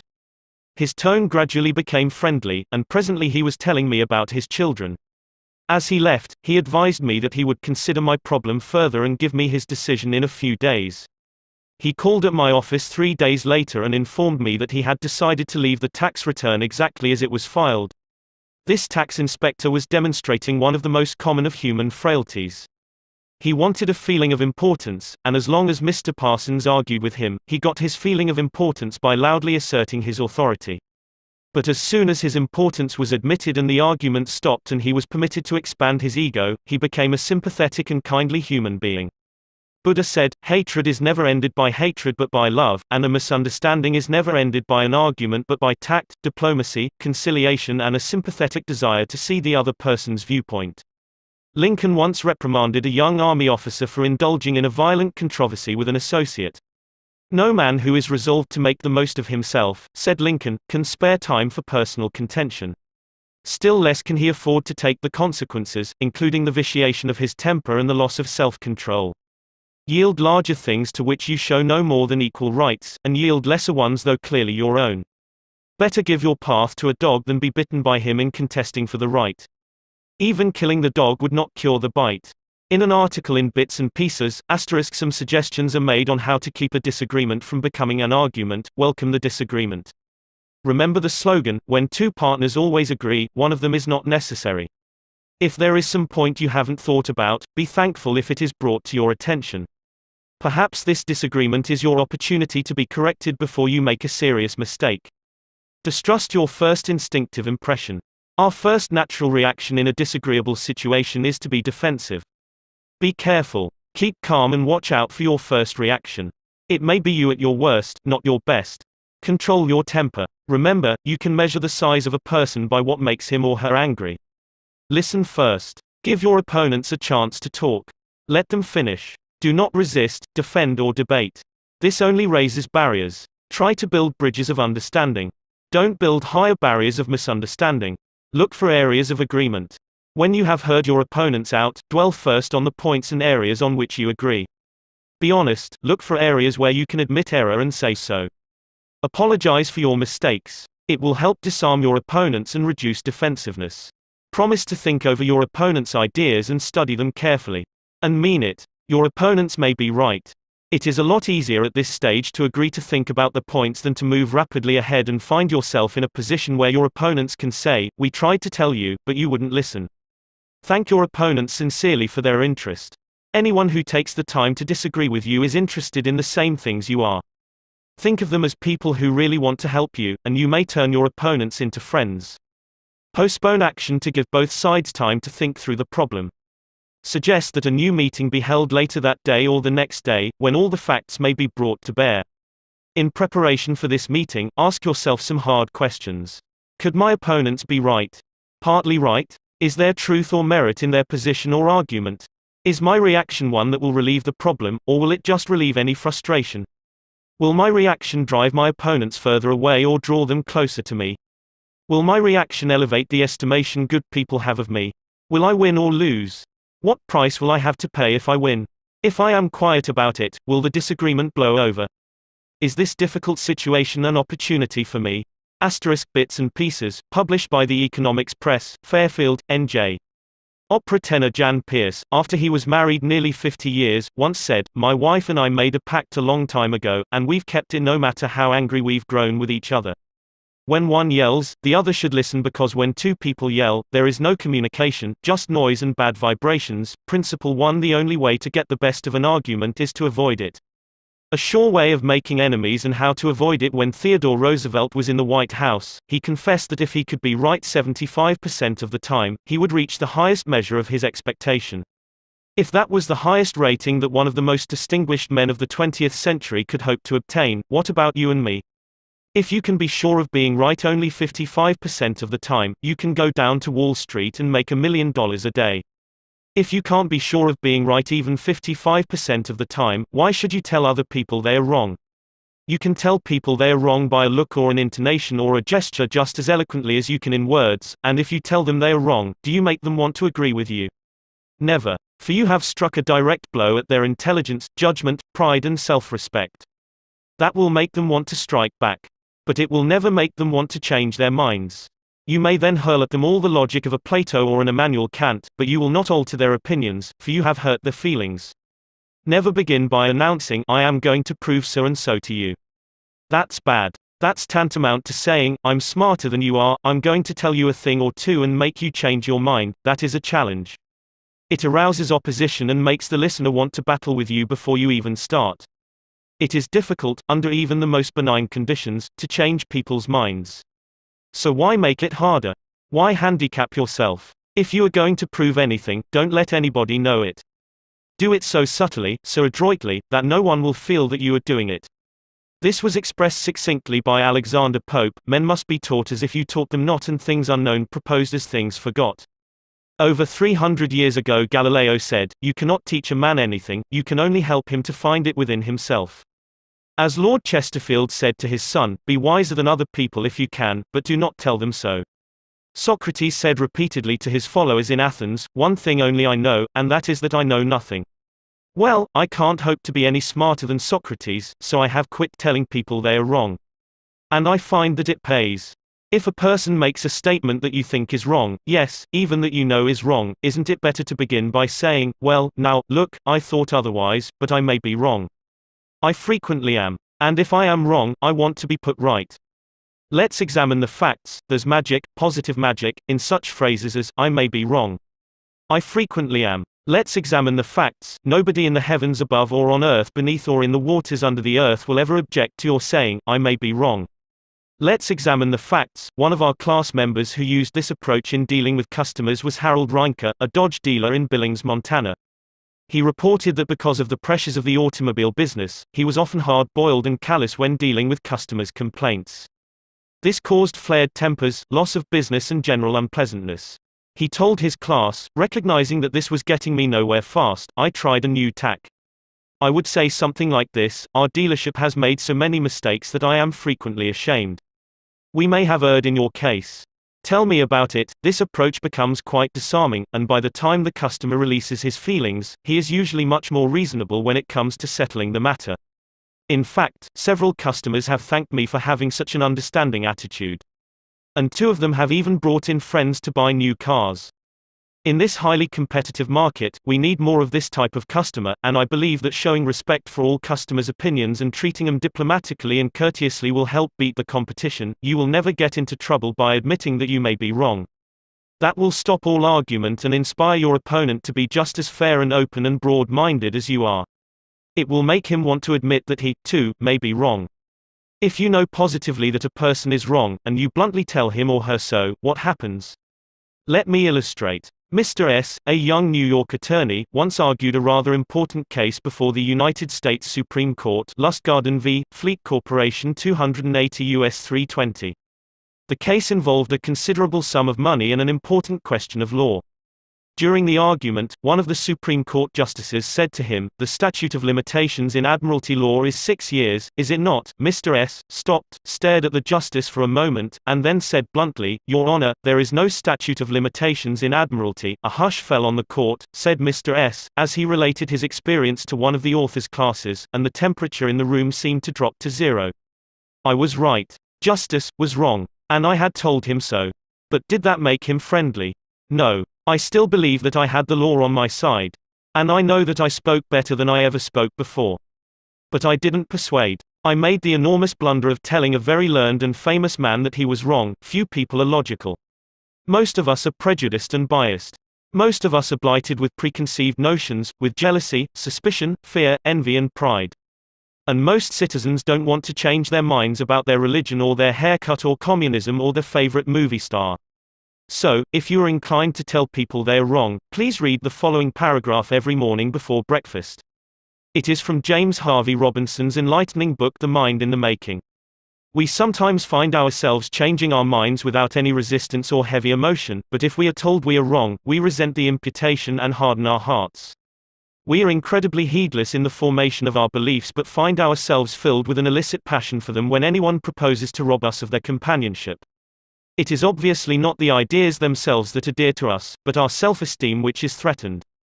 The little word, my, is the most important one in human affairs, and properly to reckon with it is the beginning of wisdom. It has the same force whether it is my dinner, my dog, and my house, or my father, my country, and my God. We not only resent the imputation that our watch is wrong, or our car shabby, but that our conception of the canals of Mars, of the pronunciation of Epictetus, of the medicinal value of salicin, or of the date of Sargon I is subject to revision. We like to continue to believe what we have been accustomed to accept as true, and the resentment aroused when doubt is cast upon any of our assumptions leads us to seek every manner of excuse for clinging to it. The result is that most of our so-called reasoning consists in finding arguments for going on believing as we already do.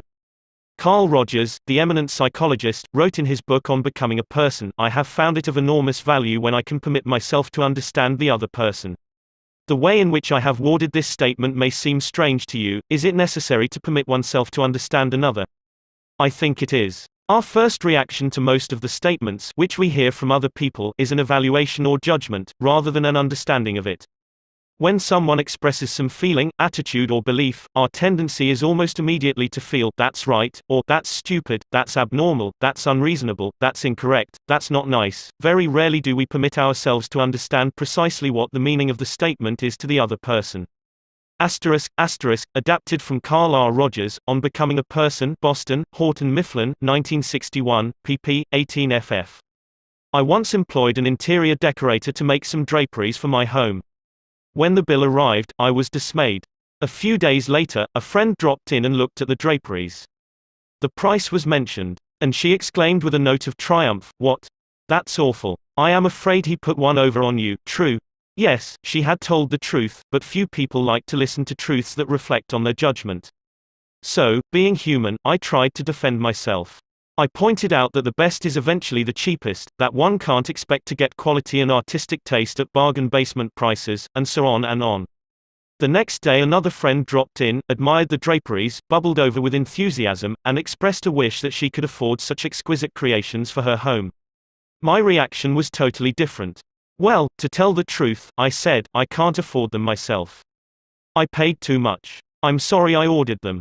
When we are wrong, we may admit it to ourselves. And if we are handled gently and tactfully, we may admit it to others and even take pride in our frankness and broad-mindedness.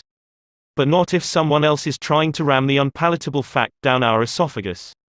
Horace Greeley, the most famous editor in America during the time of the Civil War, disagreed violently with Lincoln's policies. He believed that he could drive Lincoln into agreeing with him by a campaign of argument, ridicule and abuse. He waged this bitter campaign month after month, year after year. In fact, he wrote a brutal, bitter, sarcastic and personal attack on President Lincoln the night Booth shot him. But did all this bitterness make Lincoln agree with Greeley? Not at all. Ridicule and abuse never do.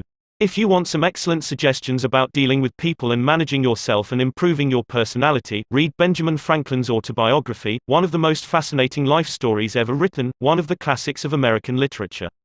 Ben Franklin tells how he conquered the iniquitous habit of argument and transformed himself into one of the most able, suave and diplomatic men in American history. One day, when Ben Franklin was a blundering youth, an old Quaker friend took him aside and lashed him with a few stinging truths, something like this: "Ben, you are impossible. Your opinions have a slap in them for everyone who differs with you. They have become so offensive that nobody cares for them. Your friends find they enjoy themselves better when you are not around. You know so much that no man can tell you anything. Indeed, no man is going to try, for the effort would lead only to discomfort and hard work. So you are not likely ever to know any more than you do now, which is very little." One of the finest things I know about Ben Franklin is the way he accepted that smarting rebuke. He was big enough and wise enough to realize that it was true, to sense that he was headed for failure and social disaster. So he made a right about face. He began immediately to change his insolent, opinionated ways. "I made it a rule," said Franklin, "to forbear all direct contradiction to the sentiment of others, and all positive assertion of my own. I even forbade myself the use of every word or expression in the language that imported a fixed opinion, such as certainly, undoubtedly, etc., and I adopted, instead of them, I conceive, I apprehend, or I imagine a thing to be so, or it so appears to me at present." When another asserted something that I thought an error, I denied myself the pleasure of contradicting him abruptly, and of showing immediately some absurdity in his proposition, and in answering I began by observing that in certain cases or circumstances his opinion would be right, but in the present case there appeared or seemed to me some difference, etc. I soon found the advantage of this change in my manner. The conversations I engaged in went on more pleasantly. The modest way in which I proposed my opinions procured them a readier reception and less contradiction. I had less mortification when I was found to be in the wrong, and I more easily prevailed with others to give up their mistakes and join with me when I happened to be in the right. And this mode, which I at first put on with some violence to natural inclination, became at length so easy, and so habitual to me, that perhaps for these 50 years past no one has ever heard a dogmatical expression escape me. And to this habit, after my character of integrity, I think it principally owing that I had earned so much weight with my fellow citizens when I proposed new institutions, or alterations in the old, and so much influence in public councils when I became a member, for I was but a bad speaker, never eloquent, subject to much hesitation in my choice of words, hardly correct in language, and yet I generally carried my points. How do Ben Franklin's methods work in business? Let's take two examples. Catherine A. Allred of Kings Mountain, North Carolina, is an industrial engineering supervisor for a yarn processing plant. She told one of our classes how she handled a sensitive problem before and after taking our training. Part of my responsibility, she reported, deals with setting up and maintaining incentive systems and standards for our operators so they can make more money by producing more yarn. The system we were using had worked fine when we had only 2 or 3 different types of yarn, but recently we had expanded our inventory and capabilities to enable us to run more than 12 different varieties. The present system was no longer adequate to pay the operators fairly for the work being performed and give them an incentive to increase production. I had worked up a new system which would enable us to pay the operator by the class of yam she was running at any one particular time. With my new system in hand, I entered the meeting determined to prove to the management that my system was the right approach. I told them in detail how they were wrong and showed where they were being unfair and how I had all the answers they needed. To say the least, I failed miserably. I had become so busy defending my position on the new system that I had left them no opening to graciously admit the problems on the old one. The issue was dead. After several sessions of this course, I realized all too well where I had made my mistakes. I called another meeting and this time I asked where they felt the problems were. We discussed each point, and I asked them their opinions on which was the best way to proceed. With a few low-keyed suggestions, at proper intervals, I let them develop my system themselves. At the end of the meeting when I actually presented my system, they enthusiastically accepted it. I am convinced now that nothing good is accomplished and a lot of damage can be done if you tell a person straight out that he or she is wrong. You only succeed in stripping that person of self-dignity and making yourself an unwelcome part of any discussion. Let's take another example, and remember these cases I am citing are typical of the experiences of thousands of other people. R.V. Crowley was a salesman for a lumber company in New York. Crowley admitted that he had been telling hard-boiled lumber inspectors for years that they were wrong. And he had won the arguments too. But it hadn't done any good. For these lumber inspectors, said Mr. Crowley, are like baseball umpires. Once they make a decision, they never change it. Mr. Crowley saw that his firm was losing thousands of dollars through the arguments he won. So while taking my course, he resolved to change tactics and abandon arguments.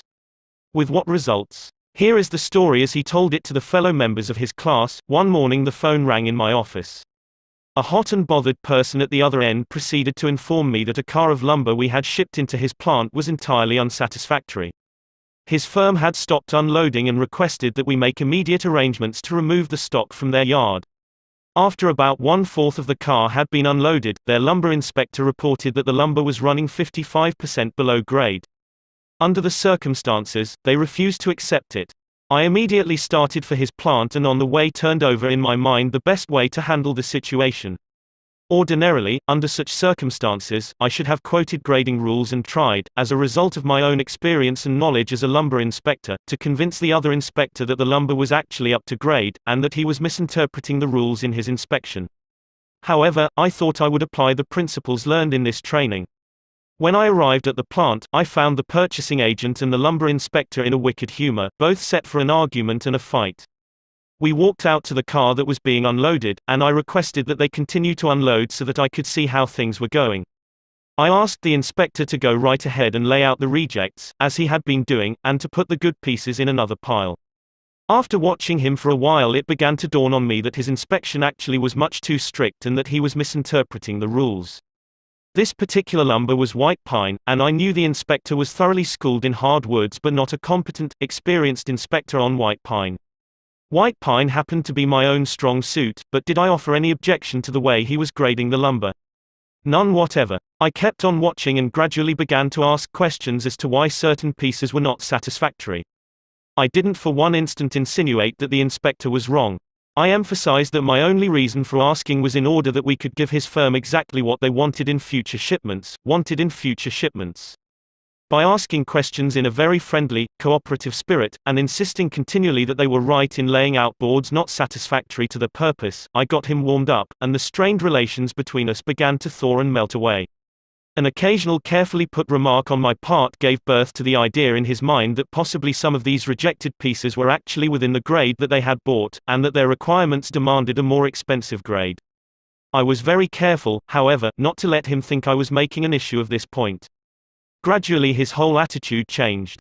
He finally admitted to me that he was not experienced on white pine and began to ask me questions about each piece as it came out of the car. I would explain why such a piece came within the grade specified, but kept on insisting that we did not want him to take it if it was unsuitable for the purpose. He finally got to the point where he felt guilty every time he put a piece in the rejected pile. And at last he saw that the mistake was on their part for not having specified as good a grade as they needed. The ultimate outcome was that he went through the entire carload again after I left. Accepted the whole lot, and we received a check in full. In that one instance alone, a little tact, and the determination to refrain from telling the other man he was wrong, saved my company a substantial amount of cash, and it would be hard to place a money value on the goodwill that was saved. Martin Luther King was asked how, as a pacifist, he could be an admirer of Air Force General Daniel Chappie James, then the nation's highest-ranking black officer. Dr. King replied, "I judge people by their own principles, not by my own." In a similar way, General Robert E. Lee once spoke to the President of the Confederacy, Jefferson Davis, in the most glowing terms about a certain officer under his command. Another officer in attendance was astonished. "General," he said, "do you not know that the man of whom you speak so highly is one of your bitterest enemies who misses no opportunity to malign you?" "Yes," replied General Lee, "but the President asked my opinion of him, he did not ask for his opinion of me. By the way, I am not revealing anything new in this chapter. 2,000 years ago, Jesus said, 'See the point of thine adversary quickly,' and 2,200 years before Christ was born, King Aktoy of Egypt gave his son some shrewd advice that is sorely needed today. 'Be diplomatic,' counseled the king. 'It will help you gain your point. In other words, don't argue with your customer or your spouse or your adversary. Don't tell them they are wrong, don't get them stirred up. Use a little diplomacy. Principle 2: Listen to the other person's opinions. If you're wrong, admit it. Within a minute's walk of my house there was a wild stretch of virgin timber, where the blackberry thickets foamed white in the springtime, where the squirrels nested and reared their young, and the horseweeds grew as tall as a horse's head. This unspoiled woodland was called Forest Park, and it was a forest, probably not much different in appearance from what it was when Columbus discovered America. I frequently walked in this park with Rex, my little Boston bulldog. He was a friendly, harmless little hound, and since we rarely met anyone in the park, I took Rex along without a leash or a muzzle. One day we encountered a mounted policeman in the park, a policeman itching to show his authority. "What do you mean by letting that dog run loose in the park without a muzzle and leash?" he reprimanded me. "Don't you know it's against the law?" "Yes, I know it is," I replied softly, "but I didn't think he would do any harm out here." "You didn't think. You didn't think. The law doesn't give a tinker's damn about what you think. That dog might kill a squirrel or bite a child. Now, I'm going to let you off this time, but if I catch this dog out here again without a muzzle and a leash, you'll have to tell it to the judge." I meekly promised to obey. And I did obey, for a few times. But Rex didn't like the muzzle, and neither did I, so we decided to take a chance. Everything was lovely for a while, and then we struck a snag. Rex and I raced over the brow of a hill one afternoon, and there, suddenly, to my dismay, I saw the majesty of the law, astride a bay horse. Rex was out in front, heading straight for the officer. I was in for it. I knew it. So I didn't wait until the policeman started talking. I beat him to it. I said, "Officer, you've caught me red-handed. I'm guilty. I have no alibis, no excuses. You warned me last week that if I brought the dog out here again without a muzzle you would fine me." "Well, now," the policeman responded in a soft tone. "I know it's a temptation to let a little dog like that have a run out here when nobody is around." "Sure, it's a temptation," I replied, "but it is against the law." "Well, a little dog like that isn't going to harm anybody," the policeman remonstrated. "No, but he may kill squirrels," I said. "Well now, I think you are taking this a bit too seriously," he told me. "I'll tell you what you do. You just let him run over the hill there where I can't see him, and we'll forget all about it." That policeman, being human, wanted a feeling of importance, so when I began to condemn myself, the only way he could nourish his self-esteem was to take the magnanimous attitude of showing mercy. But suppose I had tried to defend myself, well, did you ever argue with a policeman? But instead of breaking lances with him, I admitted that he was absolutely right and I was absolutely wrong. I admitted it quickly, openly, and with enthusiasm. The affair terminated graciously in my taking his side and his taking my side. Lord Chesterfield himself could hardly have been more gracious than this mounted policeman, who, only a week previously, had threatened to have the law on me. If we know we are going to be rebuked anyhow, isn't it far better to beat the other person to it and do it ourselves? Isn't it much easier to listen to self-criticism than to bear condemnation from alien lips? Say about yourself all the derogatory things you know the other person is thinking or wants to say or intends to say, and say them before that person has a chance to say them. The chances are 100 to 1 that a generous, forgiving attitude will be taken and your mistakes will be minimized, just as the mounted policeman did with me and Rex. Ferdinand E. Warren, a commercial artist, used this technique to win the goodwill of a petulant, scolding buyer of art. It is important, in making drawings for advertising and publishing purposes, to be precise and very exact, Mr. Warren said as he told the story. Some art editors demand that their commissions be executed immediately, and in these cases, some slight error is liable to occur. I knew one art director in particular who was always delighted to find fault with some little thing. I have often left his office in disgust, not because of the criticism, but because of his method of attack. Recently I delivered a rush job to this editor, and he phoned me to call at his office immediately. He said something was wrong. When I arrived, I found just what I had anticipated, and dreaded. He was hostile, gloating over his chance to criticize. He demanded with heat why I had done so and so. My opportunity had come to apply the self-criticism I had been studying about. So I said, Mr. So-and-so, if what you say is true, I am at fault and there is absolutely no excuse for my blunder. I have been doing drawings for you long enough to know better, I'm ashamed of myself. Immediately he started to defend me. Yes, you're right, but after all, this isn't a serious mistake. It is only, I interrupted him. Any mistake, I said, may be costly and they are all irritating. He started to break in, but I wouldn't let him. I was having a grand time. For the first time in my life, I was criticizing myself, and I loved it. I should have been more careful, I continued. You give me a lot of work, and you deserve the best, so I'm going to do this drawing all over. No. No, he protested. I wouldn't think of putting you to all that trouble. He praised my work, assured me that he wanted only a minor change and that my slight error hadn't cost his firm any money, and, after all, it was a mere detail, not worth worrying about.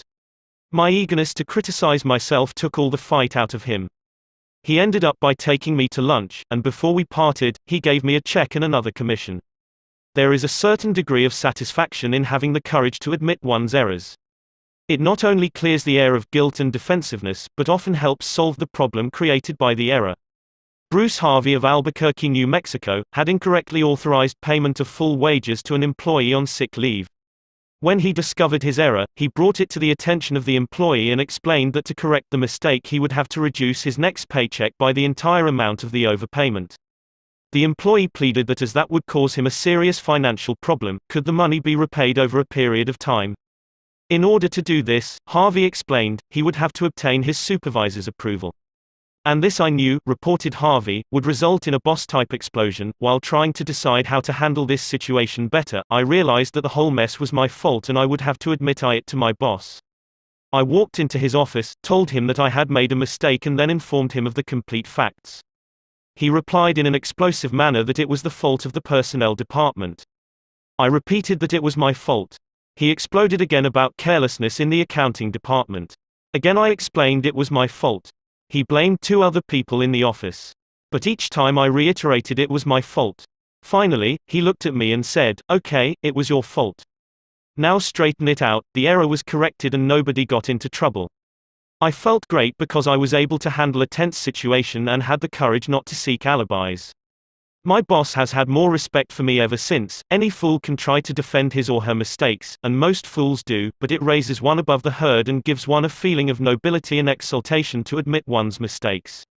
For example, one of the most beautiful things that history records about Robert E. Lee is the way he blamed himself and only himself for the failure of Pickett's charge at Gettysburg. Pickett's charge was undoubtedly the most brilliant and picturesque attack that ever occurred in the Western world. General George E. Pickett himself was picturesque. He wore his hair so long that his auburn locks almost touched his shoulders, and, like Napoleon in his Italian campaigns, he wrote ardent love letters almost daily while on the battlefield.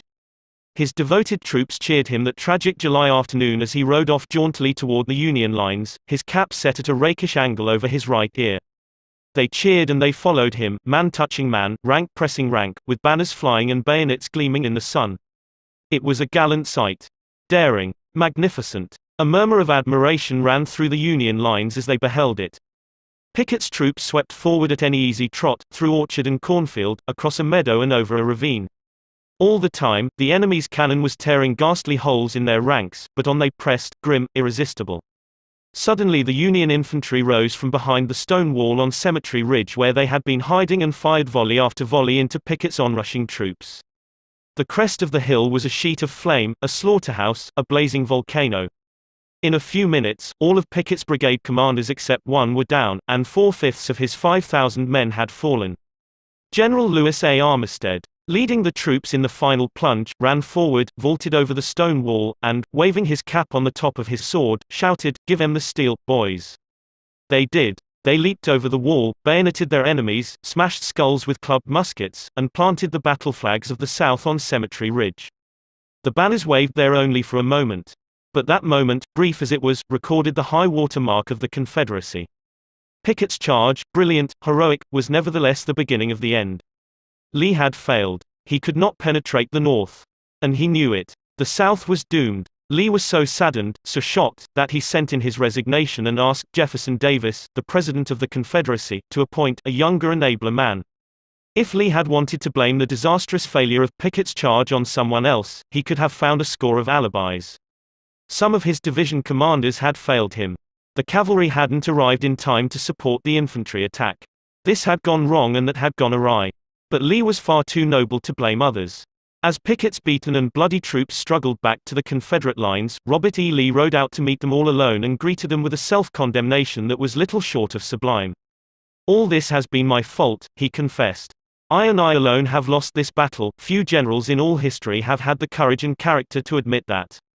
Michael Cheung, who teaches our course in Hong Kong, told of how the Chinese culture presents some special problems and how sometimes it is necessary to recognize that the benefit of applying a principle may be more advantageous than maintaining an old tradition. He had one middle-aged class member who had been estranged from his son for many years. The father had been an opium addict but was now cured. In Chinese tradition, an older person cannot take the first step. The father felt that it was up to his son to take the initiative toward a reconciliation. In an early session, he told the class about the grandchildren he had never seen and how much he desired to be reunited with his son. His classmates, all Chinese, understood his conflict between his desire and long-established tradition. The father felt that young people should have respect for their elders and that he was right in not giving in to his desire, but to wait for his son to come to him. Toward the end of the course, the father again addressed his class. "I have pondered this problem," he said. Dale Carnegie says, "If you are wrong, admit it quickly and emphatically. It is too late for me to admit it quickly, but I can admit it emphatically. I wronged my son. He was right in not wanting to see me and to expel me from his life. I may lose face by asking a younger person's forgiveness, but I was at fault and it is my responsibility to admit this." The class applauded and gave him their full support. At the next class he told how he went to his son's house, asked for and received forgiveness and was now embarked on a new relationship with his son, his daughter-in-law and the grandchildren he had at last met. Elbert Hubbard was one of the most original authors who ever stirred up a nation, and his stinging sentences often aroused fierce resentment. But Hubbard, with his rare skill for handling people, frequently turned his enemies into friends. For example, when some irritated reader wrote in to say that he didn't agree with such and such an article and ended by calling Hubbard this and that, Elbert Hubbard would answer like this: "Come to think it over, I don't entirely agree with it myself. Not everything I wrote yesterday appeals to me today. I am glad to learn what you think on the subject. The next time you are in the neighborhood you must visit us and we'll get this subject threshed out for all time. So here is a handclasp over the miles, and I am, yours sincerely." What could you say to a man who treated you like that? When we are right, let's try to win people gently and tactfully to our way of thinking, and when we are wrong, and that will be surprisingly often, if we are honest with ourselves, let's admit our mistakes quickly and with enthusiasm. Not only will that technique produce astonishing results, but, believe it or not, it is a lot more fun, under the circumstances, than trying to defend oneself. Principle 3: If you are wrong, admit it quickly and emphatically. A drop of honey: if your temper is aroused and you tell him a thing or two, you will have a fine time unloading your feelings. But what about the other person? Will he share your pleasure? Will your belligerent tones, your hostile attitude, make it easy for him to agree with you? If you come at me with your fists doubled, said Woodrow Wilson, I think I can promise you that mine will double as fast as yours, but if you come to me and say, let us sit down and take counsel together, and, if we differ from each other, understand why it is that we differ, just what the points at issue are, we will presently find that we are not so far apart after all, that the points on which we differ are few and the points on which we agree are many, and that if we only have the patience and the candor and the desire to get together, we will get together. Nobody appreciated the truth of Woodrow Wilson's statement more than John D. Rockefeller Jr. back in 1915.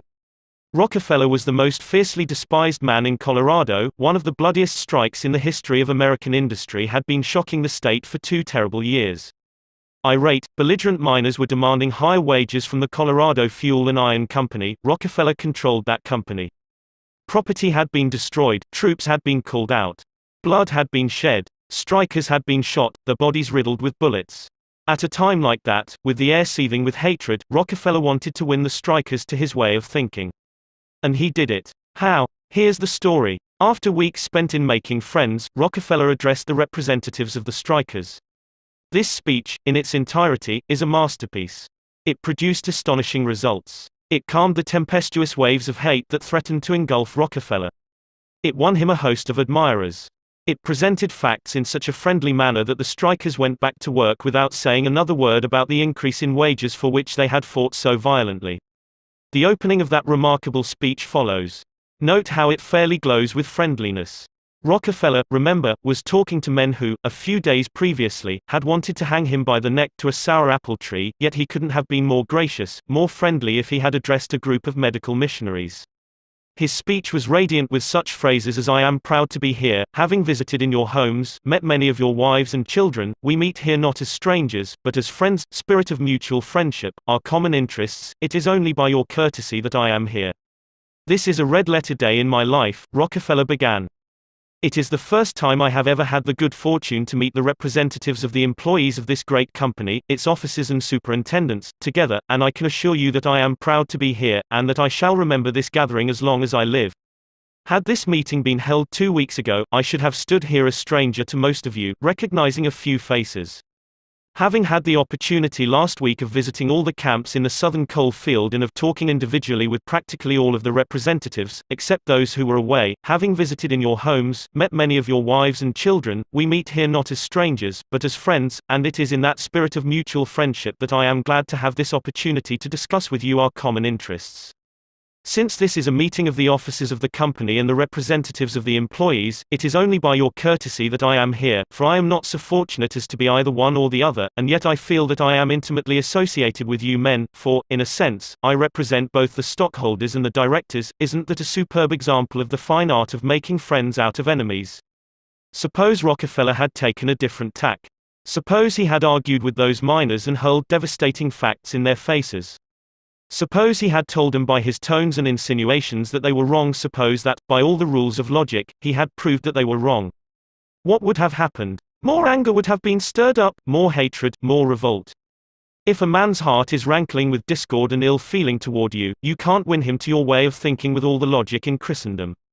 Scolding parents and domineering bosses and husbands and nagging wives ought to realize that people don't want to change their minds. They can't be forced or driven to agree with you or me. But they may possibly be led to, if we are gentle and friendly, ever so gentle and ever so friendly. Lincoln said that, in effect, over 100 years ago. Here are his words: it is an old and true maxim that, a drop of honey catches more flies than a gallon of gall, so with men, if you would win a man to your cause, first convince him that you are his sincere friend, therein is a drop of honey that catches his heart, which, say what you will, is the great high road to his reason. Business executives have learned that it pays to be friendly to strikers. For example, when 2,500 employees in the White Motor Company's plant struck for higher wages and a union shop, Robert F. Black, then president of the company, didn't lose his temper and condemn and threaten and talk of tyranny and communists. He actually praised the strikers. He published an advertisement in the Cleveland papers, complimenting them on the peaceful way in which they laid down their tools. Finding the strike pickets idle, he bought them a couple of dozen baseball bats and gloves and invited them to play ball on vacant lots. For those who preferred bowling, he rented a bowling alley. This friendliness on Mr. Black's part did what friendliness always does: it begot friendliness. So the strikers borrowed brooms, shovels, and rubbish carts, and began picking up matches, papers, cigarette stubs, and cigar butts around the factory. Imagine it. Imagine strikers tidying up the factory grounds while battling for higher wages and recognition of the union. Such an event had never been heard of before in the long, tempestuous history of American labor wars. That strike ended with a compromise settlement within a week, ended without any ill feeling or rancor. Daniel Webster, who looked like a god and talked like Jehovah, was one of the most successful advocates who ever pleaded a case, yet he ushered in his most powerful arguments with such friendly remarks as, "It will be for the jury to consider, this may perhaps be worth thinking of, here are some facts that I trust you will not lose sight of, or, you, with your knowledge of human nature, will easily see the significance of these facts." No bulldozing. No high-pressure methods. No attempt to force his opinions on others. Webster used the soft-spoken, quiet, friendly approach, and it helped to make him famous. You may never be called upon to settle a strike or address a jury, but you may want to get your rent reduced. Will the friendly approach help you then? Let's see. 0. L. Straub, an engineer, wanted to get his rent reduced. And he knew his landlord was hard-boiled. "I wrote him," Mr. Straub said in a speech before the class, notifying him that I was vacating my apartment as soon as my lease expired. The truth was, I didn't want to move. I wanted to stay if I could get my rent reduced. But the situation seemed hopeless. Other tenants had tried, and failed.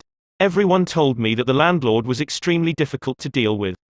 But I said to myself, I am studying a course in how to deal with people, so I'll try it on him, and see how it works. He and his secretary came to see me as soon as he got my letter. I met him at the door with a friendly greeting. I fairly bubbled with goodwill and enthusiasm. I didn't begin talking about how high the rent was. I began talking about how much I liked his apartment house. Believe me, I was hearty in my approbation and lavish in my praise. I complimented him on the way he ran the building and told him I should like so much to stay for another year, but I couldn't afford it. He had evidently never had such a reception from a tenant. He hardly knew what to make of it. Then he started to tell me his troubles. Complaining tenants. One had written him 14 letters, some of them positively insulting.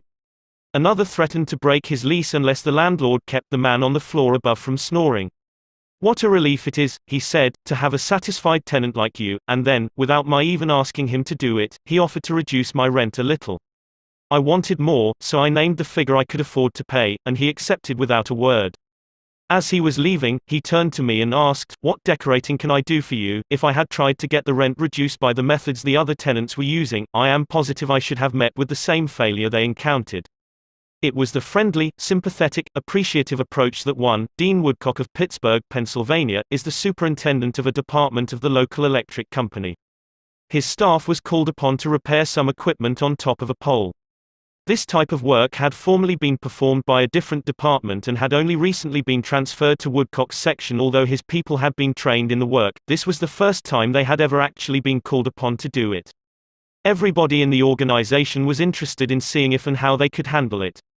Mr. Woodcock, several of his subordinate managers, and members of other departments of the utility went to see the operation. Many cars and trucks were there, and a number of people were standing around watching the two lone men on top of the pole. Glancing around, Woodcock noticed a man up the street getting out of his car with a camera.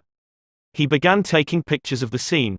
Utility people are extremely conscious of public relations, and suddenly Woodcock realized what this setup looked like to the man with the camera. Overkill, dozens of people being called out to do a two-person job. He strolled up the street to the photographer. "I see you're interested in our operation." "Yes, and my mother will be more than interested. She owns stock in your company. This will be an eye-opener for her. She may even decide her investment was unwise. I've been telling her for years there's a lot of waste motion in companies like yours. This proves it. The newspapers might like these pictures, too. It does look like it, doesn't it? I'd think the same thing in your position. But this is a unique situation." And Dean Woodcock went on to explain how this was the first job of this type for his department and how everybody from executives down was interested. He assured the man that under normal conditions two people could handle the job. The photographer put away his camera, shook Woodcock's hand, and thanked him for taking the time to explain the situation to him. Dean Woodcock's friendly approach saved his company much embarrassment and bad publicity. Another member of one of our classes, Gerald H. Wynn of Littleton, New Hampshire, reported how by using a friendly approach, he obtained a very satisfactory settlement on a damage claim.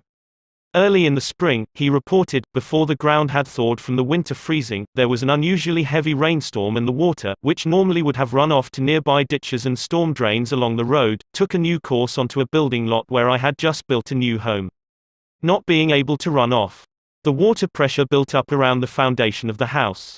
The water forced itself under the concrete basement floor, causing it to explode, and the basement filled with water. This ruined the furnace and the hot water heater. The cost to repair this damage was in excess of $2,000. I had no insurance to cover this type of damage.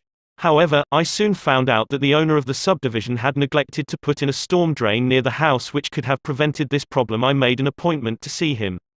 During the 25-mile trip to his office, I carefully reviewed the situation and, remembering the principles I learned in this course, I decided that showing my anger would not serve any worthwhile purpose. When I arrived, I kept very calm and started by talking about his recent vacation to the West Indies. Then, when I felt the timing was right, I mentioned the little problem of water damage. He quickly agreed to do his share in helping to correct the problem. A few days later he called and said he would pay for the damage and also put in a storm drain to prevent the same thing from happening in the future.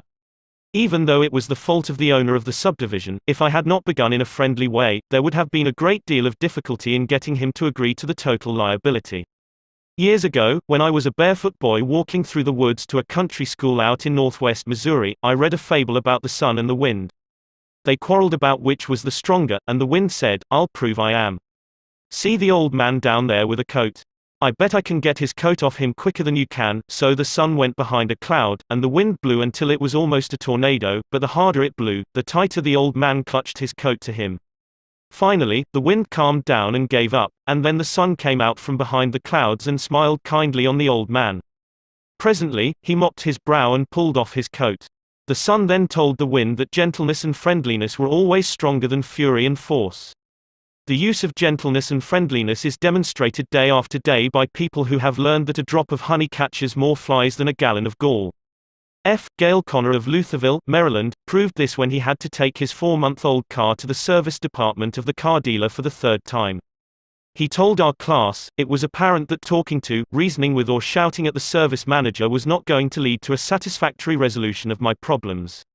I walked over to the showroom and asked to see the agency owner, Mr. White. After a short wait, I was ushered into Mr. White's office. I introduced myself and explained to him that I had bought my car from his dealership because of the recommendations of friends who had had previous dealings with him. I was told that his prices were very competitive, and his service was outstanding. He smiled with satisfaction as he listened to me. I then explained the problem I was having with the service department. I thought you might want to be aware of any situation that might tarnish your fine reputation, I added. He thanked me for calling this to his attention and assured me that my problem would be taken care of. Not only did he personally get involved, but he also lent me his car to use while mine was being repaired. Aesop was a Greek slave who lived at the court of Croesus and spun immortal fables 600 years before Christ. Yet the truths he taught about human nature are just as true in Boston and Birmingham now as they were 26 centuries ago in Athens. The sun can make you take off your coat more quickly than the wind, and kindliness, the friendly approach and appreciation can make people change their minds more readily than all the bluster and storming in the world. Remember what Lincoln said, "A drop of honey catches more flies than a gallon of gall." Principle 4. Begin in a friendly way. The secret of Socrates in talking with people: don't begin by discussing the things on which you differ. Begin by emphasizing, and keep on emphasizing, the things on which you agree. Keep emphasizing, if possible, that you are both striving for the same end and that your only difference is one of method and not of purpose. Get the other person saying, "Yes, yes," at the outset. Keep your opponent, if possible, from saying no. A no response, according to Professor Overstreet, is a most difficult handicap to overcome. When you have said no, all your pride of personality demands that you remain consistent with yourself. You may later feel that the no was ill-advised, nevertheless, there is your precious pride to consider. Once having said a thing, you feel you must stick to it. Hence it is of the very greatest importance that a person be started in the affirmative direction. Harry A. Overstreet, Influencing Human Behavior, New York, Norton, 1925. The skillful speaker gets, at the outset, a number of yes responses. This sets the psychological process of the listeners moving in the affirmative direction. It is like the movement of a billiard ball. propel in one direction, and it takes some force to deflect it, far more force to send it back in the opposite direction. The psychological patterns here are quite clear. When a person says no, and really means it, he or she is doing far more than saying a word of 2 letters. The entire organism, glandular, nervous, muscular, gathers itself together into a condition of rejection. There is, usually in minute but sometimes in observable degree, a physical withdrawal or readiness for withdrawal. The whole neuromuscular system, in short, sets itself on guard against acceptance. When, to the contrary, a person says yes, none of the withdrawal activities takes place. The organism is in a forward, moving, accepting, open attitude. Hence the more yeses we can, at the very outset, induce, the more likely we are to succeed in capturing the attention for our ultimate proposal. It is a very simple technique, this yes response. And yet, how much it is neglected. It often seems as if people get a sense of their own importance by antagonizing others at the outset. Get a student to say no at the beginning, or a customer, child, husband, or wife, and it takes the wisdom and the patience of angels to transform that bristling negative into an affirmative. The use of this yes, yes technique enabled James Eberson, who was a teller in the Greenwich Savings Bank, in New York City, to secure a prospective customer who might otherwise have been lost. This man came in to open an account, said Mr. Eberson, and I gave him our usual form to fill out. Some of the questions he answered willingly, but there were others he flatly refused to answer. Before I began the study of human relations, I would have told this prospective depositor that if he refused to give the bank this information, we should have to refuse to accept this account. I am ashamed that I have been guilty of doing that very thing in the past. Naturally, an ultimatum like that made me feel good. I had shown who was boss, that the bank's rules and regulations couldn't be flouted. But that sort of attitude certainly didn't give a feeling of welcome and importance to the man who had walked in to give us his patronage. I resolved this morning to use a little horse sense. I resolved not to talk about what the bank wanted but about what the customer wanted. And above all else, I was determined to get him saying yes, yes from the very start. So I agreed with him. I told him the information he refused to give was not absolutely necessary. However, I said, suppose you have money in this bank at your death. Wouldn't you like to have the bank transfer it to your next of kin, who is entitled to it according to law? Yes, of course, he replied. Don't you think, I continued, that it would be a good idea to give us the name of your next of kin so that, in the event of your death, we could carry out your wishes without error or delay? Again he said, yes. The young man's attitude softened and changed when he realized that we weren't asking for this information for our sake but for his sake. Before leaving the bank, this young man not only gave me complete information about himself but he opened, at my suggestion, a trust account, naming his mother as the beneficiary for his account, and he had gladly answered all the questions concerning his mother also. I found that by getting him to say yes, yes from the outset, he forgot the issue at stake and was happy to do all the things I suggested. Joseph Allison, a sales representative for Westinghouse Electric Company, had this story to tell. There was a man in my territory that our company was most eager to sell to. My predecessor had called on him for 10 years without selling anything. When I took over the territory, I called steadily for 3 years without getting an order. Finally, after 13 years of calls and sales talk, we sold him a few motors. If these proved to be all right, an order for several hundred more would follow. Such was my expectation, right? I knew they would be all right. So when I called 3 weeks later, I was in high spirits. The chief engineer greeted me with this shocking announcement, Allison, I can't buy the remainder of the motors from you. Why? I asked in amazement. Why? Because your motors are too hot. I can't put my hand on them. I knew it wouldn't do any good to argue. I had tried that sort of thing too long. So I thought of getting the yes, yes response. Well, now look, Mr. Smith, I said. I agree with you 100%, if those motors are running too hot, you ought not to buy any more of them. You must have motors that won't run any hotter than standards set by the National Electrical Manufacturers Association. Isn't that so? He agreed it was. I had gotten my first yes. The Electrical Manufacturers Association regulations say that a properly designed motor may have a temperature of 72 degrees Fahrenheit above room temperature. Is that correct? Yes, he agreed. That's quite correct. But your motors are much hotter. I didn't argue with him. I merely asked, how hot is the mill room? Oh, he said, about 75 degrees Fahrenheit. Well, I replied, if the mill room is 75 degrees and you add 72 to that, that makes a total of 147 degrees Fahrenheit. Wouldn't you scald your hand if you held it under a spigot of hot water at a temperature of 147 degrees Fahrenheit? Again he had to say, yes. Well, I suggested, wouldn't it be a good idea to keep your hands off those motors? Well, I guess you're right, he admitted. We continued to chat for a while. Then he called his secretary and lined up approximately $35,000 worth of business for the ensuing month. It took me years and cost me countless thousands of dollars in lost business before I finally learned that it doesn't pay to argue, that it is much more profitable and much more interesting to look at things from the other person's viewpoint and try to get that person saying, yes, yes. Eddie Snow, who sponsors our courses in Oakland, California, tells how he became a good customer of a shop because the proprietor got him to say, yes, yes. Eddie had become interested in bow hunting and had spent considerable money in purchasing equipment and supplies from a local bow store. When his brother was visiting him, he wanted to rent a bow for him from this store. The sales clerk told him they didn't rent bows, so Eddie phoned another bow store. Eddie described what happened. A very pleasant gentleman answered the phone. His response to my question for a rental was completely different from the other place. He said he was sorry, but they no longer rented bows because they couldn't afford to do so. He then asked me if I had rented before. I replied, yes, several years ago. He reminded me that I probably paid $25 to $30 for the rental. I said, yes, again. He then asked if I was the kind of person who liked to save money. Naturally, I answered, yes. He went on to explain that they had bow sets with all the necessary equipment on sale for $34.95. I could buy a complete set for only $4.95 more than I could rent one. He explained that is why they had discontinued renting them. Did I think that was reasonable? My yes response led to a purchase of the set, and when I picked it up I purchased several more items at this shop and have since become a regular customer. Socrates, the gadfly of Athens, was one of the greatest philosophers the world has ever known. He did something that only a handful of men in all history have been able to do. He sharply changed the whole course of human thought, and now, 24 centuries after his death, he is honored as one of the wisest persuaders who ever influenced this wrangling world. His method: did he tell people they were wrong? Oh, no, not Socrates. He was far too adroit for that. His whole technique, now called the Socratic method, was based upon getting a yes, yes response.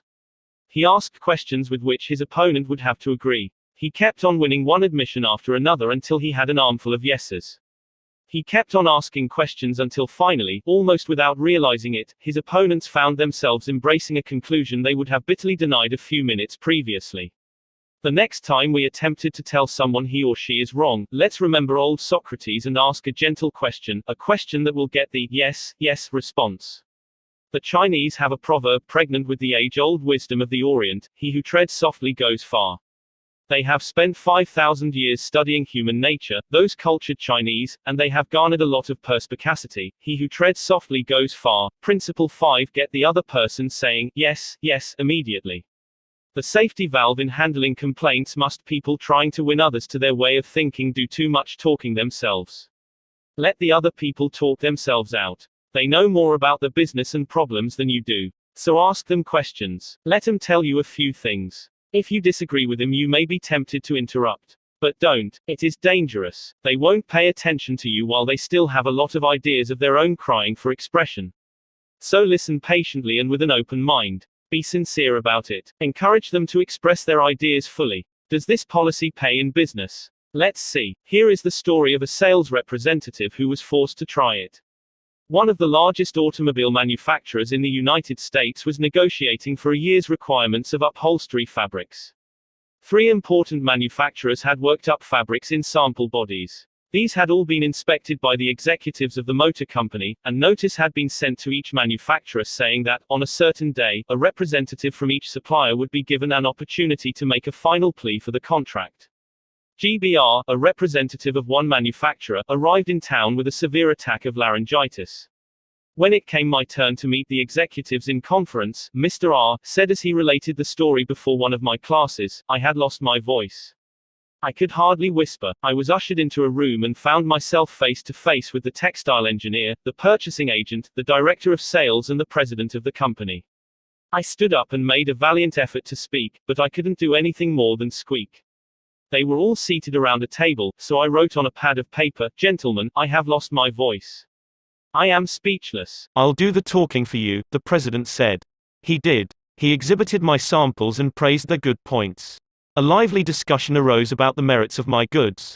And the president, since he was talking for me, took the position I would have had during the discussion. My sole participation consisted of smiles, nods, and a few gestures. As a result of this unique conference, I was awarded the contract, which called for over 500,000 yards of upholstery fabrics at an aggregate value of $1,600,000, the biggest order I had ever received. I know I would have lost the contract if I hadn't lost my voice, because I had the wrong idea about the whole proposition. I discovered, quite by accident, how richly it sometimes pays to let the other person do the talking. Letting the other person do the talking helps in family situations as well as in business. Barbara Wilson's relationship with her daughter, Lori, was deteriorating rapidly. Lori, who had been a quiet, complacent child, had grown into an uncooperative, sometimes belligerent teenager. Mrs. Wilson lectured her, threatened her, and punished her, but all to no avail. One day, Mrs. Wilson told one of our classes, "I just gave up."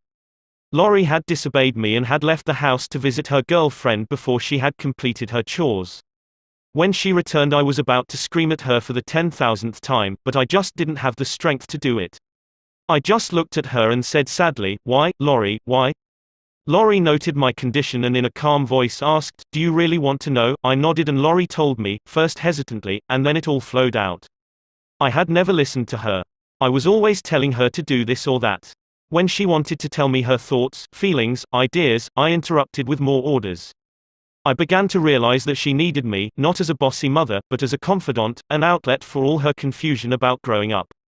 And all I had been doing was talking when I should have been listening.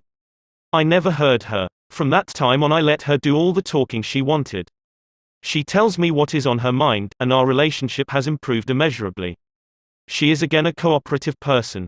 A large advertisement appeared on the financial page of a New York newspaper calling for a person with unusual ability and experience.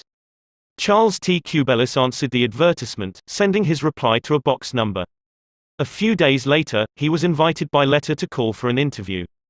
Before he called, he spent hours in Wall Street finding out everything possible about the person who had founded the business.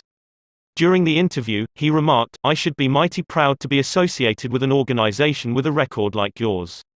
I understand you started 28 years ago with nothing but desk room and one stenographer. Is that true?" Almost every successful person likes to reminisce about his early struggles. This man was no exception. He talked for a long time about how he had started with $450 in cash and an original idea. He told how he had fought against discouragement and battled against ridicule, working Sundays and holidays, 12 to 16 hours a day, how he had finally won against all odds until now the most important executives on Wall Street were coming to him for information and guidance. He was proud of such a record. He had a right to be, and he had a splendid time telling about it.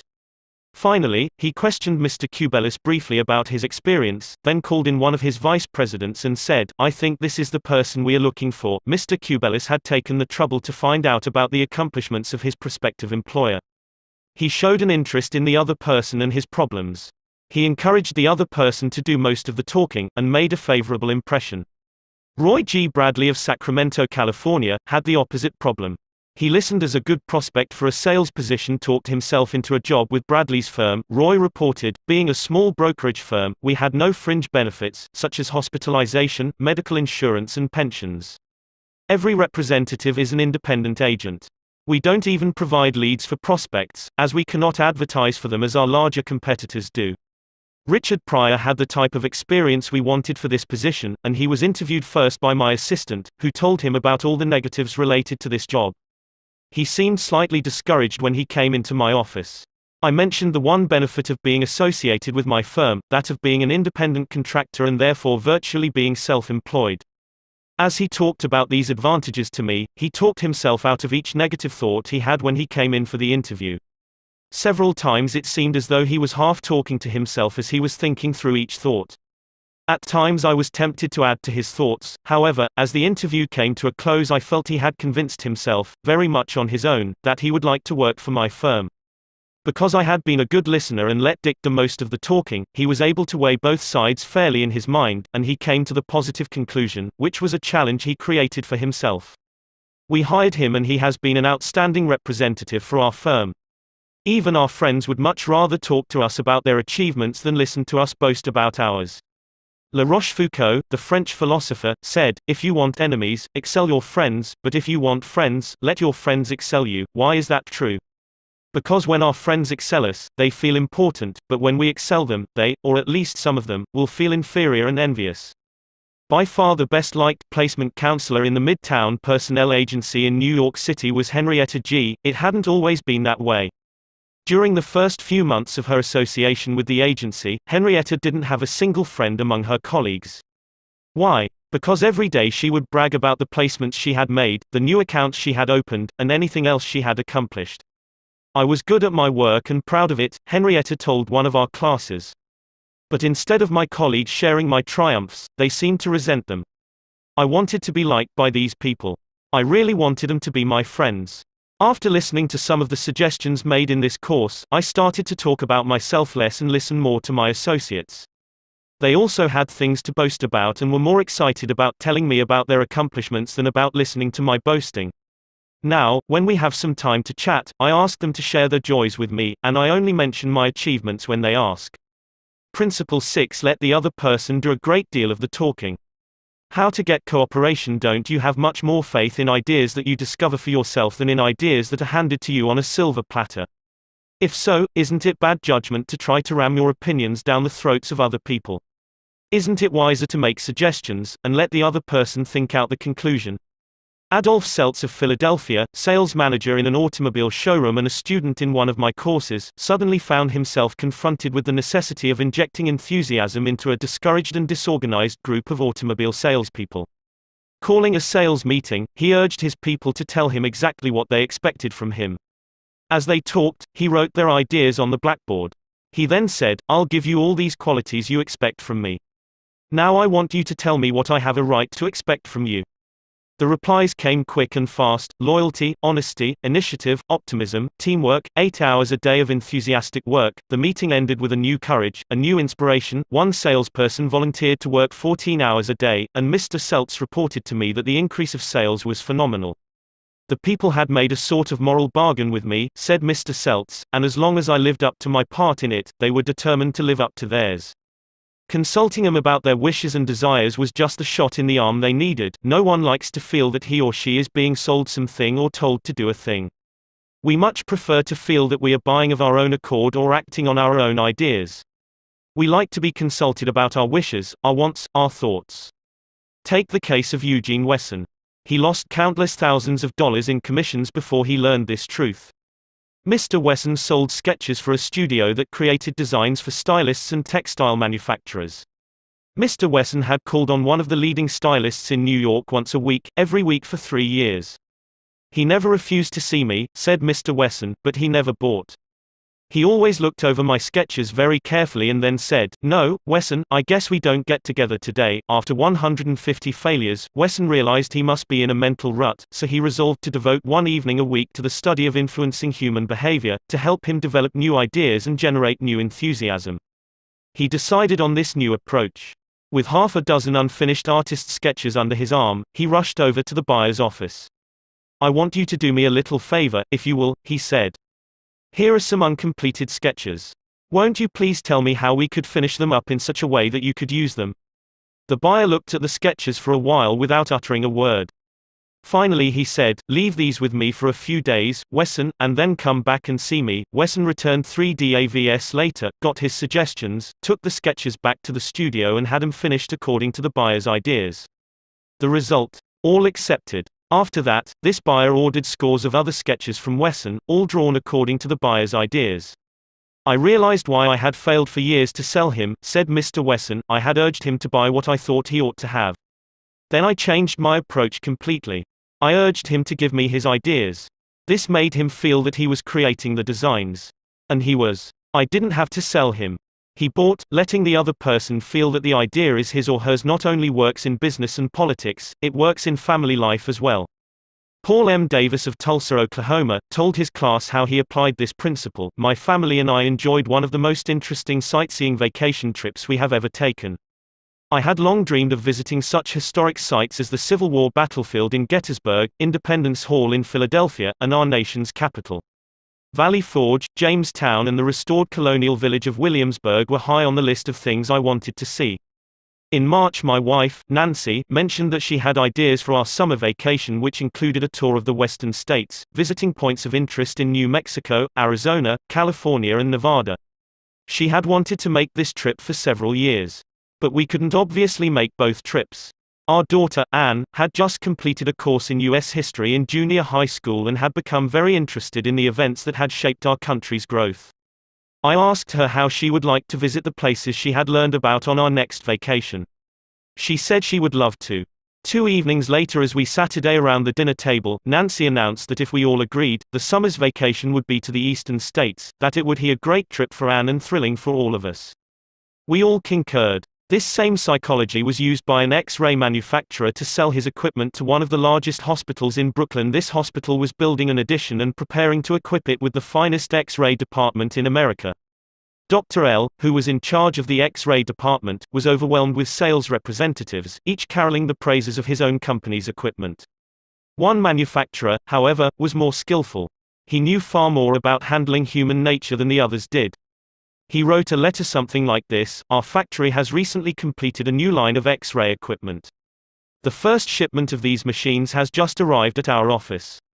They are not perfect. We know that, and we want to improve them. So we should be deeply obligated to you if you could find time to look them over and give us your ideas about how they can be made more serviceable to your profession. Knowing how occupied you are, I shall be glad to send my car for you at any hour you specify." I was surprised to get that letter, Dr. L said as he related the incident before the class. I was both surprised and complimented. I had never had an X-ray manufacturer seeking my advice before. It made me feel important. I was busy every night that week, but I cancelled a dinner appointment in order to look over the equipment. The more I studied it, the more I discovered for myself how much I liked it. Nobody had tried to sell it to me. I felt that the idea of buying that equipment for the hospital was my own. I sold myself on its superior qualities and ordered it installed. Ralph Waldo Emerson, in his essay, Self-Reliance, stated, "In every work of genius we recognize our own rejected thoughts, they come back to us with a certain alienated majesty." Colonel Edward M. House wielded an enormous influence in national and international affairs while Woodrow Wilson occupied the White House. Wilson leaned upon Colonel House for secret counsel and advice more than he did upon even members of his own cabinet. What method did the colonel use in influencing the president? Fortunately, we know, for House himself revealed it to Arthur D. Howden Smith, and Smith quoted House in an article in the Saturday Evening Post. "After I got to know the president," House said, "I learned the best way to convert him to an idea was to plant it in his mind casually, but so as to interest him in it, so as to get him thinking about it on his own account. The first time this worked it was an accident. I had been visiting him at the White House and urged a policy on him which he appeared to disapprove. But several days later, at the dinner table, I was amazed to hear him trot out my suggestion as his own." Did House interrupt him and say, "That's not your idea. That's mine"? Oh, no, not House. He was too adroit for that. He didn't care about credit. He wanted results. So he let Wilson continue to feel that the idea was his. House did even more than that. He gave Wilson public credit for these ideas. Let's remember that everyone we come in contact with is just as human as Woodrow Wilson. So let's use Colonel House's technique. A man up in the beautiful Canadian province of New Brunswick used this technique on me and won my patronage. I was planning at the time to do some fishing and canoeing in New Brunswick. So I wrote the Tourist Bureau for information. Evidently my name and address were put on a mailing list, for I was immediately overwhelmed with scores of letters and booklets and printed testimonials from camps and guides. I was bewildered. I didn't know which to choose. Then one camp owner did a clever thing. He sent me the names and telephone numbers of several New York people who had stayed at his camp, and he invited me to telephone them and discover for myself what he had to offer. I found to my surprise that I knew one of the men on his list. I telephoned him, found out what his experience had been, and then wired the camp the date of my arrival. The others had been trying to sell me on their service, but one let me sell myself. That organization won. 25 centuries ago, Lao Tse, a Chinese sage, said some things that readers of this book might use today. The reason why rivers and seas receive the homage of 100 mountain streams is that they keep below them. Thus they are able to reign over all the mountain streams. So the sage, wishing to be above men, putteth himself below them, wishing to be before them, he putteth himself behind them. Thus, though his place be above men, they do not feel his weight, though his place be before them, they do not count it an injury. Principle 7. Let the other person feel that the idea is his or hers. A formula that will work wonders for you. Remember that other people may be totally wrong. But they don't think so. Don't condemn them. Any fool can do that. Try to understand them. Only wise, tolerant, exceptional people even try to do that. There is a reason why the other man thinks and acts as he does. Ferret out that reason, and you have the key to his actions, perhaps to his personality. Try honestly to put yourself in his place. If you say to yourself, "How would I feel, how would I react if I were in his shoes?" you will save yourself time and irritation, for, by becoming interested in the cause, we are less likely to dislike the effect. And, in addition, you will sharply increase your skill in human relationships. Stop a minute, says Kenneth M. Good in his book How to Turn People into Gold. Stop a minute to contrast your keen interest in your own affairs with your mild concern about anything else. Realize then, that everybody else in the world feels exactly the same way. Then, along with Lincoln and Roosevelt, you will have grasped the only solid foundation for interpersonal relationships, namely, that success in dealing with people depends on a sympathetic grasp of the other person's viewpoint. Sam Douglas of Hempstead, New York, used to tell his wife that she spent too much time working on their lawn, pulling weeds, fertilizing, cutting the grass twice a week when the lawn didn't look any better than it had when they moved into their home 4 years earlier. Naturally, she was distressed by his remarks, and each time he made such remarks the balance of the evening was ruined. After taking our course, Mr. Douglas realized how foolish he had been all those years. It never occurred to him that she enjoyed doing that work and she might really appreciate a compliment on her diligence. One evening after dinner, his wife said she wanted to pull some weeds and invited him to keep her company. He first declined, but then thought better of it and went out after her and began to help her pull weeds.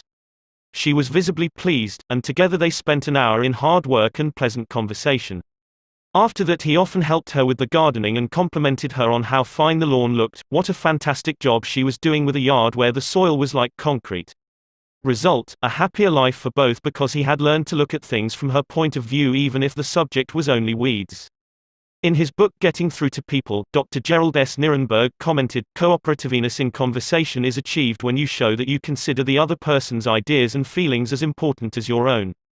Starting your conversation by giving the other person the purpose or direction of your conversation, governing what you say by what you would want to hear if you were the listener, and accepting his or her viewpoint will encourage the listener to have an open mind to your ideas." Dr. Gerald S. Nirenberg, Getting Through to People, Englewood Cliffs, N.J., Prentice Hall, 1963, p. 31. I have always enjoyed walking and riding in a park near my home. Like the Druids of ancient Gaul, I all but worship an oak tree, so I was distressed season after season to see the young trees and shrubs killed off by needless fires. These fires weren't caused by careless smokers. They were almost all caused by youngsters who went out to the park to go native and cook a frankfurter or an egg under the trees. Sometimes, these fires raged so fiercely that the fire department had to be called out to fight the conflagration. There was a sign on the edge of the park saying that anyone who started a fire was liable to fine and imprisonment, but the sign stood in an unfrequented part of the park, and few of the culprits ever saw it.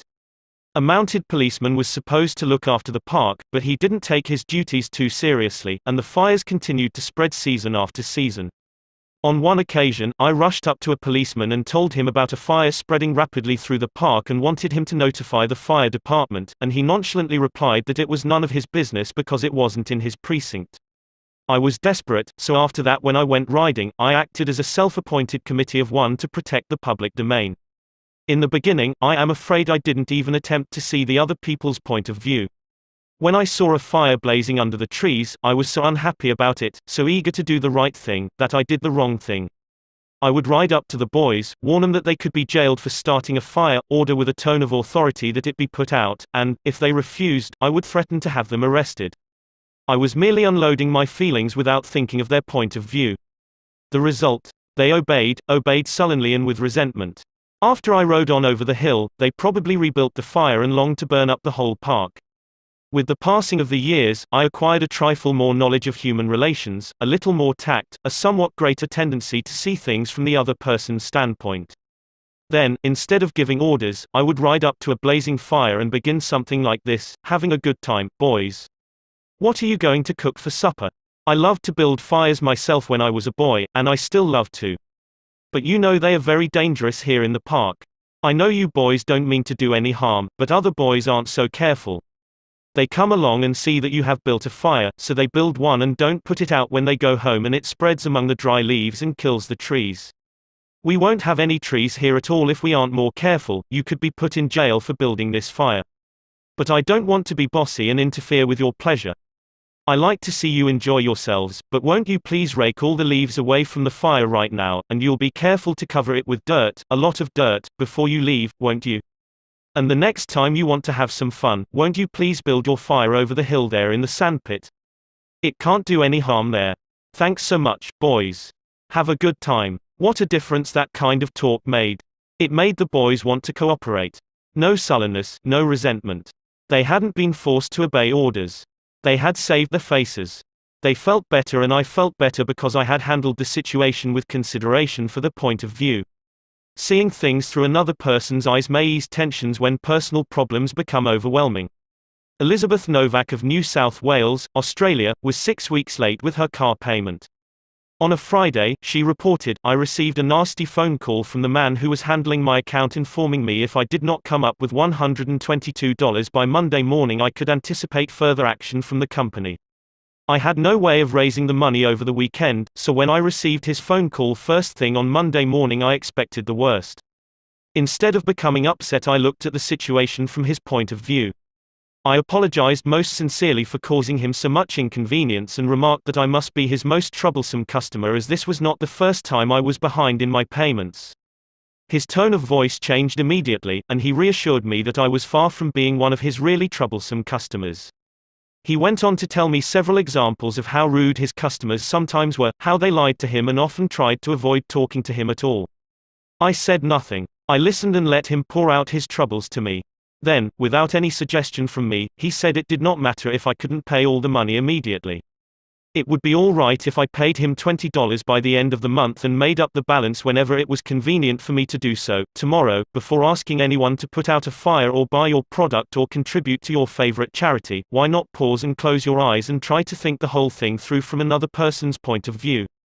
Ask yourself, why should he or she want to do it? True, this will take time, but it will avoid making enemies and will get better results, and with less friction and less shoe leather. I would rather walk the sidewalk in front of a person's office for 2 hours before an interview, said Dean Donham of the Harvard Business School, than step into that office without a perfectly clear idea of what I was going to say and what that person, from my knowledge of his or her interests and motives, was likely to answer. That is so important that I am going to repeat it in italics for the sake of emphasis. I would rather walk the sidewalk in front of a person's office for 2 hours before an interview than step into that office without a perfectly clear idea of what I was going to say and what that person, from my knowledge of his or her interests and motives, was likely to answer. If, as a result of reading this book, you get only one thing, an increased tendency to think always in terms of the other person's point of view, and see things from that person's angle as well as your own, if you get only that one thing from this book, it may easily prove to be one of the stepping stones of your career. Principle 8. Try honestly to see things from the other person's point of view. What everybody wants. Wouldn't you like to have a magic phrase that would stop arguments, eliminate ill feeling, create goodwill, and make the other person listen attentively? Yes. All right. Here it is. I don't blame you one iota for feeling as you do.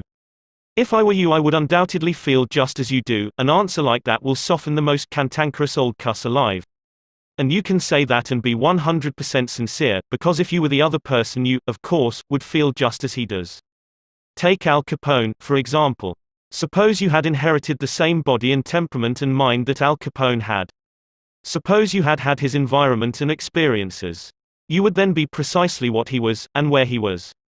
For it is those things, and only those things, that made him what he was. The only reason, for example, that you are not a rattlesnake is that your mother and father weren't rattlesnakes. You deserve very little credit for being what you are, and remember, the people who come to you irritated, bigoted, unreasoning, deserve very little discredit for being what they are. Feel sorry for the poor devils. Pity them. Sympathize with them. Say to yourself, there, but for the grace of God, go I. 3/4 of the people you will ever meet are hungering and thirsting for sympathy. Give it to them, and they will love you. I once gave a broadcast about the author of Little Women, Louisa May Alcott. Naturally, I knew she had lived and written her immortal books in Concord, Massachusetts. But, without thinking what I was saying, I spoke of visiting her old home in Concord, New Hampshire. If I had said New Hampshire only once, it might have been forgiven. But, alas and alack. I said it twice. I was deluged with letters and telegrams, stinging messages that swirled around my defenseless head like a swarm of hornets. Many were indignant, a few insulting. One colonial dame, who had been reared in Concord, Massachusetts, and who was then living in Philadelphia, vented her scorching wrath upon me.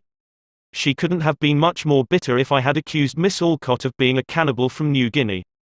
As I read the letter, I said to myself, thank God, I am not married to that woman. I felt like writing and telling her that although I had made a mistake in geography, she had made a far greater mistake in common courtesy. That was to be just my opening sentence. Then I was going to roll up my sleeves and tell her what I really thought.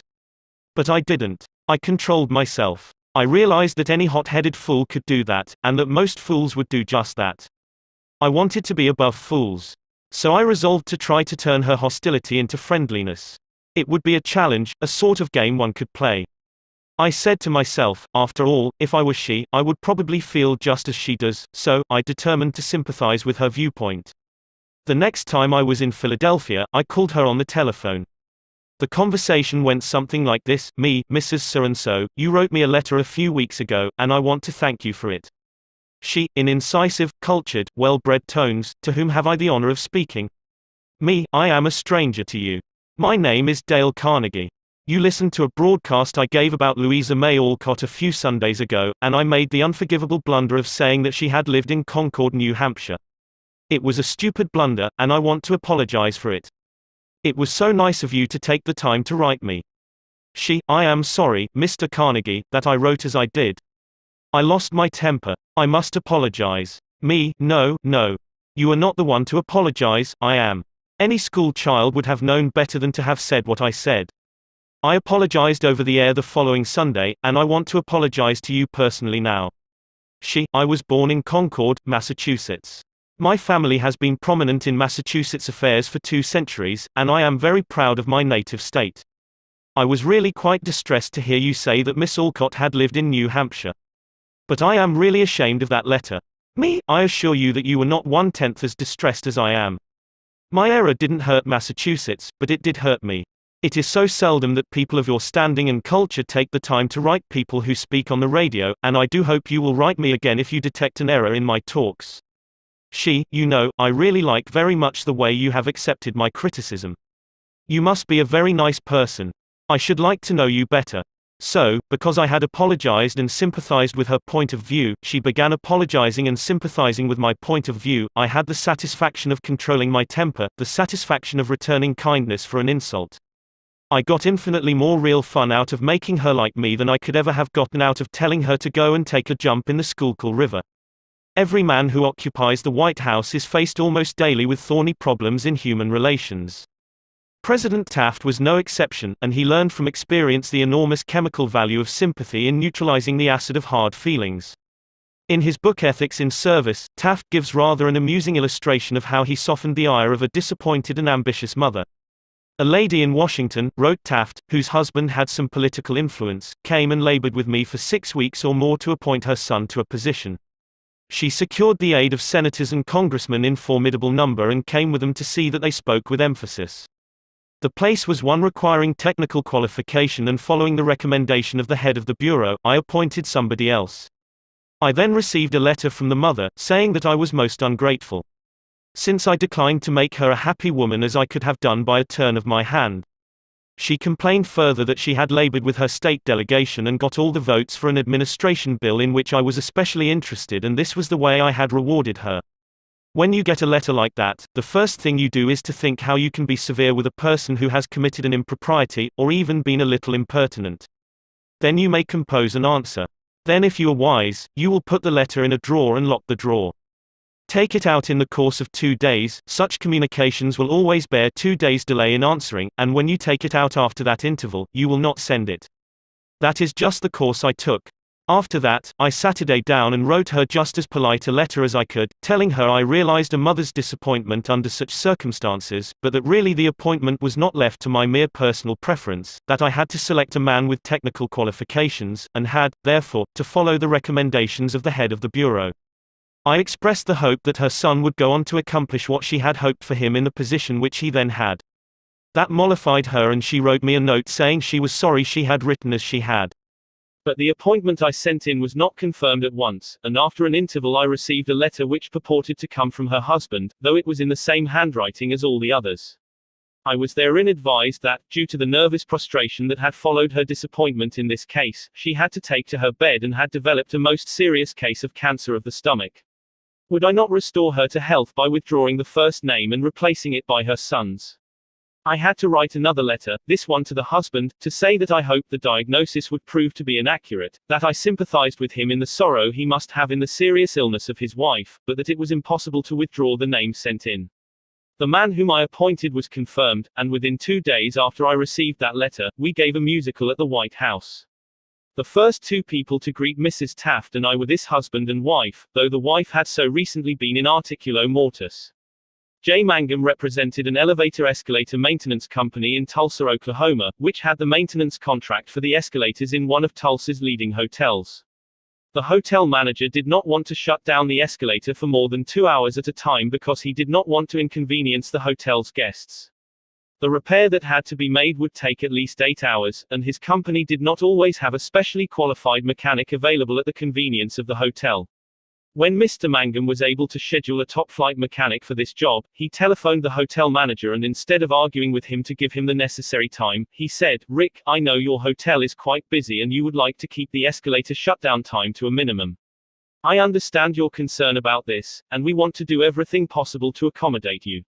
However, our diagnosis of the situation shows that if we do not do a complete job now, your escalator may suffer more serious damage, and that would cause a much longer shutdown.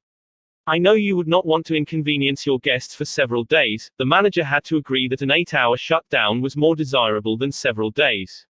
By sympathizing with the manager's desire to keep his patrons happy, Mr. Mangum was able to win the hotel manager to his way of thinking easily and without rancor. Joyce Norris, a piano teacher in St. Louis, Missouri, told of how she had handled a problem piano teachers often have with teenage girls. Babette had exceptionally long fingernails. This is a serious handicap to anyone who wants to develop proper piano playing habits. Mrs. Norris reported, "I knew her long fingernails would be a barrier for her in her desire to play well. During our discussions prior to her starting her lessons with me, I did not mention anything to her about her nails. I didn't want to discourage her from taking lessons, and I also knew she would not want to lose that which she took so much pride in and such great care to make attractive. After her first lesson, when I felt the time was right, I said, 'Babette, you have attractive hands and beautiful fingernails. If you want to play the piano as well as you are capable of and as well as you would like to, you would be surprised how much quicker and easier it would be for you, if you would trim your nails shorter. Just think about it, okay?'" She made a face which was definitely negative. I also talked to her mother about this situation, again mentioning how lovely her nails were. Another negative reaction. It was obvious that Babette's beautifully manicured nails were important to her. The following week Babette returned for her second lesson. Much to my surprise, the fingernails had been trimmed. I complimented her and praised her for making such a sacrifice. I also thanked her mother for influencing Babette to cut her nails. Her reply was, "Oh, I had nothing to do with it." Babette decided to do it on her own, and this is the first time she has ever trimmed her nails for anyone. Did Mrs. Norris threaten Babette? Did she say she would refuse to teach a student with long fingernails? No, she did not. She let Babette know that her fingernails were a thing of beauty and it would be a sacrifice to cut them. She implied, "I sympathize with you, I know it won't be easy, but it will pay off in your better musical development." Sol Hurrick was probably America's #1 impresario. For almost half a century he handled artists, such world-famous artists as Chaliapin, Isadora Duncan, and Pavlova. Mr. Hurrick told me that one of the first lessons he had learned in dealing with his temperamental stars was the necessity for sympathy and more sympathy with their idiosyncrasies. For 3 years, he was impresario for Fyodor Chaliapin, one of the greatest bassos who ever thrilled the ritzy box holders at the Metropolitan, yet Chaliapin was a constant problem. He carried on like a spoiled child. To put it in Mr. Hurrick's own inimitable phrase, he was a hell of a fellow in every way. For example, Chaliapin would call up Mr. Hurrick about noon of the day he was going to sing and say, "Sol, I feel terrible. My throat is like raw hamburger. It is impossible for me to sing tonight." Did Mr. Hurrick argue with him? Oh, no. He knew that an entrepreneur couldn't handle artists that way. So he would rush over to Chaliapan's hotel, dripping with sympathy. What a pity, he would mourn. What a pity. My poor fellow. Of course, you cannot sing. I will cancel the engagement at once. It will only cost you a couple of $1,000s, but that is nothing in comparison to your reputation. Then Chaliapan would sigh and say, perhaps you had better come over later in the day. Come at 5 and see how I feel then. At 5 o'clock, Mr. Hurrick would again rush to his hotel, dripping with sympathy. Again he would insist on cancelling the engagement, and again Chaliapan would sigh and say, well, maybe you had better come to see me later.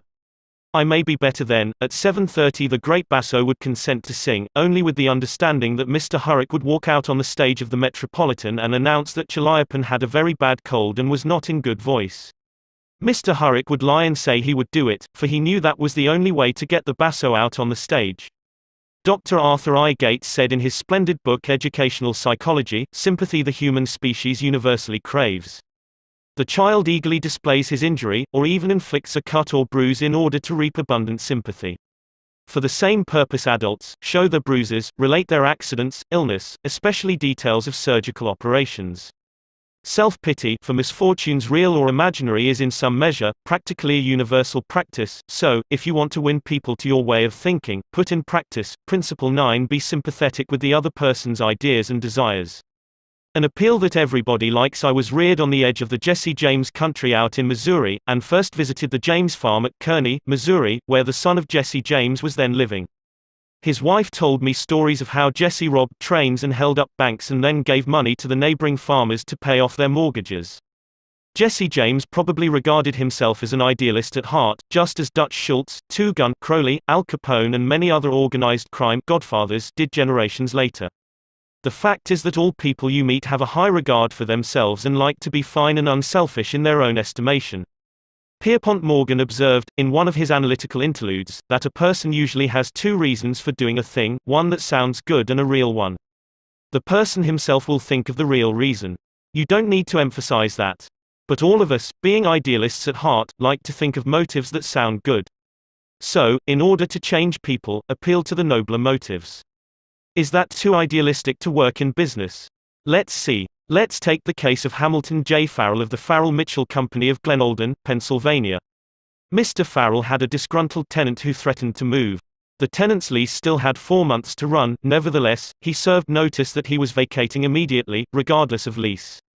These people had lived in my house all winter, the most expensive part of the year, Mr. Farrell said as he told the story to the class, and I knew it would be difficult to rent the apartment again before fall.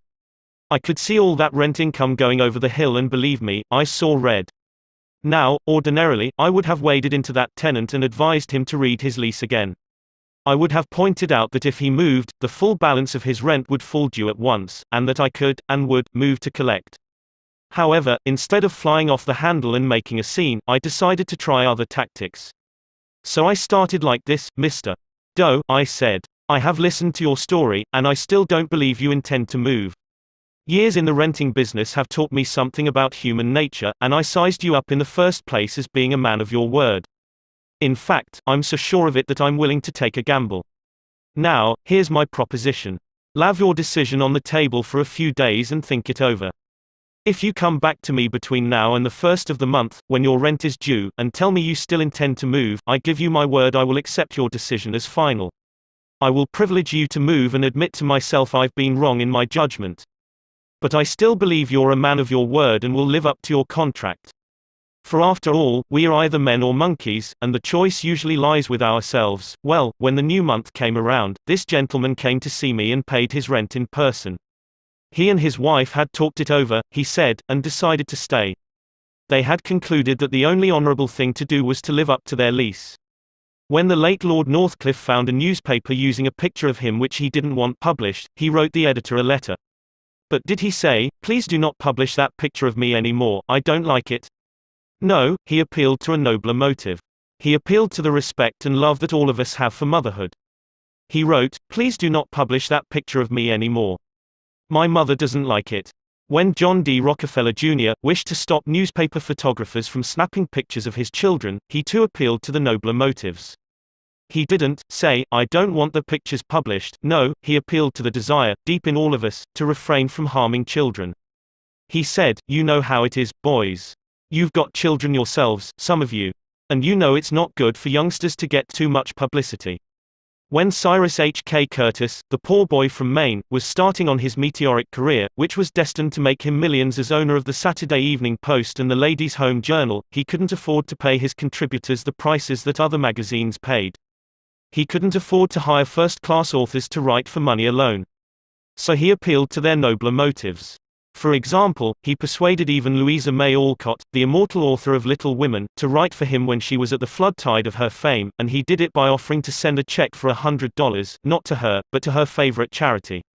Right here the skeptic may say, "Oh, that stuff is all right for Northcliffe and Rockefeller or a sentimental novelist. But, I'd like to see you make it work with the tough babies I have to collect bills from." You may be right. Nothing will work in all cases, and nothing will work with all people. If you are satisfied with the results you are now getting, why change? If you are not satisfied, why not experiment? At any rate, I think you will enjoy reading this true story told by James L. Thomas, a former student of mine. 6 customers of a certain automobile company refused to pay their bills for servicing. None of the customers protested the entire bill, but each claimed that some one charge was wrong. In each case, the customer had signed for the work done, so the company knew it was right, and said so. That was the first mistake. Here are the steps the men in the credit department took to collect these overdue bills. Do you suppose they succeeded? 1. They called on each customer and told him bluntly that they had come to collect a bill that was long past due. 2. They made it very plain that the company was absolutely and unconditionally right, therefore he, the customer, was absolutely and unconditionally wrong. 3. They intimated that they, the company, knew more about automobiles than he could ever hope to know. So what was the argument about? 4. Result, they argued. Did any of these methods reconcile the customer and settle the account? You can answer that one yourself. At this stage of affairs, the credit manager was about to open fire with a battery of legal talent, when fortunately the matter came to the attention of the general manager. The manager investigated these defaulting clients and discovered that they all had the reputation of paying their bills promptly. Something was wrong here, something was drastically wrong about the method of collection. So he called in James L. Thomas and told him to collect these uncollectible accounts. Here, in his words, are the steps Mr. Thromers took. My visit to each customer was likewise to collect a bill long past due, a bill that we knew was absolutely right. But I didn't say a word about that. I explained I had called to find out what it was the company had done, or failed to do. I made it clear that, until I had heard the customer's story, I had no opinion to offer. I told him the company made no claims to being infallible. I told him I was interested only in his car. And that he knew more about his car than anyone else in the world, that he was the authority on the subject. I let him talk, and I listened to him with all the interest and sympathy that he wanted, and had expected. Finally, when the customer was in a reasonable mood, I put the whole thing up to his sense of fair play. I appealed to the nobler motives. First, I said, I want you to know I also feel this matter has been badly mishandled. You've been inconvenienced and annoyed and irritated by one of our representatives. That should never have happened. I'm sorry and, as a representative of the company, I apologize. As I sat today here and listened to your side of the story, I could not help being impressed by your fairness and patience. And now, because you are fair-minded and patient, I am going to ask you to do something for me. It's something that you can do better than anyone else, something you know more about than anyone else. Here is your bill. I know it is safe for me to ask you to adjust it, just as you would do if you were the president of my company. I am going to leave it all up to you. Whatever you say goes. Did he adjust the bill? He certainly did, and got quite a kick out of it. The bills ranged from $150 to $400, but did the customer give himself the best of it? Yes, one of them did. One of them refused to pay a penny of the disputed charge, but the other 5 all gave the company the best of it. And here's the cream of the whole thing, we delivered new cars to all 6 of these customers within the next 2 years. Experience has taught me, says Mr. Thomas, that when no information can be secured about the customer, the only sound basis on which to proceed is to assume that he or she is sincere, honest, truthful and willing and anxious to pay the charges, once convinced they are correct. To put it differently and perhaps more clearly, people are honest and want to discharge their obligations. The exceptions to that rule are comparatively few, and I am convinced that the individuals who are inclined to chisel will in most cases react favorably if you make them feel that you consider them honest, upright and fair. Principle 10. Appeal to the nobler motives. The movies do it. TV does it. Why don't you do it? Many years ago, the Philadelphia Evening Bulletin was being maligned by a dangerous whispering campaign. A malicious rumor was being circulated. Advertisers were being told that the newspaper was no longer attractive to readers because it carried too much advertising and too little news. Immediate action was necessary. The gossip had to be squelched. But how? This is the way it was done. The bulletin clipped from its regular edition all reading matter of all kinds on one average day, classified it, and published it as a book. The book was called One Day. It contained 307 pages, as many as a hard-covered book, yet the bulletin had printed all this news and feature material on one day and sold it, not for several dollars, but for a few cents.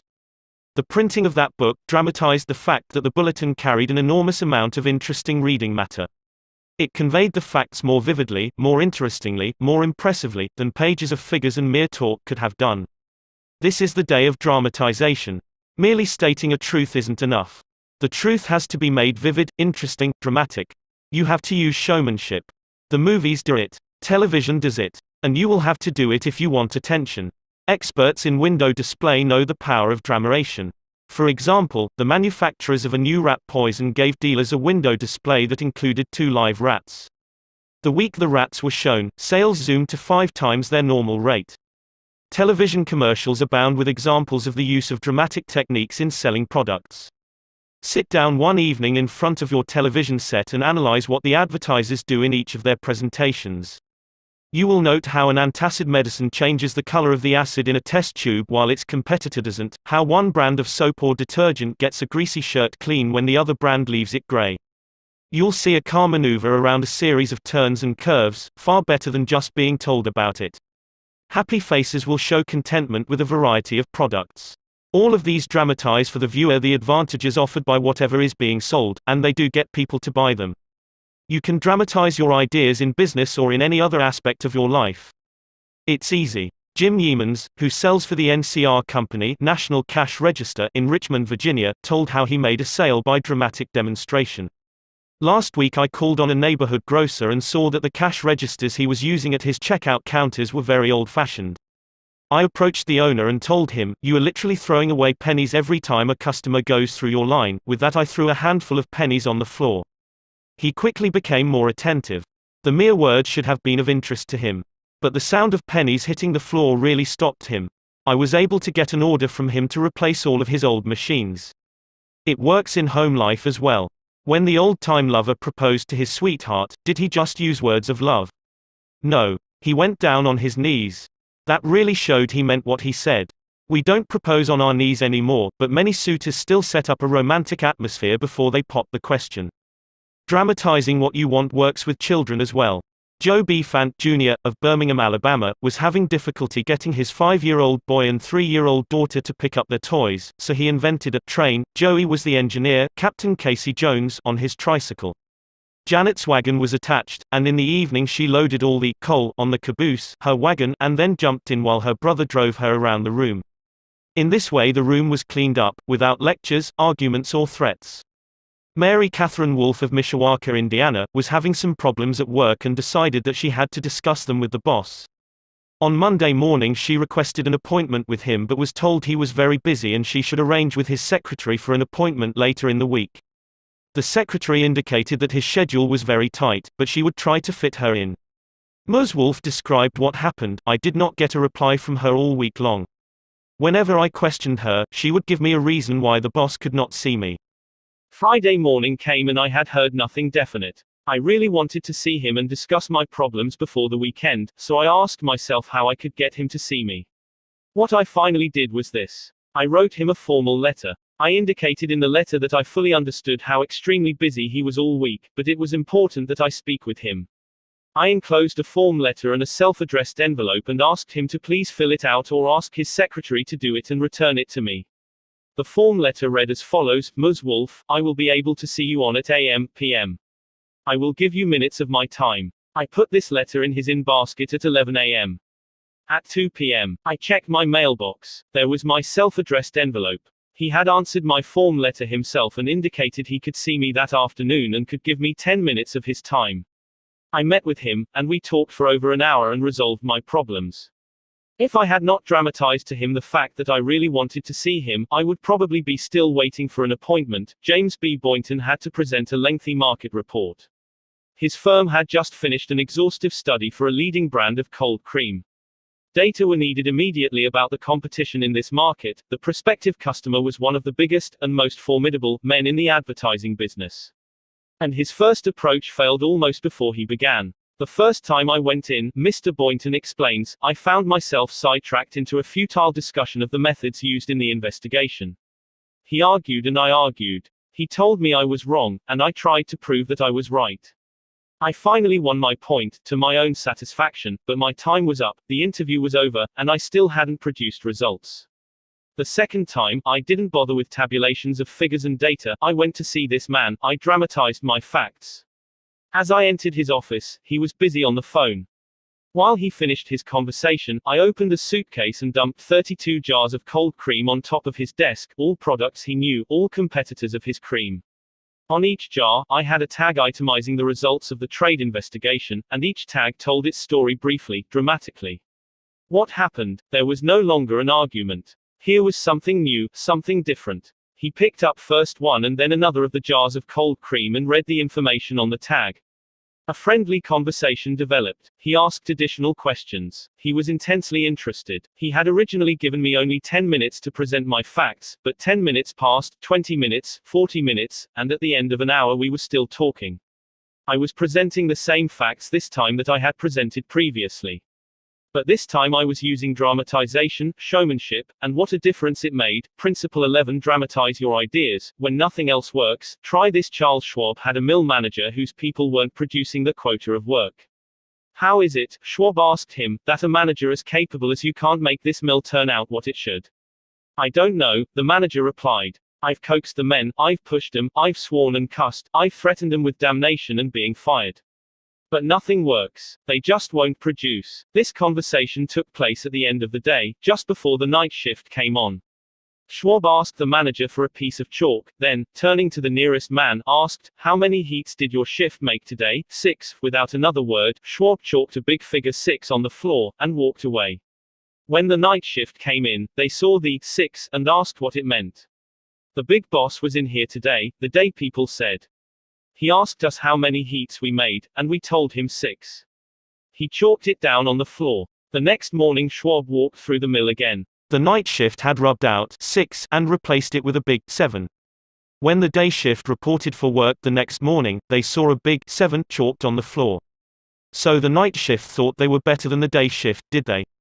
Well, they would show the night shift a thing or two.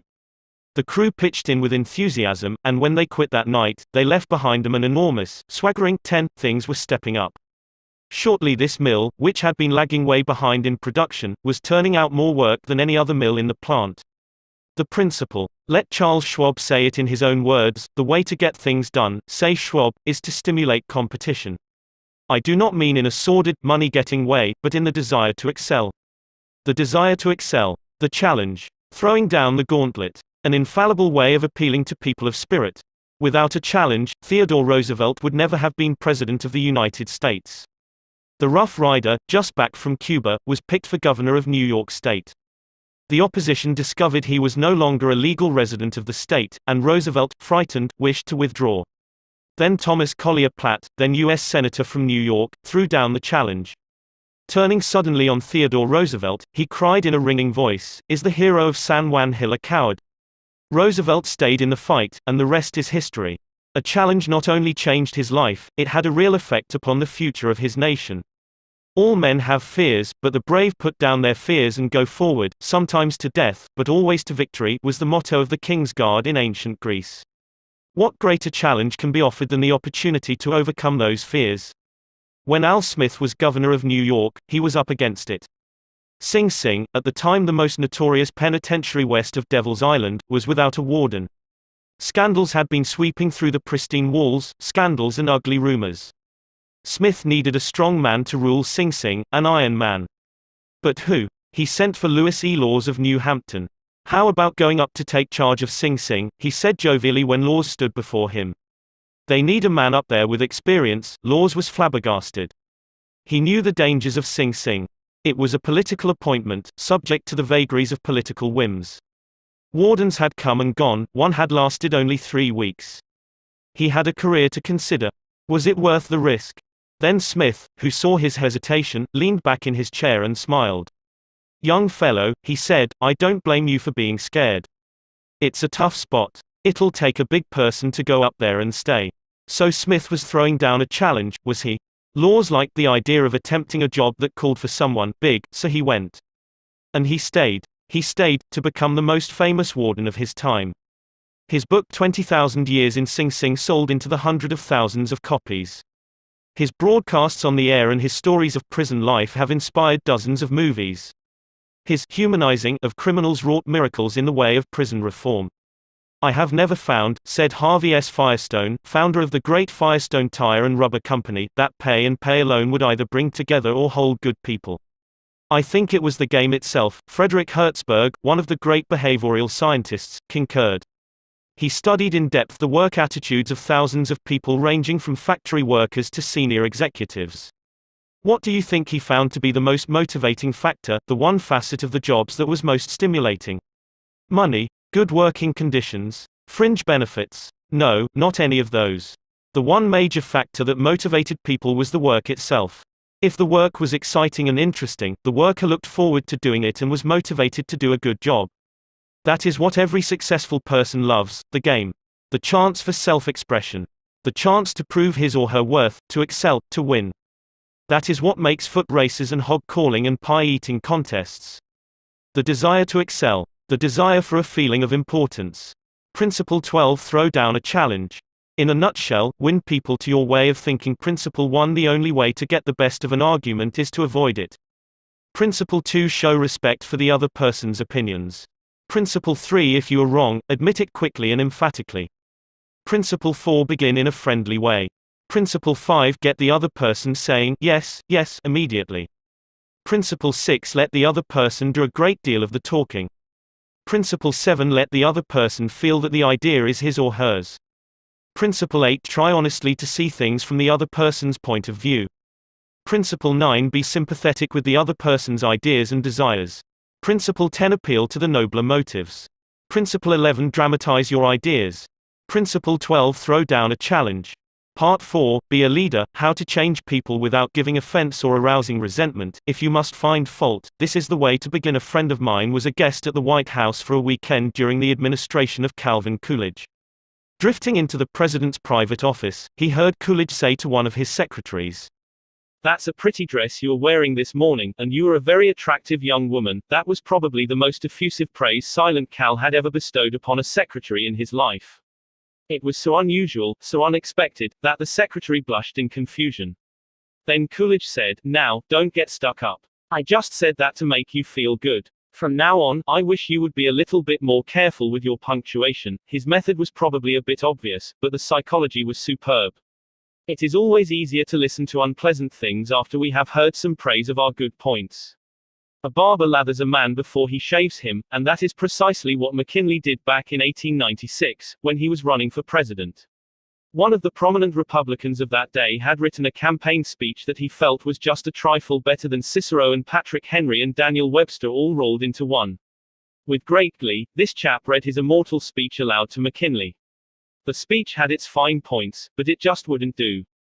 It would have raised a tornado of criticism. McKinley didn't want to hurt the man's feelings. He must not kill the man's splendid enthusiasm, and yet he had to say, "No." Note how adroitly he did it. "My friend, that is a splendid speech, a magnificent speech," McKinley said. "No one could have prepared a better one. There are many occasions on which it would be precisely the right thing to say, but is it quite suitable to this particular occasion? Sound and sober as it is from your standpoint, I must consider its effect from the party's standpoint. Now you go home and write a speech along the lines I indicate, and send me a copy of it." He did just that. McKinley blue-penciled and helped him rewrite his second speech, and he became one of the effective speakers of the campaign. Here is the second most famous letter that Abraham Lincoln ever wrote. His most famous one was written to Mrs. Bixby, expressing his sorrow for the death of the 5 sons she had lost in battle. Lincoln probably dashed this letter off in 5 minutes, yet it sold at public auction in 1926 for $12,000, and that, by the way, was more money than Lincoln was able to save during half a century of hard work. The letter was written to General Joseph Hooker on April 26, 1863, during the darkest period of the Civil War. For 18 months, Lincoln's generals had been leading the Union Army from one tragic defeat to another. Nothing but futile, stupid human butchery. The nation was appalled. Thousands of soldiers had deserted from the army, and then the Republican members of the Senate had revolted and wanted to force Lincoln out of the White House. "We are now on the brink of destruction," Lincoln said. "It appears to me that even the Almighty is against us. I can hardly see a ray of hope." Such was the black sorrow and chaos out of which this letter came. I am printing the letter here because it shows how Lincoln tried to change an obstreperous general when the very fate of the nation could have depended upon the general's action. This is perhaps the sharpest letter Abe Lincoln wrote after he became president, yet you will note that he praised General Hooker before he spoke of his grave faults. Yes, they were grave faults, but Lincoln didn't call them that. Lincoln was more conservative, more diplomatic. Lincoln wrote, "There are some things in regard to which I am not quite satisfied with you. Talk about tact and diplomacy. Here is the letter addressed to General Hooker. I have placed you at the head of the Army of the Potomac. Of course, I have done this upon what appears to me to be sufficient reasons, and yet I think it best for you to know that there are some things in regard to which I am not quite satisfied with you.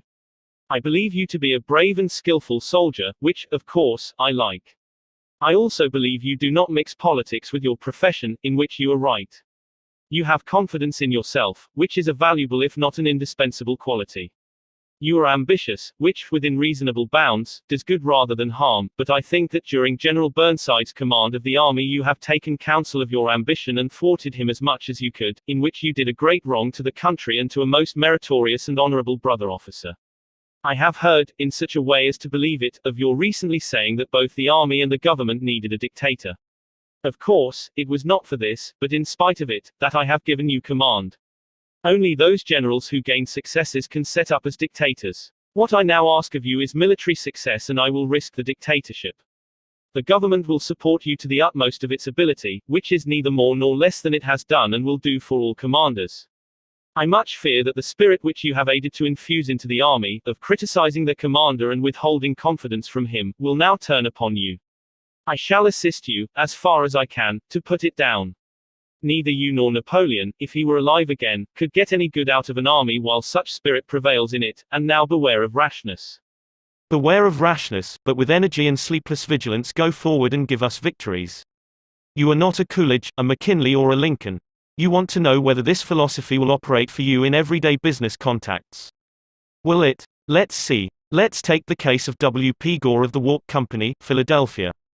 The Wark Company had contracted to build and complete a large office building in Philadelphia by a certain specified date. Everything was going along well, the building was almost finished, when suddenly the subcontractor making the ornamental bronze work to go on the exterior of this building declared that he couldn't make delivery on schedule. What? An entire building held up. Heavy penalties. Distressing losses. All because of one man. Long-distance telephone calls. Arguments. Heated conversations. All in vain. Then Mr. Gore was sent to New York to beard the bronze lion in his den. "Do you know you are the only person in Brooklyn with your name?" Mr. Gore asked the president of the subcontracting firm shortly after they were introduced. The president was surprised. "No, I didn't know that." "Well," said Mr. Gore, "when I got off the train this morning, I looked in the telephone book to get your address, and you're the only person in the Brooklyn phone book with your name." "I never knew that," the subcontractor said. He checked the phone book with interest. "Well, it's an unusual name," he said proudly. "My family came from Holland and settled in New York almost 200 years ago." He continued to talk about his family and his ancestors for several minutes. When he finished that, Mr. Gore complimented him on how large a plant he had and compared it favorably with a number of similar plants he had visited. "It is one of the cleanest and neatest bronze factories I ever saw," said Gore. "I've spent a lifetime building up this business," the subcontractor said, "and I am rather proud of it. Would you like to take a look around the factory?" During this tour of inspection, Mr. Gore complimented the other man on his system of fabrication and told him how and why it seemed superior to those of some of his competitors. Gore commented on some unusual machines, and the subcontractor announced that he himself had invented those machines. He spent considerable time showing Gore how they operated and the superior work they turned out. He insisted on taking his visitor to lunch. So far, mind you, not a word had been said about the real purpose of Gore's visit. After lunch, the subcontractor said, "Now, to get down to business. Naturally, I know why you're here. I didn't expect that our meeting would be so enjoyable. You can go back to Philadelphia with my promise that your material will be fabricated and shipped, even if other orders have to be delayed." Mr. Gore got everything that he wanted without even asking for it. The material arrived on time, and the building was completed on the day the completion contract specified. Would this have happened had Mr. Gore used the hammer and dynamite method generally employed on such occasions? Dorothy Wrublewski, a branch manager of the Fort Monmouth, New Jersey, Federal Credit Union, reported to one of our classes how she was able to help one of her employees become more productive. "We recently hired a young lady as a teller trainee. Her contact with our customers was very good. She was accurate and efficient in handling individual transactions. The problem developed at the end of the day when it was time to balance out. The head teller came to me and strongly suggested that I fire this woman. She is holding up everyone else because she is so slow in balancing out. I've shown her over and over, but she can't get it. She's got to go." The next day I observed her working quickly and accurately when handling the normal everyday transactions, and she was very pleasant with our customers. It didn't take long to discover why she had trouble balancing out. After the office closed, I went over to talk with her. She was obviously nervous and upset. I praised her for being so friendly and outgoing with the customers and complimented her for the accuracy and speed used in that work. I then suggested we review the procedure we use in balancing the cash drawer. Once she realized I had confidence in her, she easily followed my suggestions and soon mastered this function. We have had no problems with her since then. Beginning with praise is like the dentist who begins his work with Novocaine. The patient still gets a drilling, but the Novocaine is pain-killing. A leader will use Principle 1. Begin with praise and honest appreciation. How to criticize and not be hated for it. Charles Schwab was passing through one of his steel mills one day at noon when he came across some of his employees smoking. Immediately above their heads was a sign that said, "No smoking." Did Schwab point to the sign and say, "Can't you read?" Oh, no, not Schwab. He walked over to the men, handed each one a cigar, and said, "I'll appreciate it, boys, if you will smoke these on the outside." They knew that he knew that they had broken a rule, and they admired him because he said nothing about it and gave them a little present and made them feel important.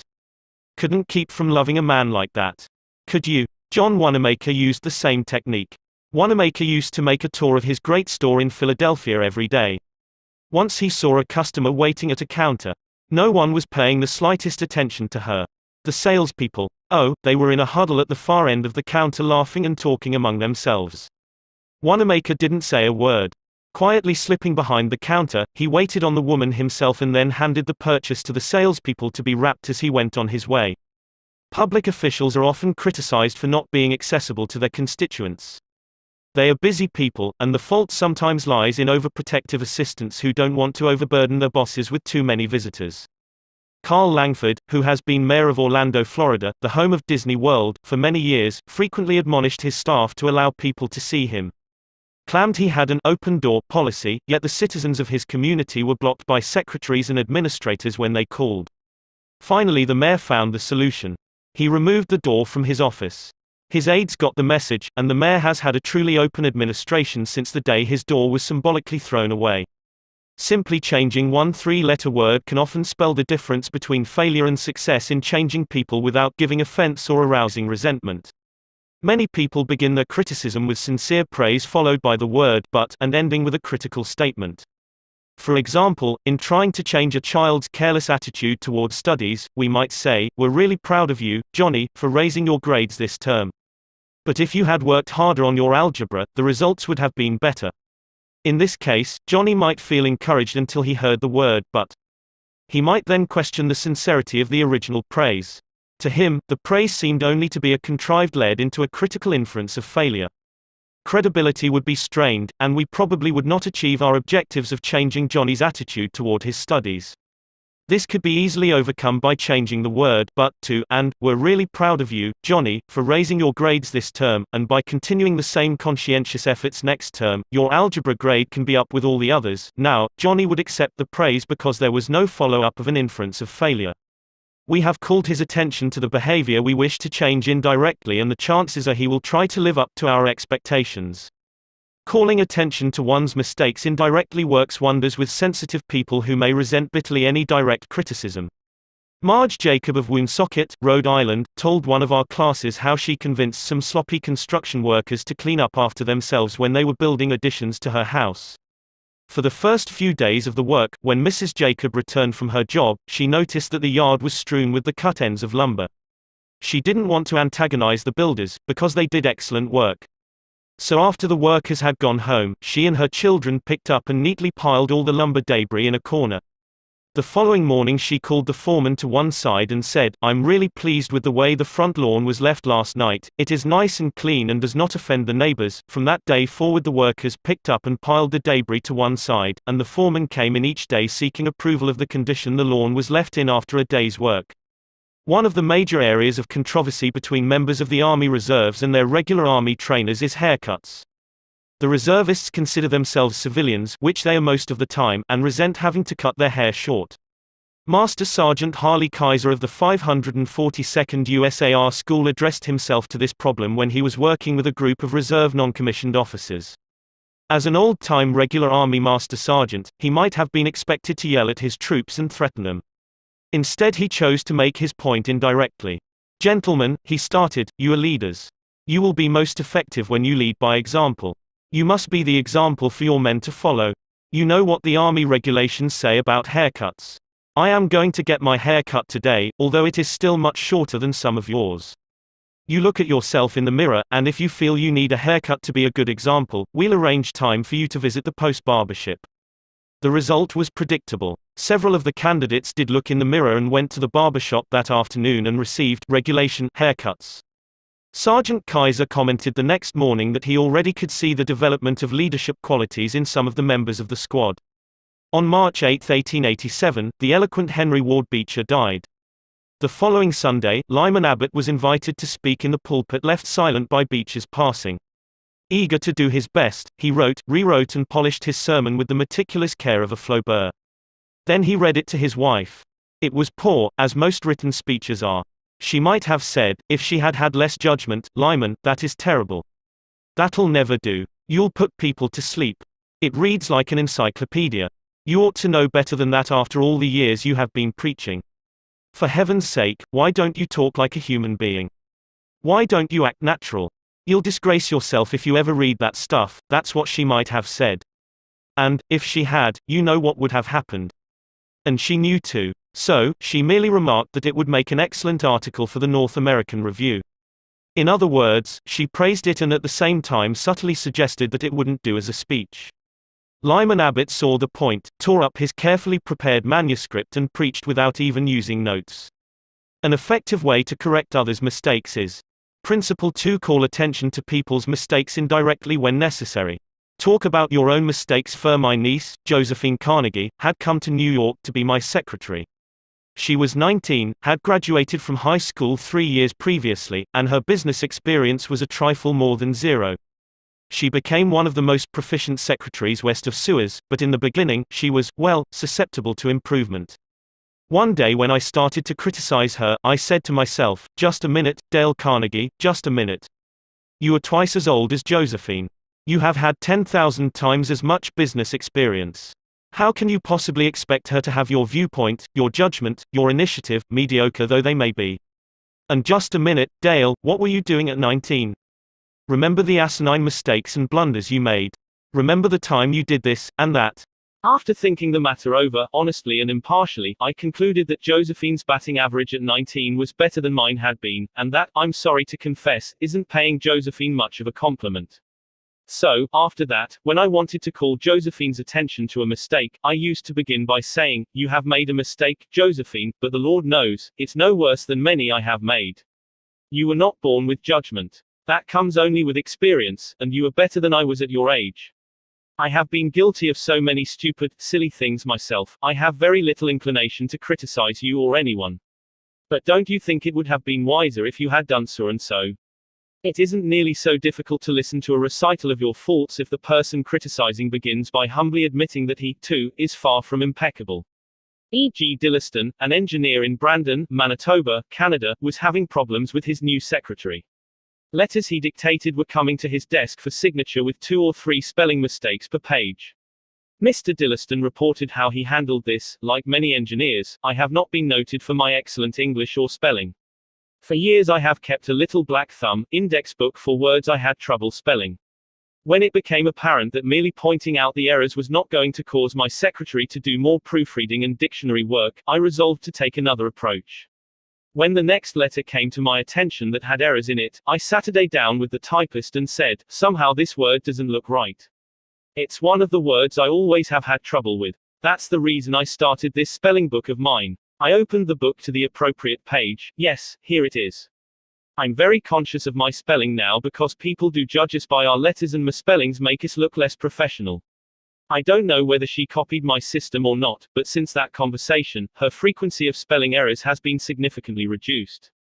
The polished Prince Bernhard von Bülow learned the sharp necessity of doing this back in 1909.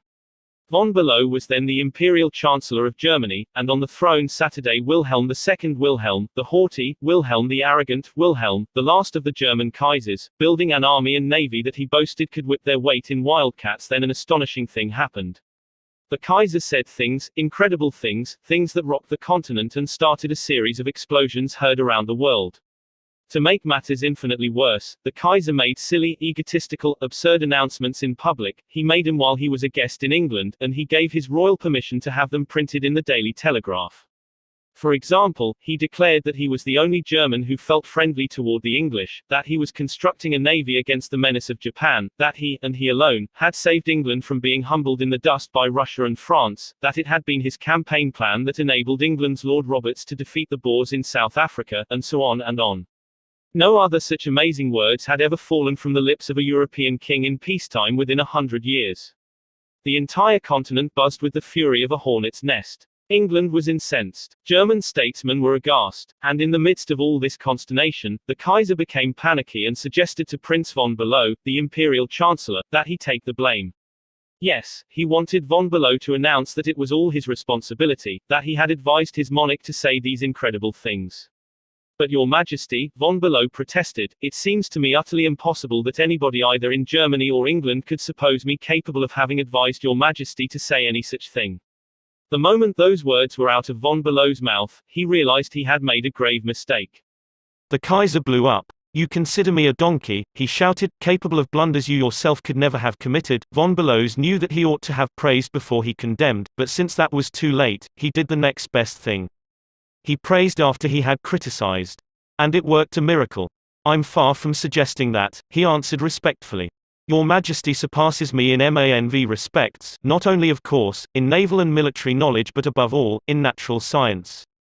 I have often listened in admiration when Your Majesty explained the barometer, or wireless telegraphy, or the Röntgen rays. I am shamefully ignorant of all branches of natural science, have no notion of chemistry or physics, and am quite incapable of explaining the simplest of natural phenomena. But, von Bülow continued, in compensation, I possess some historical knowledge and perhaps certain qualities useful in politics, especially in diplomacy. The Kaiser beamed. Von Bülow had praised him. Von Bülow had exalted him and humbled himself. The Kaiser could forgive anything after that. Haven't I always told you, he exclaimed with enthusiasm, that we complete one another famously. We should stick together, and we will. He shook hands with von Bülow, not once, but several times. And later in the day he waxed so enthusiastic that he exclaimed with doubled fists, if anyone says anything to me against Prince von Bülow, I shall punch him in the nose. Von Bülow saved himself in time, but, canny diplomat that he was, he nevertheless had made one error. He should have begun by talking about his own shortcomings and Wilhelm's superiority, not by intimating that the Kaiser was a half-wit in need of a guardian. If a few sentences humbling oneself and praising the other party can turn a haughty, insulted Kaiser into a staunch friend, imagine what humility and praise can do for you and me in our daily contacts. Rightfully used, they will work veritable miracles in human relations. Admitting one's own mistakes, even when one hasn't corrected them, can help convince somebody to change his behavior. This was illustrated more recently by Clarence Zerhusen of Timonium, Maryland, when he discovered his 15-year-old son was experimenting with cigarettes. Naturally, I didn't want David to smoke, Mr. Zerhusen told us, but his mother and I smoked cigarettes. We were giving him a bad example all the time. I explained to Dave how I started smoking at about his age and how the nicotine had gotten the best of me and now it was nearly impossible for me to stop. I reminded him how irritating my cough was and how he had been after me to give up cigarettes not many years before. I didn't exhort him to stop or make threats or warn him about the dangers. All I did was point out how I was hooked on cigarettes and what it had meant to me. He thought about it for a while and decided he wouldn't smoke until he had graduated from high school. As the years went by, David never did start smoking and has no intention of ever doing so. As a result of that conversation, I made the decision to stop smoking cigarettes myself, and with the support of my family, I have succeeded. A good leader follows this principle. Principle 3: talk about your own mistakes before criticizing the other person. No one likes to take orders. I once had the pleasure of dining with Miss Ida Tarbell, the Dean of American Biographers. When I told her I was writing this book, we began discussing this all-important subject of getting along with people, and she told me that while she was writing her biography of Owen D. Young, she interviewed a man who had Saturday for 3 years in the same office with Mr. Young. This man declared that during all that time he had never heard Owen D. Young give a direct order to anyone. He always gave suggestions, not orders. Owen D. Young never said, for example, do this or do that, or don't do this or don't do that. He would say, you might consider this, or, do you think that would work? Frequently he would say, after he had dictated a letter, what do you think of this? In looking over a letter of one of his assistants, he would say, maybe if we were to phrase it this way it would be better. He always gave people the opportunity to do things themselves. He never told his assistants to do things, he let them do them, let them learn from their mistakes. A technique like that makes it easy for a person to correct errors. A technique like that saves a person's pride and gives him or her a feeling of importance. It encourages cooperation instead of rebellion. Resentment caused by a brash order may last a long time even if the order was given to correct an obviously bad situation. Dan Santarelli, a teacher at a vocational school in Wyoming, Pennsylvania, told one of our classes how one of his students had blocked the entranceway to one of the school's shops by illegally parking his car in it. One of the other instructors stormed into the classroom and asked in an arrogant tone, whose car is blocking the driveway? When the student who owned the car responded, the instructor screamed, move that car and move it right now, or I'll wrap a chain around it and drag it out of there. Now that student was wrong. The car should not have been parked there. But from that day on, not only did that student resent the instructor's action, but all the students in the class did everything they could to give the instructor a hard time and make his job unpleasant. How could he have handled it differently? If he had asked in a friendly way, whose car is in the driveway, and then suggested that if it were moved, other cars could get in and out. The student would have gladly moved it and neither he nor his classmates would have been upset and resentful. Asking questions not only makes an order more palatable, it often stimulates the creativity of the persons whom you ask. People are more likely to accept an order if they have had a part in the decision that caused the order to be issued. When Ian MacDonald of Johannesburg, South Africa, the general manager of a small manufacturing plant specializing in precision machine parts, had the opportunity to accept a very large order, he was convinced that he would not meet the promised delivery date. The work already scheduled in the shop and the short completion time needed for this order made it seem impossible for him to accept the order. Instead of pushing his people to accelerate their work and rush the order through, he called everybody together, explained the situation to them, and told them how much it would mean to the company and to them if they could make it possible to produce the order on time. Then he started asking questions. Is there anything we can do to handle this order? Can anyone think of different ways to process it through the shop that will make it possible to take the order? Is there any way to adjust our hours or personnel assignments that would help? The employees came up with many ideas and insisted that he take the order. They approached it with a "we can do it" attitude, and the order was accepted, produced and delivered on time. An effective leader will use Principle 4: ask questions instead of giving direct orders. Let the other person save face. Years ago, the General Electric Company was faced with the delicate task of removing Charles Steinmetz from the head of a department. Steinmetz, a genius of the first magnitude when it came to electricity, was a failure as the head of the calculating department. Yet the company didn't dare offend the man. He was indispensable, and highly sensitive. So they gave him a new title. They made him consulting engineer of the General Electric Company, a new title for work he was already doing, and let someone else head up the department. Steinmetz was happy. So were the officers of GE. They had gently maneuvered their most temperamental star, and they had done it without a storm, by letting him save face. Letting one save face. How important, how vitally important that is. And how few of us ever stop to think of it. We ride roughshod over the feelings of others, getting our own way, finding fault, issuing threats, criticizing a child or an employee in front of others, without even considering the hurt to the other person's pride. Whereas a few minutes' thought, a considerate word or two, a genuine understanding of the other person's attitude, would go so far toward alleviating the sting. Let's remember that the next time we are faced with the distasteful necessity of discharging or reprimanding an employee. Firing employees is not much fun. Getting fired is even less fun. I'm quoting now from a letter written me by Marshall A. Granger, a certified public accountant. Our business is mostly seasonal. Therefore we have to let a lot of people go after the income tax rush is over. It's a byword in our profession that no one enjoys wielding the axe. Consequently, the custom has developed of getting it over as soon as possible, and usually in the following way: sit down, Mr. Smith. The season's over, and we don't seem to see any more assignments for you. Of course, you understood you were only employed for the busy season anyhow, etc., etc. The effect on these people is one of disappointment and a feeling of being let down. Most of them are in the accounting field for life, and they retain no particular love for the firm that drops them so casually. I recently decided to let our seasonal personnel go with a little more tact and consideration. So I call each one in only after carefully thinking over his or her work during the winter. And I've said something like this: Mr. Smith, you've done a fine job. If he has. That time we sent you to Newark, you had a tough assignment. You were on the spot, but you came through with flying colors, and we want you to know the firm is proud of you. You've got the stuff, you're going a long way, wherever you're working. This firm believes in you, and is rooting for you, and we don't want you to forget it. Effect. The people go away feeling a lot better about being fired. They don't feel let down. They know if we had work for them, we'd keep them on. And when we need them again, they come to us with a keen personal affection. At one session of our course, 2 class members discussed the negative effects of fault finding versus the positive effects of letting the other person save face. Fred Clark of Harrisburg, Pennsylvania, told of an incident that occurred in his company. At one of our production meetings, a vice president was asking very pointed questions of one of our production supervisors regarding a production process. His tone of voice was aggressive and aimed at pointing out faulty performance on the part of the supervisor.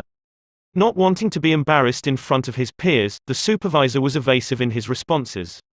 This caused the vice president to lose his temper, berate the supervisor, and accuse him of lying. Any working relationship that might have existed prior to this encounter was destroyed in a few brief moments.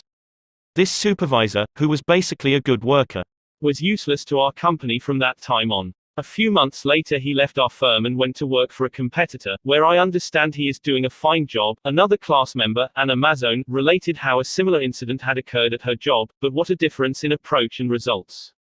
Ms. Mazzone, a marketing specialist for a food packer, was given her first major assignment, the test marketing of a new product. She told the class, when the results of the test came in, I was devastated. I had made a serious error in my planning, and the entire test had to be done all over again.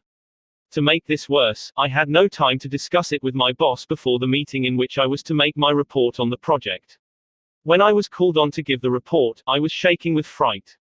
I had all I could do to keep from breaking down, but I resolved I would not cry and have all those men make remarks about women not being able to handle a management job because they are too emotional. I made my report briefly and stated that due to an error I would repeat the study before the next meeting. I sat a day down, expecting my boss to blow up. Instead, he thanked me for my work and remarked that it was not unusual for a person to make an error on a new project and that he had confidence that the repeat survey would be accurate and meaningful to the company.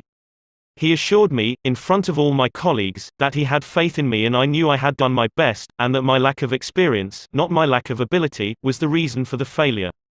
I left that meeting with my head in the air and with the determination that I would never let that boss of mine down again. Even if we are right and the other person is definitely wrong, we only destroy ego by causing someone to lose face.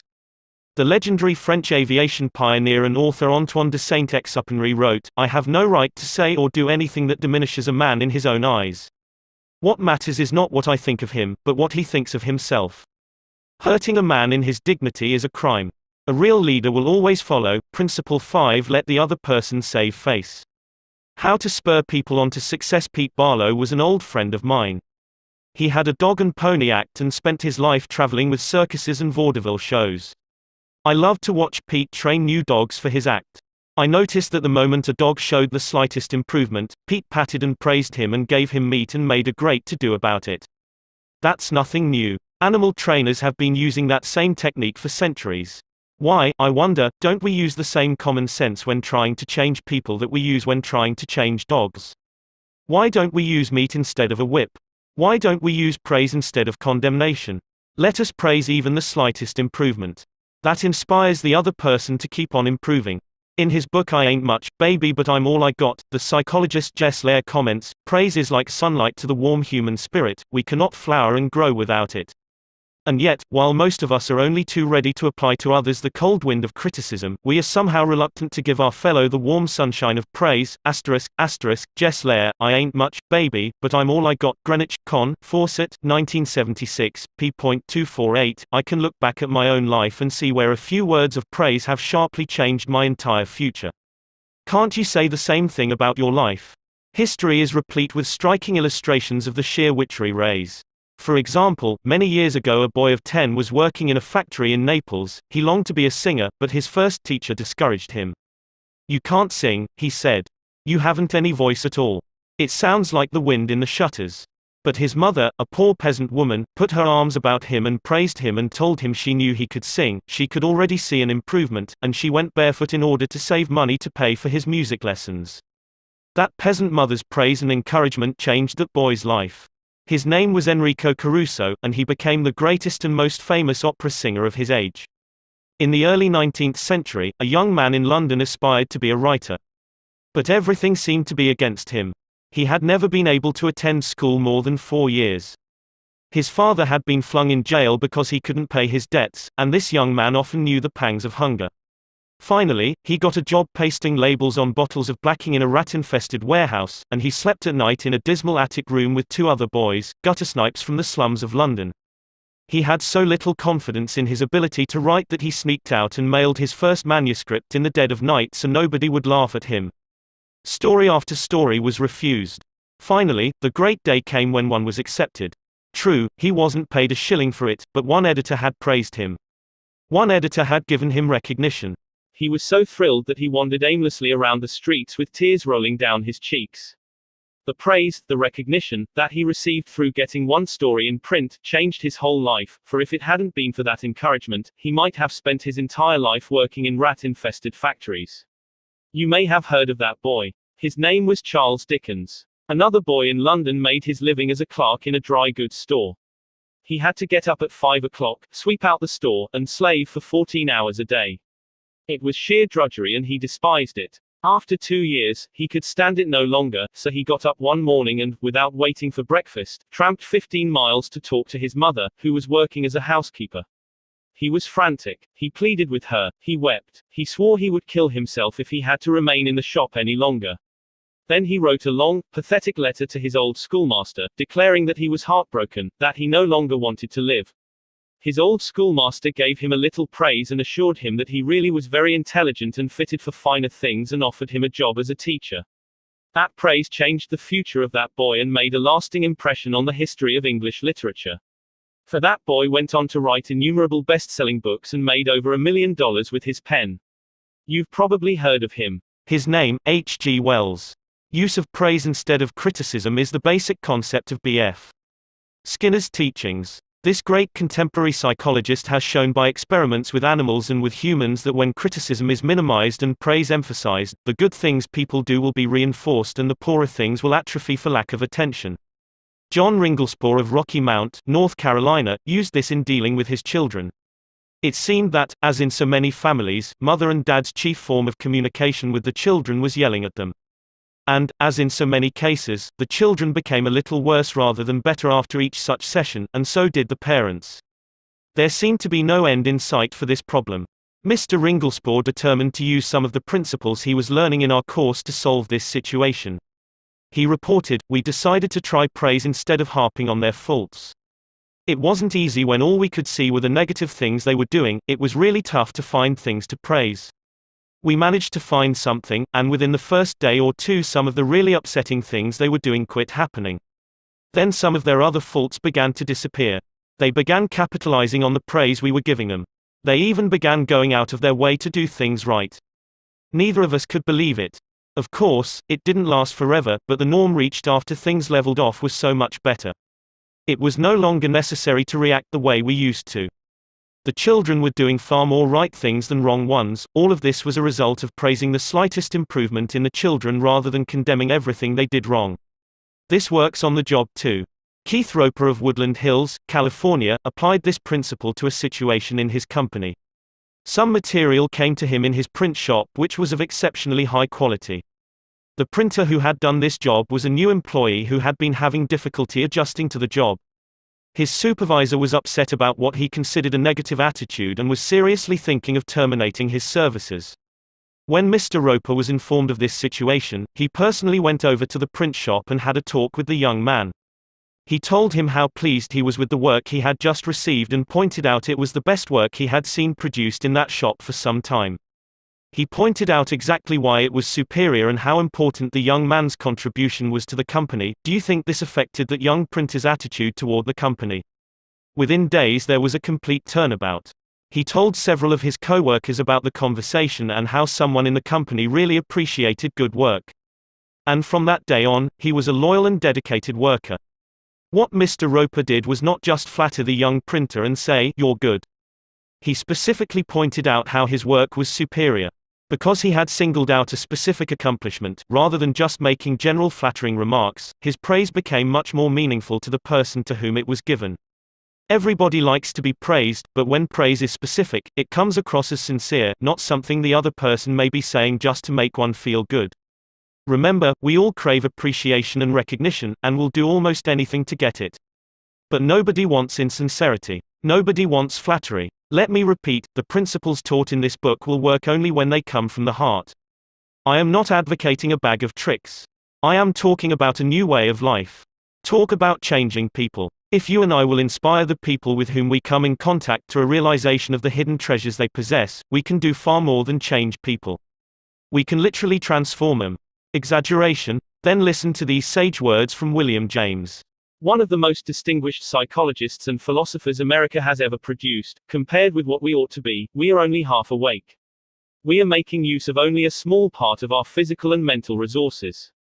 Stating the thing broadly, the human individual thus lives far within his limits. He possesses powers of various sorts which he habitually fails to use. Yes, you who are reading these lines possess powers of various sorts which you habitually fail to use, and one of these powers you are probably not using to the fullest extent is your magic ability to praise people and inspire them with a realization of their latent possibilities. Abilities wither under criticism, they blossom under encouragement. To become a more effective leader of people, apply Principle 6. Praise the slightest improvement and praise every improvement. Be hearty in your approbation and lavish in your praise. Give a dog a good name. What do you do when a person who has been a good worker begins to turn in shoddy work? You can fire him or her, but that really doesn't solve anything. You can berate the worker, but this usually causes resentment. Henry Henke, a service manager for a large truck dealership in Lowell, Indiana, had a mechanic whose work had become less than satisfactory. Instead of bawling him out or threatening him, Mr. Henke called him into his office and had a heart-to-heart talk with him. "Bill," he said, "you are a fine mechanic. You have been in this line of work for a good number of years. You have repaired many vehicles to the customer's satisfaction. In fact, we've had a number of compliments about the good work you have done. Yet, of late, the time you take to complete each job has been increasing and your work has not been up to your own old standards. Because you have been such an outstanding mechanic in the past, I felt sure you would want to know that I am not happy with this situation, and perhaps jointly we could find some way to correct the problem." Bill responded that he hadn't realized he had been falling down in his duties and assured his boss that the work he was getting was not out of his range of expertise and he would try to improve in the future. Did he do it? You can be sure he did. He once again became a fast and thorough mechanic. With that reputation Mr. Henke had given him to live up to, how could he do anything else but turn out work comparable to that which he had done in the past? The average person, said Samuel Vauclane, then president of the Baldwin Locomotive Works, can be led readily if you have his or her respect and if you show that you respect that person for some kind of ability. In short, if you want to improve a person in a certain respect, act as though that particular trait were already one of his or her outstanding characteristics. Shakespeare said, "Assume a virtue, if you have it not." And it might be well to assume and state openly that other people have the virtue you want them to develop. Give them a fine reputation to live up to, and they will make prodigious efforts rather than see you disillusioned. Georgette Leblanc, in her book Souvenirs, My Life with Maeterlinck, describes the startling transformation of a humble Belgian Cinderella. "A servant girl from a neighboring hotel brought my meals," she wrote. She was called Marie the dishwasher because she had started her career as a scullery assistant. She was a kind of monster, cross-eyed, bandy-legged, poor in flesh and spirit. One day, while she was holding my plate of macaroni in her red hand, I said to her point blank, "Marie, you do not know what treasures are within you." Accustomed to holding back her emotion, Marie waited a few moments, not daring to risk the slightest gesture for fear of a catastrophe. Then she put the dish on the table, sighed and said ingenuously, "Madam, I would never have believed it." She did not doubt, she did not ask a question. She simply went back to the kitchen and repeated what I had said, and such is the force of faith that no one made fun of her. From that day on, she was even given a certain consideration. But the most curious change of all occurred in the humble Marie herself. Believing she was the tabernacle of unseen marvels, she began taking care of her face and body so carefully that her starved youth seemed to bloom and modestly hide her plainness. 2 months later, she announced her coming marriage with the nephew of the chef. "I'm going to be a lady," she said, and thanked me. A small phrase had changed her entire life. Georgette Leblanc had given Marie the dishwasher a reputation to live up to, and that reputation had transformed her. Bill Parker, a sales representative for a food company in Daytona Beach, Florida, was very excited about the new line of products his company was introducing and was upset when the manager of a large independent food market turned down the opportunity to carry it in his store. Bill brooded all day over this rejection and decided to return to the store before he went home that evening and try again. "Jack," he said, "since I left this morning I realized I hadn't given you the entire picture of our new line, and I would appreciate some of your time to tell you about the points I omitted. I have respected the fact that you are always willing to listen and are big enough to change your mind when the facts warrant a change." Could Jack refuse to give him another hearing? Not with that reputation to live up to. One morning Dr. Martin Fitzhugh, a dentist in Dublin, Ireland, was shocked when one of his patients pointed out to him that the metal cup holder which she was using to rinse her mouth was not very clean. True, the patient drank from the paper cup, not the holder, but it certainly was not professional to use tarnished equipment. When the patient left, Dr. Fitzhugh retreated to his private office to write a note to Bridget, the charwoman, who came twice a week to clean his office. He wrote, "My dear Bridget, I see you so seldom, I thought I'd take the time to thank you for the fine job of cleaning you've been doing.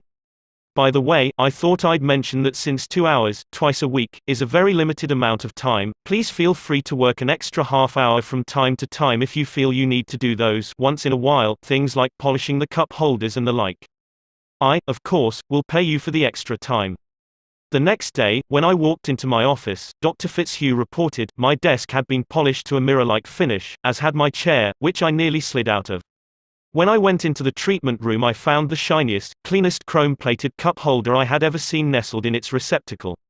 I had given my charwoman a fine reputation to live up to, and because of this small gesture she outperformed all her past efforts. How much additional time did she spend on this? That's right, none at all. There is an old saying, give a dog a bad name and you may as well hang him. But give him a good name, and see what happens. When Mrs. Ruth Hopkins, a 4th grade teacher in Brooklyn, New York, looked at her class roster the first day of school, her excitement and joy of starting a new term was tinged with anxiety. In her class this year she would have Tommy T, the school's most notorious bad boy. His 3rd grade teacher had constantly complained about Tommy to colleagues, the principal and anyone else who would listen. He was not just mischievous, he caused serious discipline problems in the class, picked fights with the boys, teased the girls, was fresh to the teacher, and seemed to get worse as he grew older. His only redeeming feature was his ability to learn rapidly and master the school work easily. Mrs. Hopkins decided to face the Tommy problem immediately. When she greeted her new students, she made little comments to each of them. "Rose, that's a pretty dress you're wearing. Alicia, I hear you draw beautifully." When she came to Tommy, she looked him straight in the eyes and said, "Tommy, I understand you are a natural leader. I'm going to depend on you to help me make this class the best class in the 4th grade this year. She reinforced this over the first few days by complimenting Tommy on everything he did and commenting on how this showed what a good student he was. With that reputation to live up to, even a 9-year-old couldn't let her down, and he didn't. If you want to excel in that difficult leadership role of changing the attitude or behavior of others, use Principle 7. Give the other person a fine reputation to live up to.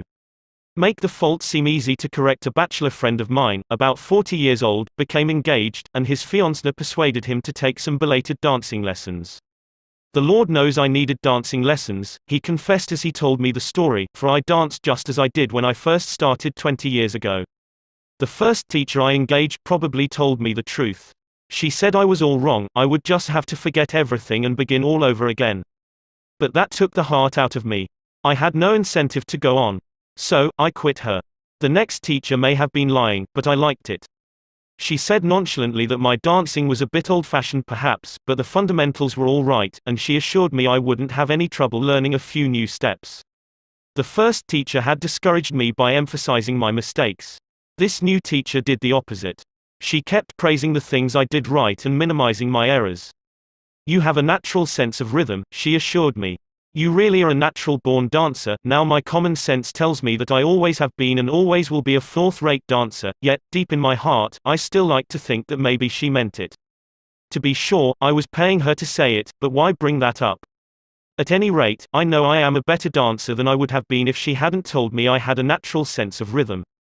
That encouraged me. That gave me hope. That made me want to improve. Tell your child, your spouse, or your employee that he or she is stupid or dumb at a certain thing, has no gift for it, and is doing it all wrong, and you have destroyed almost every incentive to try to improve. But use the opposite technique, be liberal with your encouragement, make the thing seem easy to do, let the other person know that you have faith in his ability to do it, that he has an undeveloped flair for it, and he will practice until the dawn comes in the window in order to excel. Lowell Thomas, a superb artist in human relations, used this technique. He gave you confidence, inspired you with courage and faith. For example, I spent a weekend with Mr. and Mrs. Thomas, and on Saturday night, I was asked to sit in on a friendly bridge game before a roaring fire. Bridge? Oh, no, not me. I knew nothing about it. The game had always been a black mystery to me. No, impossible. Why, Dale, it is no trick at all, Lowell replied. There is nothing to bridge except memory and judgment. You've written articles on memory. Bridge will be a cinch for you. It's right up your alley, and presto, almost before I realized what I was doing, I found myself for the first time at a bridge table. All because I was told I had a natural flair for it and the game was made to seem easy. Speaking of bridge reminds me of Ely Culbertson, whose books on bridge have been translated into a dozen languages and have sold more than 1 million copies. Yet he told me he never would have made a profession out of the game if a certain young woman hadn't assured him he had a flair for it. When he came to America in 1922, he tried to get a job teaching in philosophy and sociology, but he couldn't. Then he tried selling coal, and he failed at that. Then he tried selling coffee, and he failed at that, too. I had given my charwoman a fine reputation to live up to, and because of this small gesture she outperformed all her past efforts. How much additional time did she spend on this? That's right, none at all. There is an old saying, give a dog a bad name and you may as well hang him. But give him a good name, and see what happens.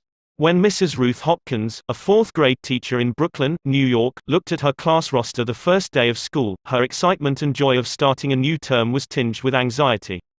In her class this year she would have Tommy T, the school's most notorious bad boy. His 3rd grade teacher had constantly complained about Tommy to colleagues, the principal and anyone else who would listen. He was not just mischievous, he caused serious discipline problems in the class, picked fights with the boys, teased the girls, was fresh to the teacher, and seemed to get worse as he grew older. His only redeeming feature was his ability to learn rapidly and master the schoolwork easily. Mrs. Hopkins decided to face the Tommy problem immediately. When she greeted her new students, she made little comments to each of them. Rose, that's a pretty dress you're wearing. Alicia, I hear you draw beautifully. When she came to Tommy, she looked him straight in the eyes and said, Tommy, I understand you are a natural leader. I'm going to depend on you to help me make this class the best class in the 4th grade this year. She reinforced this over the first few days by complimenting Tommy on everything he did and commenting on how this showed what a good student he was. With that reputation to live up to, even a 9-year-old couldn't let her down, and he didn't. If you want to excel in that difficult leadership role of changing the attitude or behavior of others, use Principle 7. Give the other person a fine reputation to live up to. Make the fault seem easy to correct. A bachelor friend of mine, about 40 years old, became engaged, and his fiancée persuaded him to take some belated dancing lessons.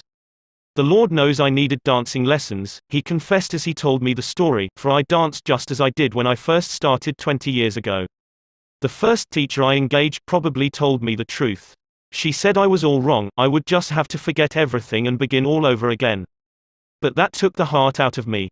I had no incentive to go on. So, I quit her. The next teacher may have been lying, but I liked it. She said nonchalantly that my dancing was a bit old-fashioned perhaps, but the fundamentals were all right, and she assured me I wouldn't have any trouble learning a few new steps. The first teacher had discouraged me by emphasizing my mistakes. This new teacher did the opposite.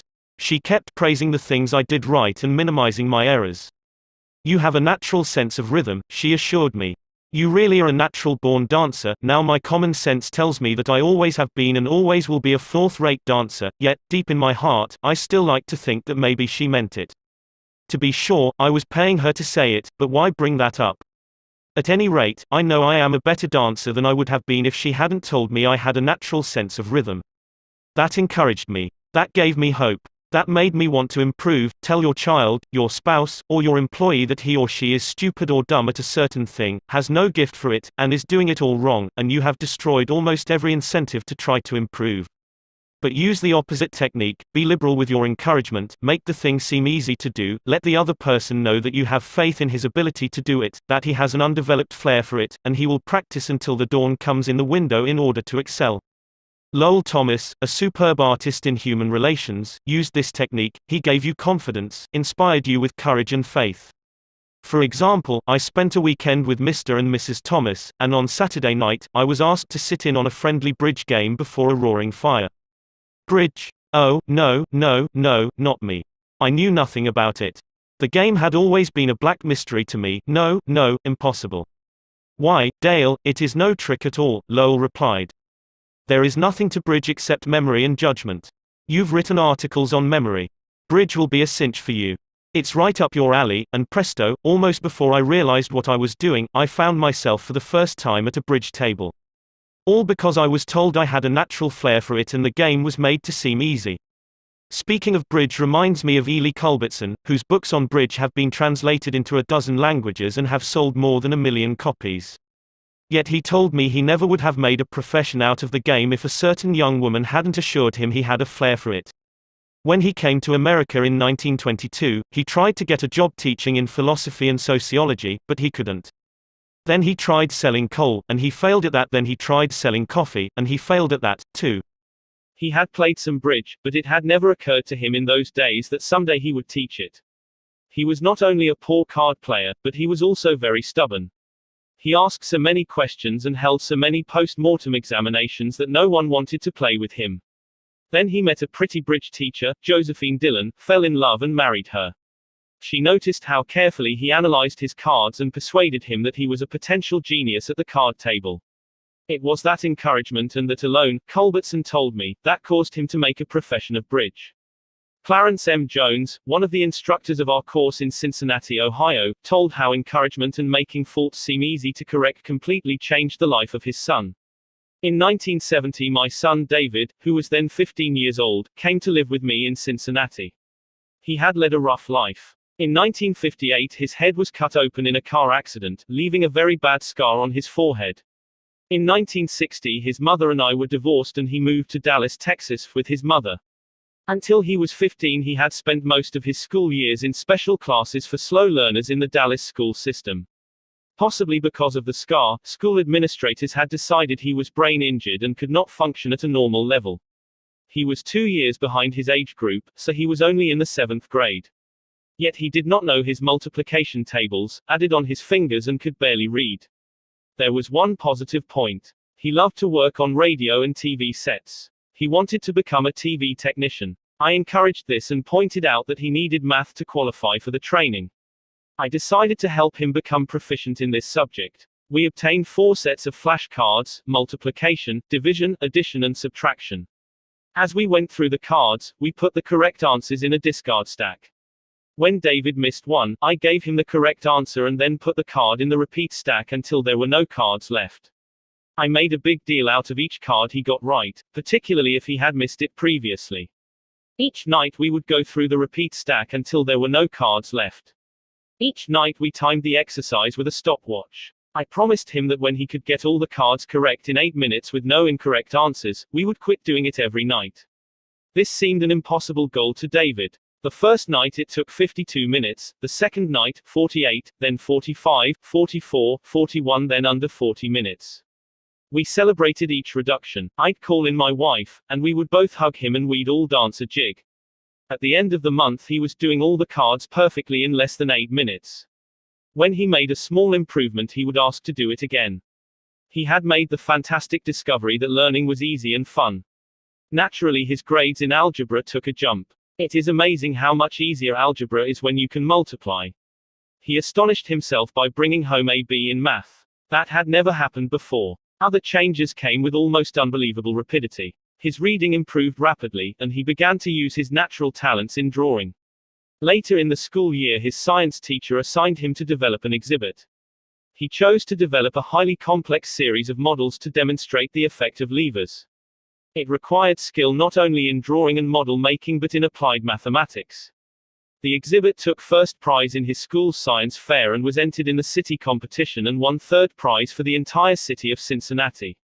That did it. Here was a kid who had flunked 2 grades, who had been told he was brain damaged, who had been called Frankenstein by his classmates and told his brains must have leaked out of the cut on his head. Suddenly he discovered he could really learn and accomplish things. The result, from the last quarter of the 8th grade all the way through high school. He never failed to make the honor roll. In high school he was elected to the National Honor Society. Once he found learning was easy, his whole life changed. If you want to help others to improve, remember. Principle 8: Use encouragement. Make the fault seem easy to correct. Making people glad to do what you want. Back in 1915, America was aghast. For more than a year, the nations of Europe had been slaughtering one another on a scale never before dreamed of in all the bloody annals of mankind. Could peace be brought about? No one knew. But Woodrow Wilson was determined to try. He would send a personal representative, a peace emissary, to counsel with the warlords of Europe. William Jennings Bryan, Secretary of State, Bryan, the peace advocate, longed to go.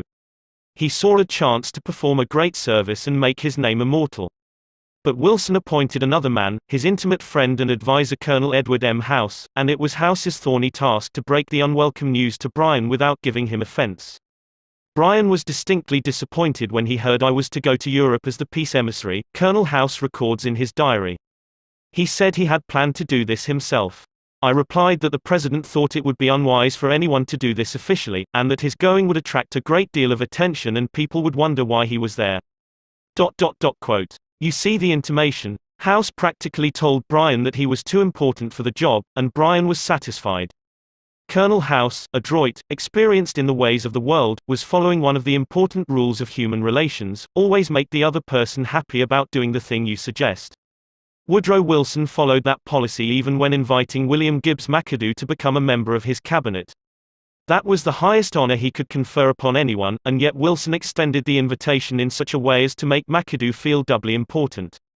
Here is the story in McAdoo's own words. He, Wilson, said that he was making up his cabinet and that he would be very glad if I would accept a place in it as Secretary of the Treasury. He had a delightful way of putting things. He created the impression that by accepting this great honor I would be doing him a favor. Unfortunately, Wilson didn't always employ such taught. If he had, history might have been different. For example, Wilson didn't make the Senate and the Republican Party happy by entering the United States in the League of Nations. Wilson refused to take such prominent Republican leaders as Elihu Root or Charles Evans Hughes or Henry Cabot Lodge to the peace conference with him. Instead, he took along unknown men from his own party. He snubbed the Republicans, refused to let them feel that the League was their idea as well as his, refused to let them have a finger in the pie, and, as a result of this crude handling of human relations, wrecked his own career, ruined his health, shortened his life, caused America to stay out of the League, and altered the history of the world.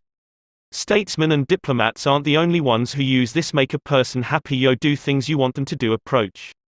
Dale O. Ferrier of Fort Wayne, Indiana, told how he encouraged one of his young children to willingly do the chore he was assigned. One of Jeff's chores was to pick up pears from under the pear tree so the person who was mowing underneath wouldn't have to stop to pick them up. He didn't like this chore, and frequently it was either not done at all or it was done so poorly that the mower had to stop and pick up several pears that he had missed. Rather than have an eyeball-to-eyeball confrontation about it, one day I said to him, "Jeff, I'll make a deal with you. For every bushel basket full of pears you pick up, I'll pay you $1. But after you are finished, for every pear I find left in the yard, I'll take away $1.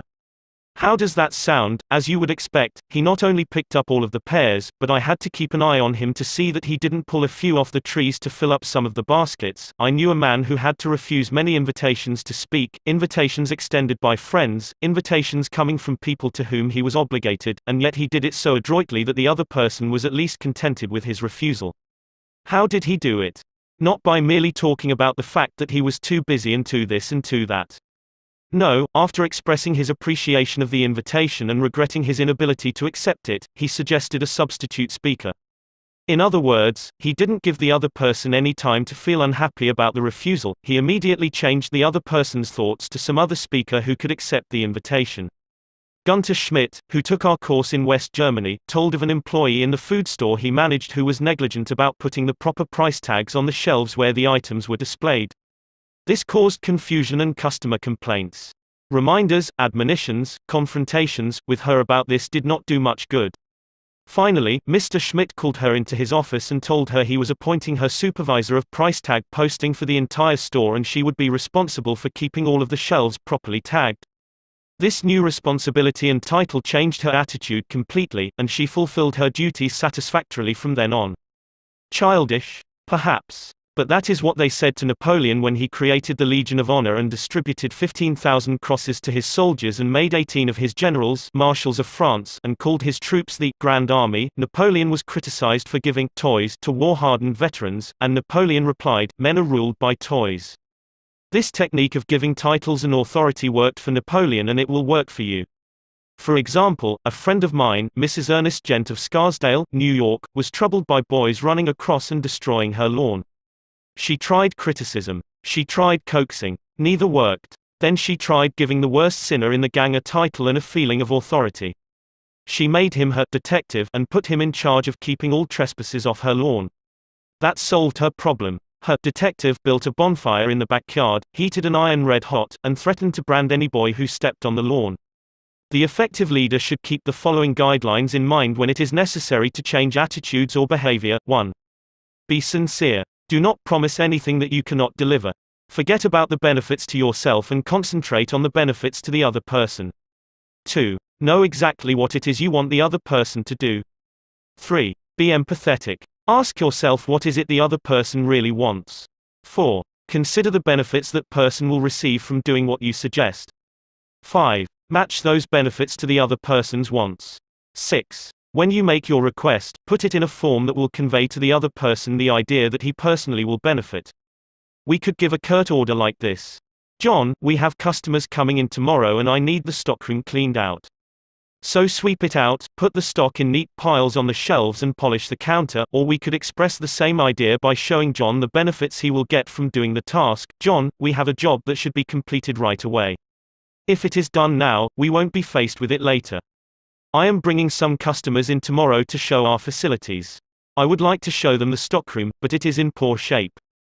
If you could sweep it out, put the stock in neat piles on the shelves, and polish the counter, it would make us look efficient and you will have done your part to provide a good company image." Will John be happy about doing what you suggest? Probably not very happy, but happier than if you had not pointed out the benefits. Assuming you know that John has pride in the way his stockroom looks and is interested in contributing to the company image, he will be more likely to be cooperative. It also will have been pointed out to John that the job would have to be done eventually, and by doing it now, he won't be faced with it later. It is nambe to believe you will always get a favorable reaction from other persons when you use these approaches, but the experience of most people shows that you are more likely to change attitudes this way than by not using these principles, and if you increase your successes by even a mere 10%, you have become 10% more effective as a leader than you were before, and that is your benefit. People are more likely to do what you would like them to do when you use Principle 9. Make the other person happy about doing the thing you suggest. In a nutshell, be a leader. A leader's job often includes changing your people's attitudes and behavior. Some suggestions to accomplish this. Principle 1. Begin with praise and honest appreciation. Principle 2. Call attention to people's mistakes indirectly. Principle 3. Talk about your own mistakes before criticizing the other person. Principle 4. Ask questions instead of giving direct orders. Principle 5. Let the other person save face. Principle 6. Praise the slightest improvement and praise every improvement. Be hearty in your approbation and lavish in your praise. Principle 7. Give the other person a fine reputation to live up to. Principle 8. Use encouragement. Make the fault seem easy to correct. Principle 9. Make the other person happy about doing the thing you suggest. Part 5. Letters that produced miraculous results. I'll bet I know what you are thinking now. You are probably saying to yourself something like this: letters that produced miraculous results, absurd. Smacks of patent medicine advertising. You are thinking that. I don't blame you. I would probably have thought that myself if I had picked up a book like this 15 years ago. Skeptical. Well, I like skeptical people. I spent the first 20 years of my life in Missouri, and I like people who have to be shown. Almost all the progress ever made in human thought has been made by the doubting Thomases, the questioners, the challengers, the show-me crowd. Let's be honest. Is the title, Letters That Produced Miraculous Results, accurate? No, to be frank with you, it isn't. The truth is, it is a deliberate understatement of fact. Some of the letters reproduced in this chapter harvested results that were rated twice as good as miracles. Rated by whom? By Ken R. Dyke, one of the best-known sales promotion men in America, formerly sales promotion manager for Johns Manville, and now advertising manager for Colgate-Palmolive Peak Company and chairman of the board of the Association of National Advertisers. Mr. Dyke says that letters he used to send out, asking for information from dealers, seldom brought more than a return of 5 to 8%. He said he would have regarded a 15% response as most extraordinary, and told me that if his replies had ever soared to 20%, he would have regarded it as nothing short of a miracle. But one of Mr. Dyke's letters, printed in this chapter, brought 42.5%. In other words, that letter was twice as good as a miracle. You can't laugh that off. And this letter wasn't a sport, a fluke, an accident. Similar results were obtained from scores of other letters. How did he do it? Here is the explanation in Ken Dyke's own words. This astonishing increase in the effectiveness of letters occurred immediately after I attended Mr. Carnegie's course in Effective Speaking and Human Relations. I saw that the approach I had formerly used was all wrong. I tried to apply the principles taught in this book, and they resulted in an increase of from 500 to 800% in the effectiveness of my letters asking for information. Here is the letter. It pleases the other man by asking him to do the writer a small favor, a favor that makes him feel important. My own comments on the letter appear in parentheses. Mr. John Blank, Blankville, Indiana. Dear Mr. Blank, I wonder if you would mind helping me out of a little difficulty. Let's get the picture clear. Imagine a lumber dealer in Indiana receiving a letter from an executive of the Johns Manville Company, and in the first line of the letter, this high-priced executive in New York asks the other fellow to help him out of a difficulty. I can imagine the dealer in Indiana saying to himself something like this: well, if this chap in New York is in trouble, he has certainly come to the right person. I always try to be generous and help people. Let's see what's wrong with him. Last year, I succeeded in convincing our company that what our dealers needed most to help increase their re-roofing sales was a year-round direct mail campaign paid for entirely by Johns Manville. The dealer out in Indiana probably says, naturally, they ought to pay for it. They're hogging most of the profit as it is. They're making millions while I'm having hard scratching to pay the rent. Now what is this fellow in trouble about? Recently I mailed a questionnaire to the 1,600 dealers who had used the plan and certainly was very much pleased with the hundreds of replies which showed that they appreciated this form of cooperation and found it most helpful. On the strength of this, we have just released our new direct mail plan, which I know you'll like still better. But this morning our president discussed with me my report of last year's plan and, as presidents will, asked me how much business I could trace to it. Naturally, I must come to you to help me answer him. That's a good phrase, I must come to you to help me answer him. The big shot in New York is telling the truth, and he is giving the Johns Manville dealer in Indiana honest, sincere recognition. Note that Ken Dyke doesn't waste any time talking about how important his company is. Instead, he immediately shows the other fellow how much he has to lean on him. Ken Dyke admits that he can't even make a report to the president of Johns Manville without the dealer's help. Naturally, the dealer out in Indiana, being human, likes that kind of talk. What I'd like you to do is 1. To tell me, on the enclosed postcard, how many roofing and re-roofing jobs you feel last year's direct mail plan helped you secure, and 2. Give me, as nearly as you can, the total estimated value in dollars and cents based on the total cost of the jobs applied. If you'll do this, I'll surely appreciate it and thank you for your kindness in giving me this information. Sincerely, Ken R. Dyke, Sales Promotion Manager. Note how, in the last paragraph, he whispers I and shouts you. Note how generous he is in his praise. Surely appreciate, thank you, your kindness. Simple letter, isn't it? But it produced miracles by asking the other person to do a small favor, the performing of which gave him a feeling of importance.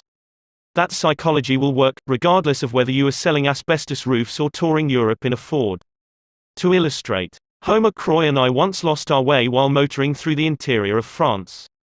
Halting our old Model T, we asked a group of peasants how we could get to the next big town. The effect of the question was electrical. These peasants, wearing wooden shoes, regarded all Americans as rich. And automobiles were rare in those regions, extremely rare. Americans touring through France in a car. Surely we must be millionaires. Maybe cousins of Henry Ford. But they knew something we didn't know. We had more money than they had, but we had to come to them hat in hand to find out how to get to the next town. And that gave them a feeling of importance. They all started talking at once.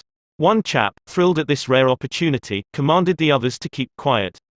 He wanted to enjoy all alone the thrill of directing us. Try this yourself. The next time you are in a strange city, stop someone who is below you in the economic and social scale and say, I wonder if you would mind helping me out of a little difficulty. Won't you please tell me how to get to such and such a place? Benjamin Franklin used this technique to turn a caustic enemy into a lifelong friend. Franklin, a young man at the time, had all his savings invested in a small printing business. He managed to get himself elected clerk of the General Assembly in Philadelphia. That position gave him the job of doing the official printing. There was good profit in this job, and Ben was eager to keep it. But a menace loomed ahead. One of the richest and ablest men in the assembly disliked Franklin bitterly. He not only disliked Franklin, but he denounced him in a public talk. That was dangerous, very dangerous. So Franklin resolved to make the man like him. But how? That was a problem. By doing a favor for his enemy?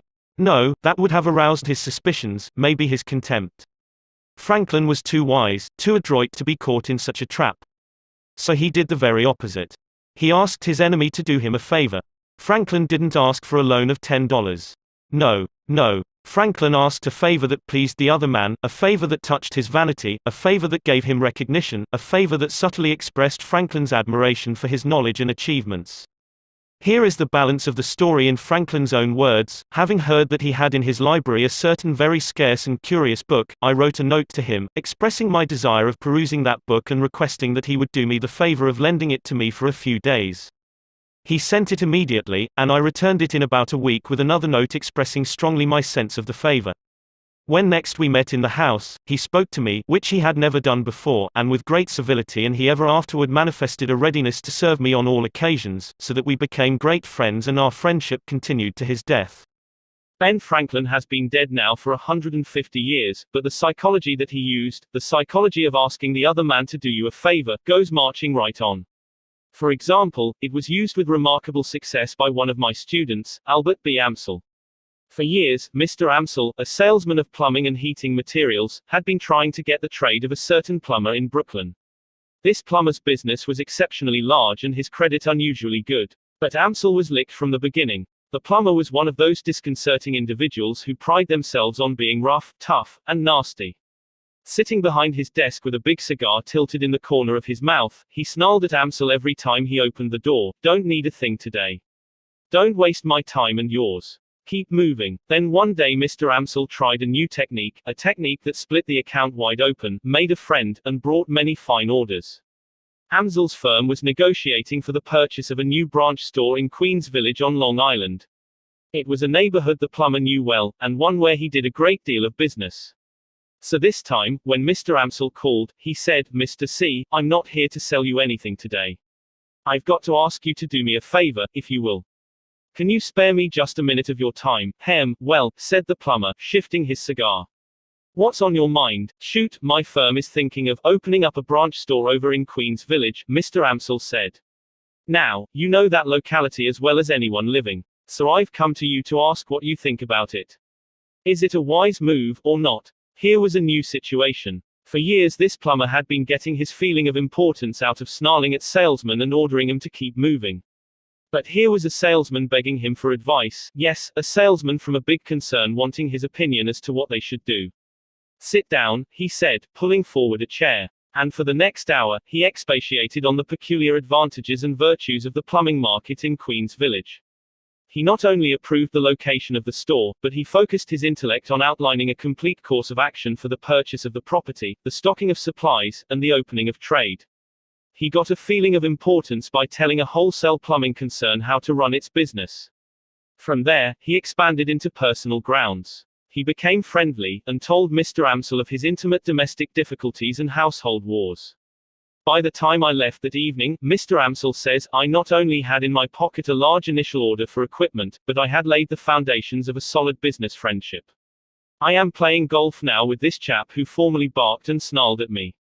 This change in his attitude was brought about by my asking him to do me a little favor that made him feel important. Let's examine another of Ken Dyke's letters, and again note how skillfully he applies this do me a favor psychology.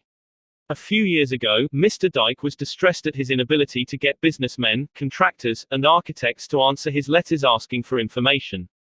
In those days, he seldom got more than 1% return from his letters to architects and engineers. He would have regarded 2% as very good, and 3% as excellent. And 10%, why, 10% would have been hailed as a miracle. But the letter that follows pulled almost 50%, 5 times as good as a miracle. And what replies? Letters of 2 and 3 pages. Letters glowing with friendly advice and cooperation. Here is the letter. You will observe that in the psychology used, even in the phraseology in some places, the letter is almost identical with that quoted on pages 188 to 89. As you peruse this letter, read between the lines, try to analyze the feeling of the man who got it. Find out why it produced results 5 times as good as a miracle. Johns Manville 22 East 40th Street, New York City. Mr. John Doe, 617 Doe Street, Deauville, New Jersey. Dear Mr. Doe, I wonder if you'll help me out of a little difficulty. About a year ago I persuaded our company that one of the things architects most needed was a catalog which would give them the whole story of all JM building materials and their part in repairing and remodeling homes. The attached catalog resulted, the first of its kind. But now our stock is getting low, and when I mentioned it to our president he said, as presidents will, that he would have no objection to another edition provided, furnished satisfactory evidence that the catalog had done the job for which it was designed. Naturally, I must come to you for help, and 7am therefore taking the liberty of asking you and 49 other architects in various parts of the country to be the jury. To make it quite easy for you, I have written a few simple questions on the back of this letter. And I'll certainly regard it as a personal favor if you'll check the answers, add any comments that you may wish to make, and then slip this letter into the enclosed stamped envelope. Needless to say, this won't obligate you in any way, and I now leave it to you to say whether the catalog shall be discontinued or reprinted with improvements based on your experience and advice. In any event, rest assured that I shall appreciate your cooperation very much. Thank you. Sincerely yours, Ken R. Dyke, Sales Promotion Manager. Another word of warning. I know from experience that some men, reading this letter, will try to use the same psychology mechanically. They will try to boost the other man's ego, not through genuine, real appreciation, but through flattery and insincerity. And their technique won't work. Remember, we all crave appreciation and recognition, and will do almost anything to get it. But nobody wants insincerity. Nobody wants flattery. Let me repeat, the principles taught in this book will work only when they come from the heart. I am not advocating a bag of tricks. I am talking about a new way of life. Part 6, 7 Rules for Making Your Home Life Happier, How to Dig Your Marital Grave in the Quickest Possible Way. 75 years ago, Napoleon III of France, nephew of Napoleon Bonaparte, fell in love with Marie Eugénie Ignace Augustin de Montijo, Countess of Teba, the most beautiful woman in the world, and married her. His advisors pointed out that she was only the daughter of an insignificant Spanish count. But Napoleon retorted, what of it? Her grace, her youth, her charm, her beauty filled him with divine felicity. In a speech hurled from the throne, he defied an entire nation. "I have preferred a woman I love and respect," he proclaimed, "to a woman unknown to me." Napoleon and his bride had health, wealth, power, fame, beauty, love, adoration, all the requirements for a perfect romance. Never did the sacred fire of marriage glow with a brighter incandescence. But, alas, the holy flame soon flickered and the incandescence cooled, and turned to embers. Napoleon could make Eugenic an empress, but nothing in all La Belle France, neither the power of his love nor the might of his throne, could keep her from nagging. Bedeviled by jealousy, devoured by suspicion, she flouted his orders, she denied him even a show of privacy. She broke into his office while he was engaged in affairs of state. She interrupted his most important discussions. She refused to leave him alone, always fearing that he might be consorting with another woman. Often, she ran to her sister, complaining of her husband, complaining, weeping, nagging, and threatening. Forcing her way into his study, she stormed at him and abused him. Napoleon, master of a dozen sumptuous palaces, Emperor of France, could not find a cupboard in which he could call his soul his own. And what did Eugenic accomplish by all this? Here is the answer. I am quoting now from E.A. Reinhardt's engrossing book, Napoleon and Eugenic, The Tragicomedy of an Empire. "So it came about that Napoleon frequently would steal out by a little side door at night, with a soft hat pulled over his eyes, and, accompanied by one of his intimates, really betake himself to some fair lady who was expecting him, or else stroll about the great city as of old, passing through streets of the kind which an emperor hardly sees outside a fairy tale, and breathing the atmosphere of might-have-beens." That is what nagging accomplished for Eugenic. True, she sat today on the throne of France. True, she was the most beautiful woman in the world. But neither royalty nor beauty can keep love alive amidst the poisonous fumes of nagging. Eugenic could have raised her voice like Job of old and have wailed, "The thing which I greatly feared is come upon me, come upon her." She brought it upon herself, poor woman, by her jealousy and her nagging. Of all the sure-fire, infernal devices ever invented by all the devils in hell for destroying love, nagging is the deadliest. It never fails. Like the bite of the king cobra, it always destroys, always kills. The wife of Count Leo Tolstoy discovered that, after it was too late.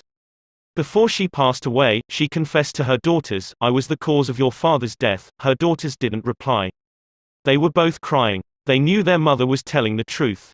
They knew she had killed him with her constant complaining, her eternal criticisms, and her eternal nagging.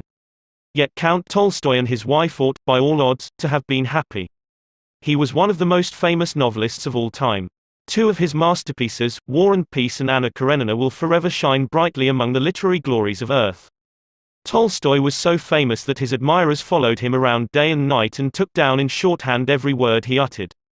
Even if he merely said, "I guess I'll go to bed," even trivial words like that, everything was written down, and now the Russian government is printing every sentence that he ever wrote, and his combined writings will fill 100 volumes. In addition to fame, Tolstoy and his wife had wealth, social position, children. No marriage ever blossomed under softer skies. In the beginning, their happiness seemed too perfect, too intense, to endure. So, kneeling together, they prayed to Almighty God to continue the ecstasy that was theirs. Then an astonishing thing happened. Tolstoy gradually changed. He became a totally different person. He became ashamed of the great books that he had written, and from that time on he devoted his life to writing pamphlets preaching peace and the abolition of war and poverty.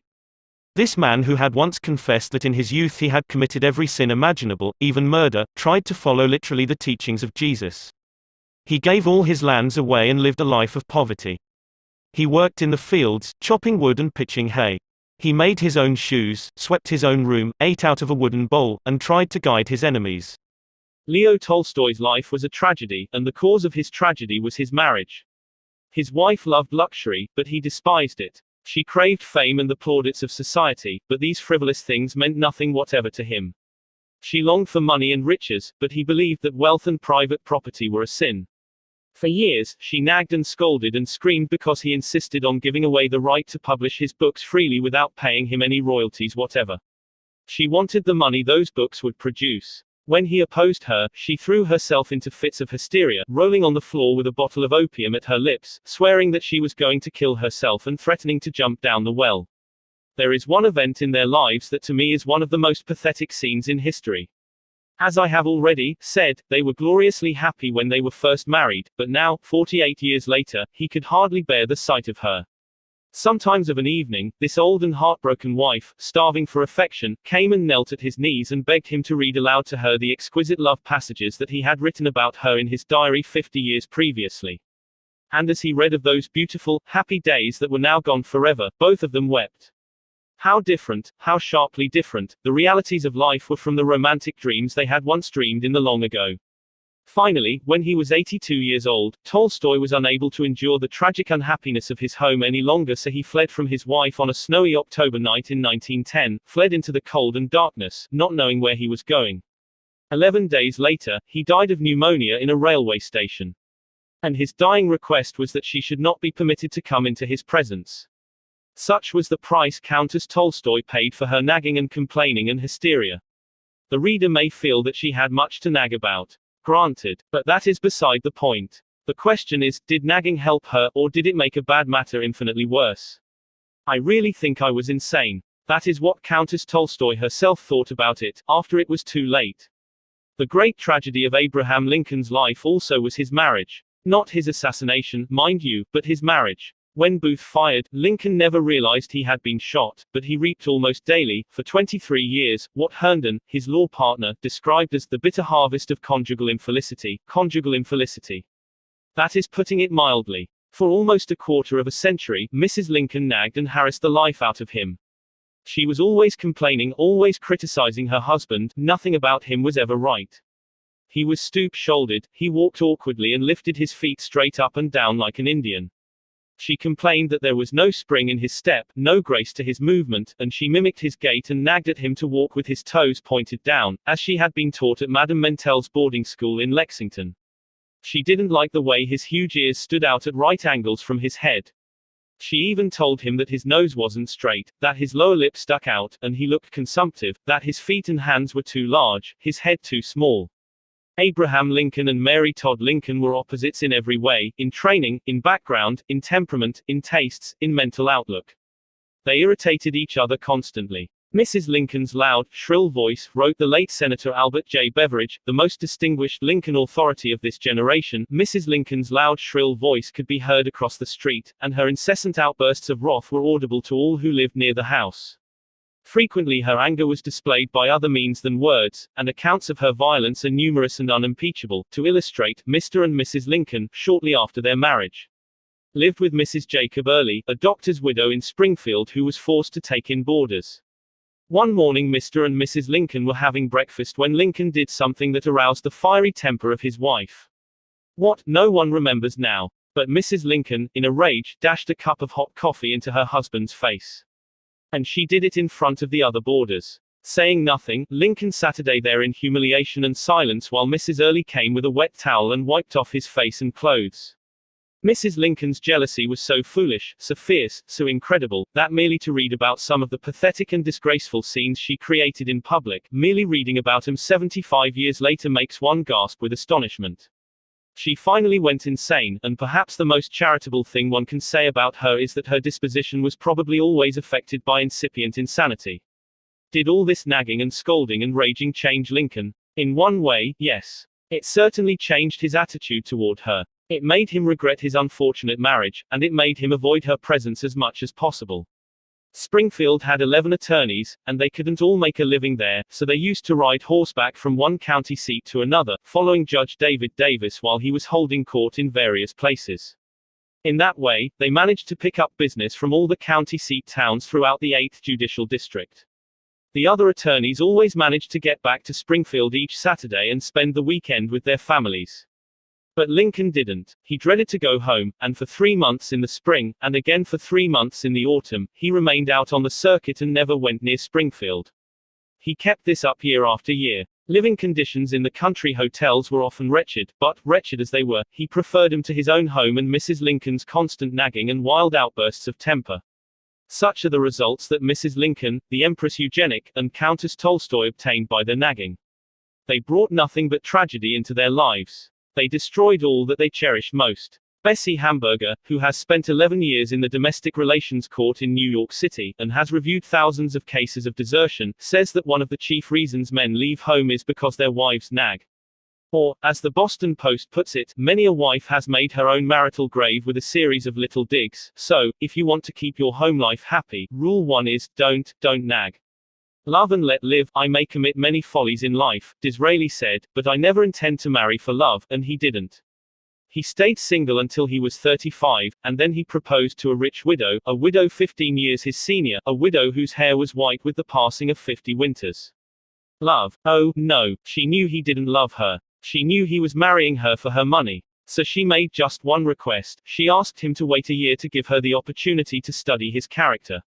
And at the end of that time, she married him. Sounds pretty prosaic, pretty commercial, doesn't it? Yet paradoxically enough, Disraeli's marriage was one of the most glowing successes in all the battered and bespattered annals of matrimony.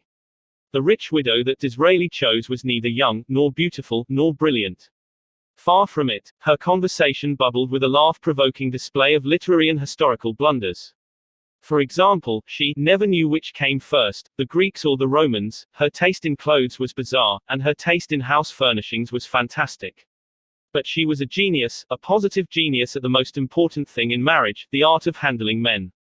She didn't attempt to set up her intellect against Disraeli's. When he came home bored and exhausted after an afternoon of matching repartee with witty duchesses, Mary Anne's frivolous patter permitted him to relax. Home, to his increasing delight, was a place where he could ease into his mental slippers and bask in the warmth of Mary Anne's adoration. These hours he spent at home with his aging wife were the happiest of his life. She was his helpmate, his confidant, his advisor. Every night he hurried home from the House of Commons to tell her the day's news. And, this is important, whatever he undertook, Mary Anne simply did not believe he could fail. For 30 years, Mary Anne lived for Disraeli, and for him alone. Even her wealth she valued only because it made his life easier. In return, she was his heroine. He became an earl after she died, but, even while he was still a commoner, he persuaded Queen Victoria to elevate Mary Anne to the peerage. And so, in 1868, she was made Viscountess Beaconsfield. No matter how silly or scatterbrained she might appear in public, he never criticized her, he never uttered a word of reproach, and if anyone dared to ridicule her, he sprang to her defense with ferocious loyalty.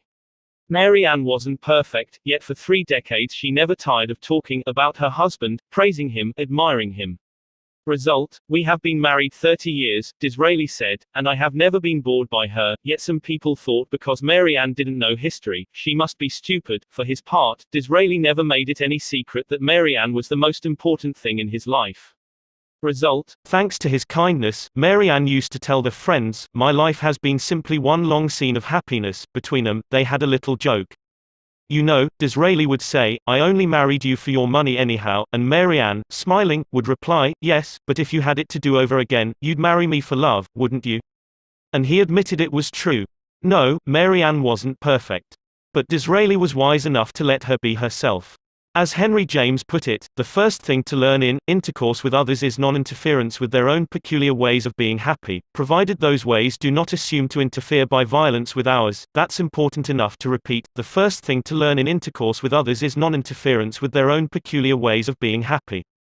Or, as Leland Foster Wood in his book, Growing Together in the Family, has observed, success in marriage is much more than a matter of finding the right person, it is also a matter of being the right person. So, if you want your home life to be happy, rule 2 is, don't try to make your partner over. Do this and you'll be looking up the timetables to Reno. Disraeli's bitterest rival in public life was the great Gladstone. These two clashed on every debatable subject under the empire, yet they had one thing in common, the supreme happiness of their private lives. William and Catherine Gladstone lived together for 59 years, almost 60 years glorified with an abiding devotion. I like to think of Gladstone, the most dignified of England's prime ministers, clasping his wife's hand and dancing around the hearthrug with her, singing this song. A ragamuffin husband and a rantipoling wife, we'll fiddle it and scrape it through the ups and downs of life. Gladstone, a formidable enemy in public, never criticized at home. When he came down to breakfast in the morning, only to discover that the rest of his family was still sleeping, he had a gentle way of registering his reproach. He raised his voice and filled the house with a mysterious chant that reminded the other members that England's busiest man was waiting downstairs for his breakfast, all alone. Diplomatic, considerate, he rigorously refrained from domestic criticism. And so, often, did Catherine the Great. Catherine ruled one of the largest empires the world has ever known. Over millions of her subjects she held the power of life and death. Politically, she was often a cruel tyrant, waging useless wars and sentencing scores of her enemies to be cut down by firing squads. Yet if the cook burned the meat, she said nothing. She smiled and ate it with a tolerance that the average American husband would do well to emulate.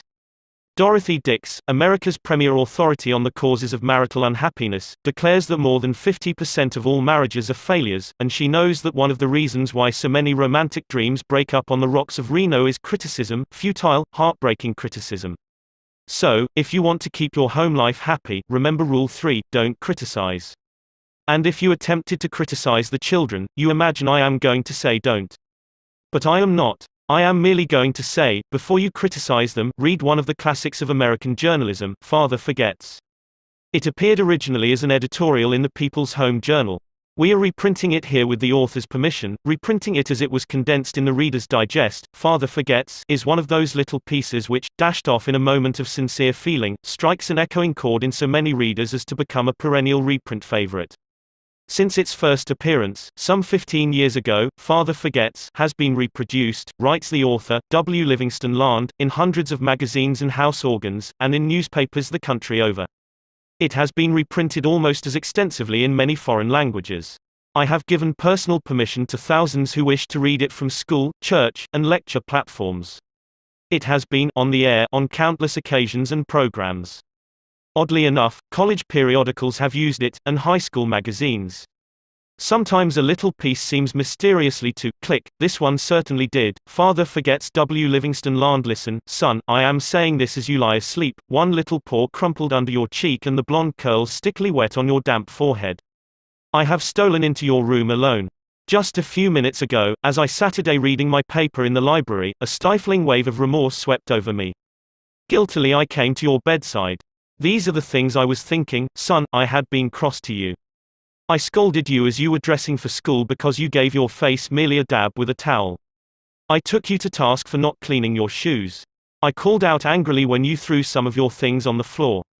At breakfast I found fault, too. You spilled things. You gulped down your food. You put your elbows on the table. You spread butter too thick on your bread. And as you started off to play and I made for my train, you turned and waved a hand and called, "Goodbye, Daddy," and I frowned, and said in reply, "Hold your shoulders back." Then it began all over again in the late afternoon. As I came up the road I spied you, down on your knees, playing marbles. There were holes in your stockings. I humiliated you before your boyfriends by marching you ahead of me to the house. Stockings were expensive and if you had to buy them you would be more careful.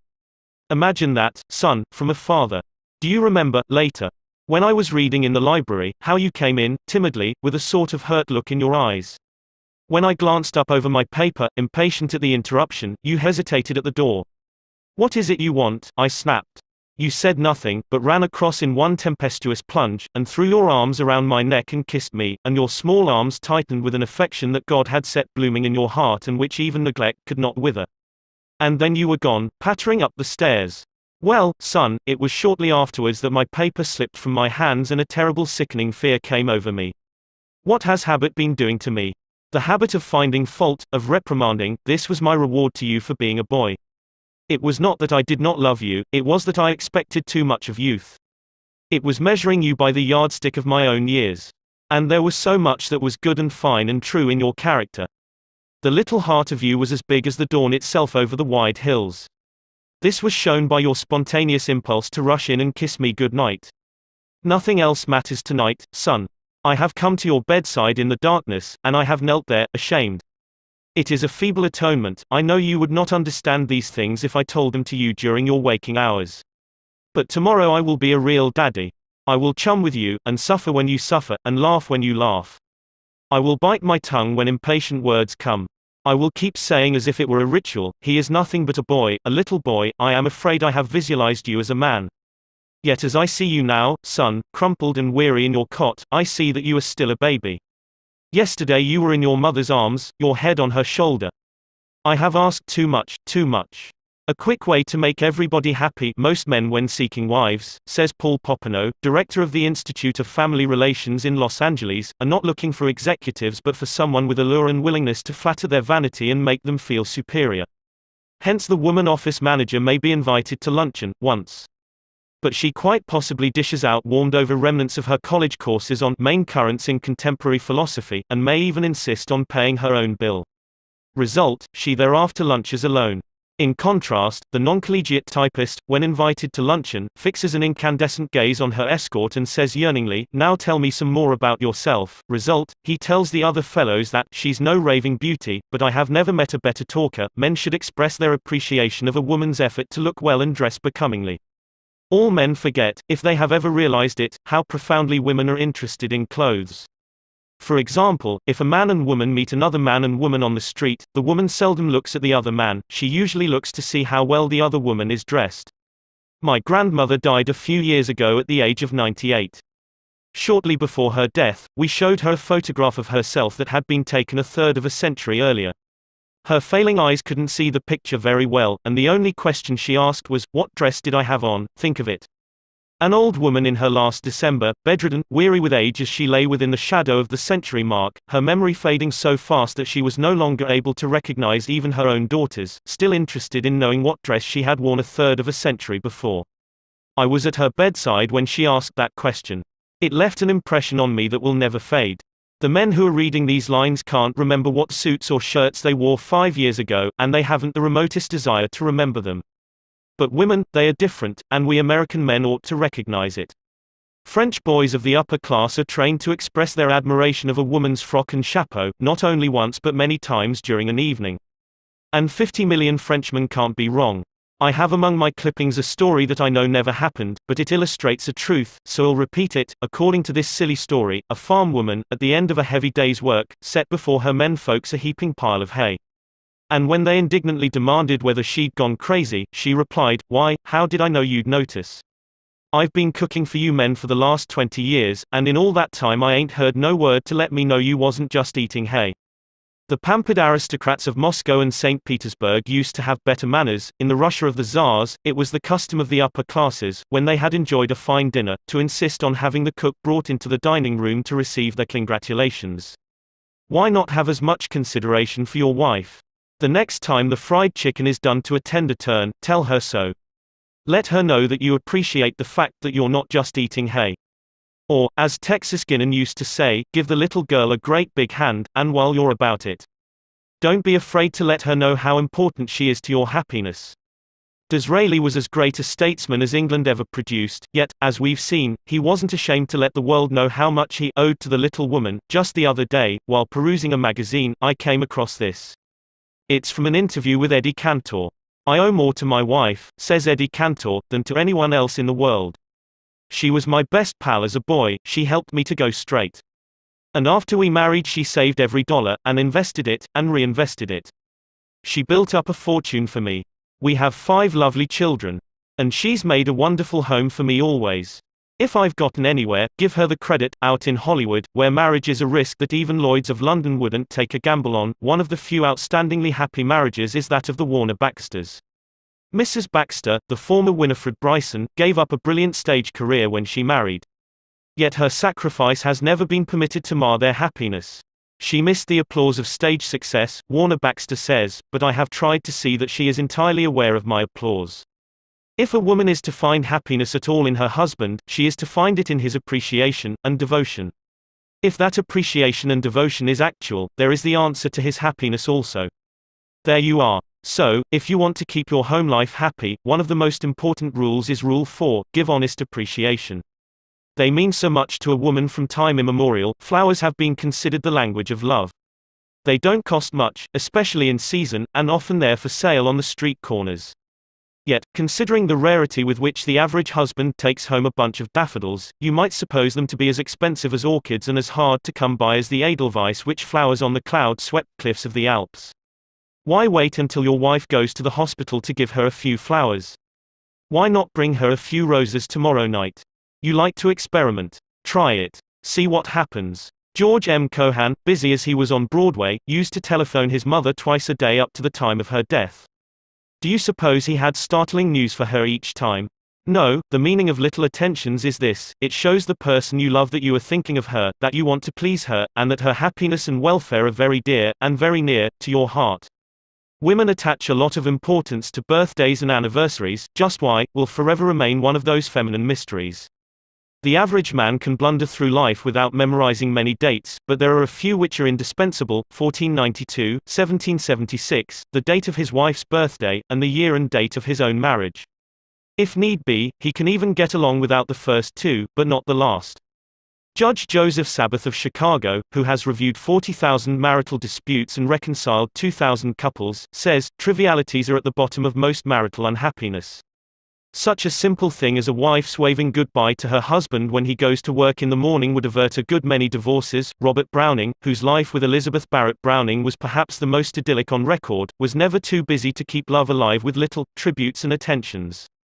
He treated his invalid wife with such consideration that she once wrote to her sisters, "And now I begin to wonder naturally whether I may not be some sort of real angel after all." Too many men underestimate the value of these small, everyday attentions. As Gaynor Maddox said in an article in the Pictorial Review, the American home really needs a few new vices. Breakfast in bed, for instance, is one of those amiable dissipations a greater number of women should be indulged in. Breakfast in bed to a woman does much the same thing as a private club for a man. That's what marriage is in the long run, a series of trivial incidents. And woe to the couple who overlook that fact. Edna St. Vincent Millay summed it all up once in one of her concise little rhymes: "'Tis not love's going hurts my days, but that it went in little ways." That's a good verse to memorize. Out in Reno, the courts grant divorces 6 days a week, at the rate of 1 every 10 marriages. How many of these marriages do you suppose were wrecked upon the reef of real tragedy? Mighty few, I'll warrant. If you could sit there day in, day out, listening to the testimony of those unhappy husbands and wives, you'd know love went in little ways. Take your pocket knife now and cut out this quotation.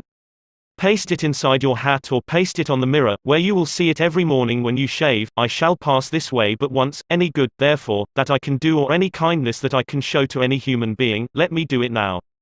Let me not defer nor neglect it, for I shall not pass this way again." So, if you want to keep your home life happy, Rule 5 is, pay little attention.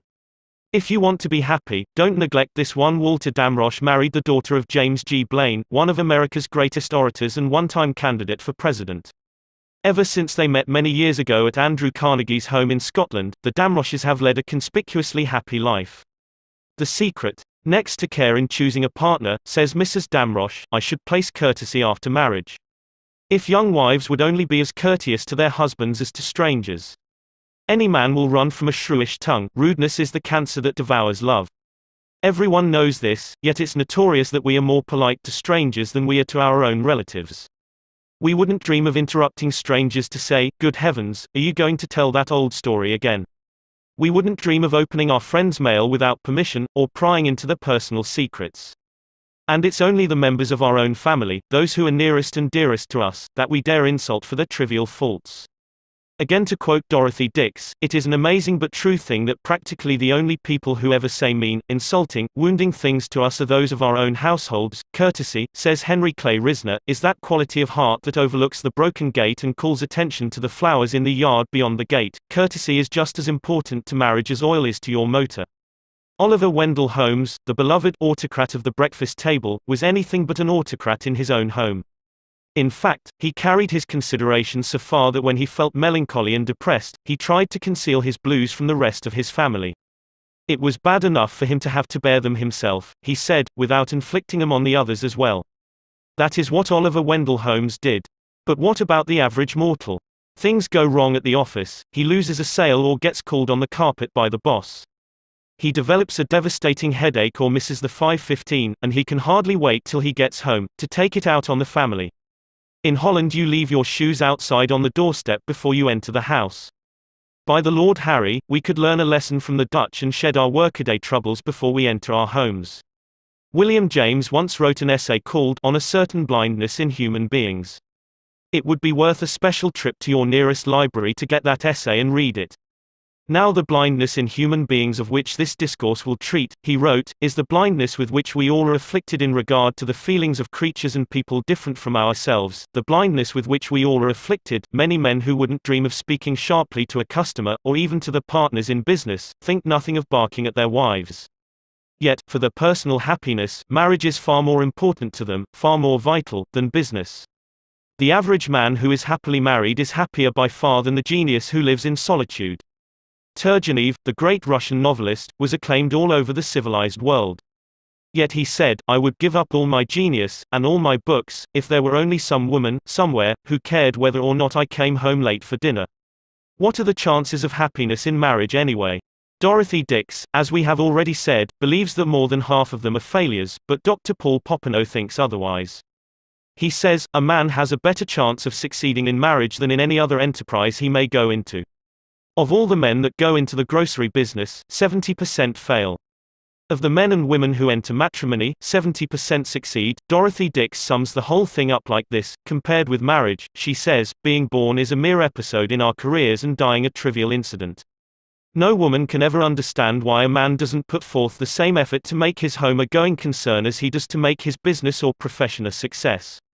But, although to have a contented wife and a peaceful and happy home means more to a man than to make $1 million, not one man in 100 ever gives any real serious thought or makes any honest effort to make his marriage a success. He leaves the most important thing in his life to chance, and he wins out or loses, according to whether fortune is with him or not. Women can never understand why their husbands refuse to handle them diplomatically, when it would be money in their pockets to use the velvet glove instead of the strong arm method. Every man knows that he can jolly his wife into doing anything, and doing without anything. He knows that if he hands her a few cheap compliments about what a wonderful manager she is, and how she helps him, she will squeeze every nickel. Every man knows that if he tells his wife how beautiful and lovely she looks in her last year's dress, she wouldn't trade it for the latest Paris importation. Every man knows that he can kiss his wife's eyes shut until she will be blind as a bat, and that he has only to give her a warm smack on the lips to make her dumb as an oyster. And every wife knows that her husband knows these things about her, because she has furnished him with a complete diagram about how to work her. And she never knows whether to be mad at him or disgusted with him, because he would rather fight with her and pay for it in having to eat bad meals, and have his money wasted, and buy her new frocks and limousines and pearls, than to take the trouble to flatter her a little and treat her the way she is begging to be treated. So, if you want to keep your home life happy, Rule 6 is, be courteous. Don't be a marriage illiterate. Dr. Catherine Bement Davis, General Secretary of the Bureau of Social Hygiene, once induced 1,000 married women to reply very frankly to a set of intimate questions. The result was shocking, an incredibly shocking comment upon the sexual unhappiness of the average American adult. After perusing the answers she received from these 1,000 married women, Dr. Davis published without hesitation her conviction that one of the chief causes of divorce in this country is physical mismating. Dr. G.V. Hamilton's survey verifies this finding. Dr. Hamilton spent 4 years studying the marriages of 100 men and 100 women. He asked these men and women individually something like 400 questions concerning their married lives, and discussed the problems exhaustively, so exhaustively that the whole investigation took 4 years. This work was considered so important sociologically that it was financed by a group of leading philanthropists. You can read the results of the experiment in What's Wrong with Marriage? By Dr. G.V. Hamilton and Kenneth McGowan. Well, what is wrong with marriage? It would take a very prejudiced and very reckless psychiatrist, says Dr. Hamilton, to say that most married friction doesn't find its source in sexual maladjustment. At any rate, the frictions which arise from other difficulties would be ignored in many, many cases if the sexual relation itself was satisfactory. Dr. Paul Popenoe, as head of the Institute of Family Relations in Los Angeles, has reviewed thousands of marriages, and he is one of America's foremost authorities on home life. According to Dr. Popenoe, failure in marriage is usually due to 4 causes. He lists them in this order: 1. Sexual maladjustment. 2. Difference of opinion as to the way of spending leisure time. 3. Financial difficulties. 4. Mental, physical, or emotional abnormalities. Notice that sex comes first, and that, strangely enough, money difficulties come only third on the list. All authorities on divorce agree upon the absolute necessity for sexual compatibility.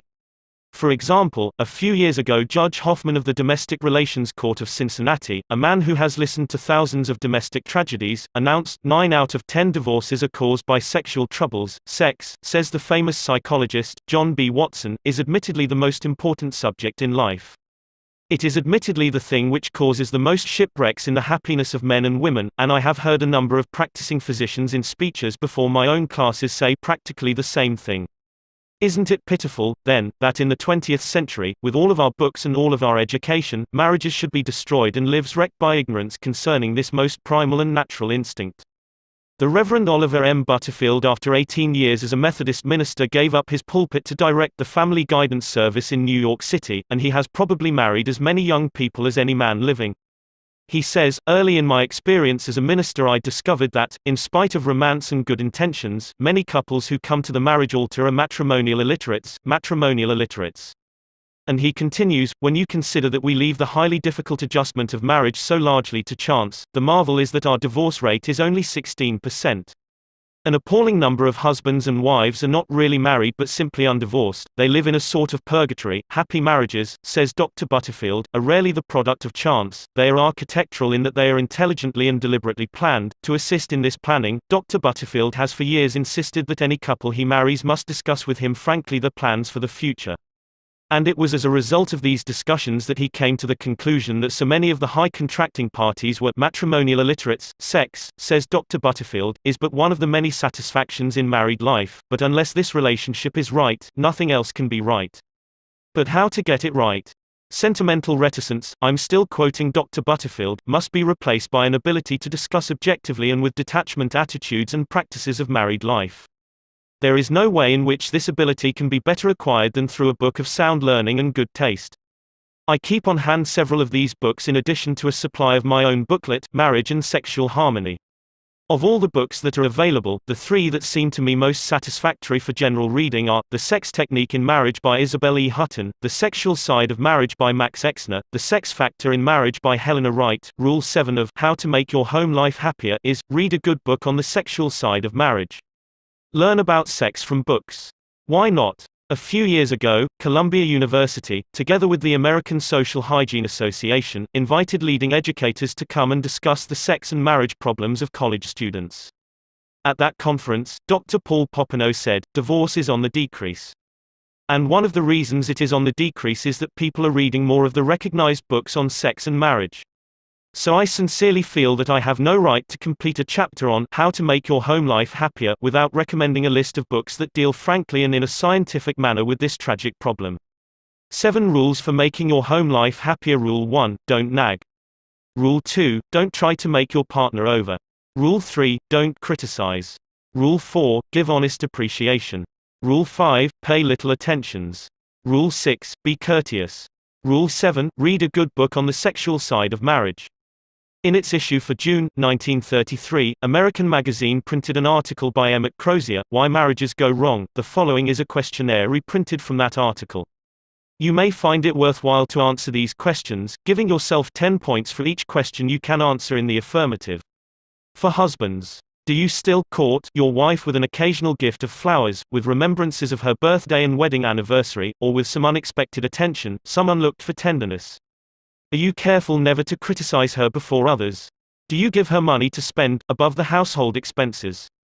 Do you make an effort to understand her varying feminine moods and help her through periods of fatigue, nerves, and irritability? Do you share at part of your recreation hours with your wife? Do you tactfully refrain from comparing your wife's cooking or housekeeping with that of your mother or of Bill Jones' wife, except to her advantage? Do you take a definite interest in her intellectual life, her clubs and societies, the books she reads, her views on civic problems? Do you keep alert for opportunities to praise her and express your admiration for her? Do you thank her for the little jobs she does for you, such as sewing on a button, darning your socks, and sending your clothes to the cleaners? For wives, do you give your husband freedom in his business affairs? Do you try your best to make your home interesting and attractive? Do you vary the household menu so that he never quite knows what to expect when he sits down to the table? Do you have an intelligent grasp of your husband's business so you can discuss it with him helpfully? Can you meet financial reverses bravely, cheerfully, without criticizing your husband for his mistakes or comparing him unfavorably to more successful men? Do you make a special effort to get along amiably with his mother or other relatives? Do you dress with an eye for your husband's likes and dislikes in color and style? Do you compromise little differences of opinion in the interest of harmony? Do you make an effort to learn games your husband likes, so you can share his leisure hours? Do you keep track of the day's news, the new books, and new ideas, so you can hold your husband's intellectual interest? The end.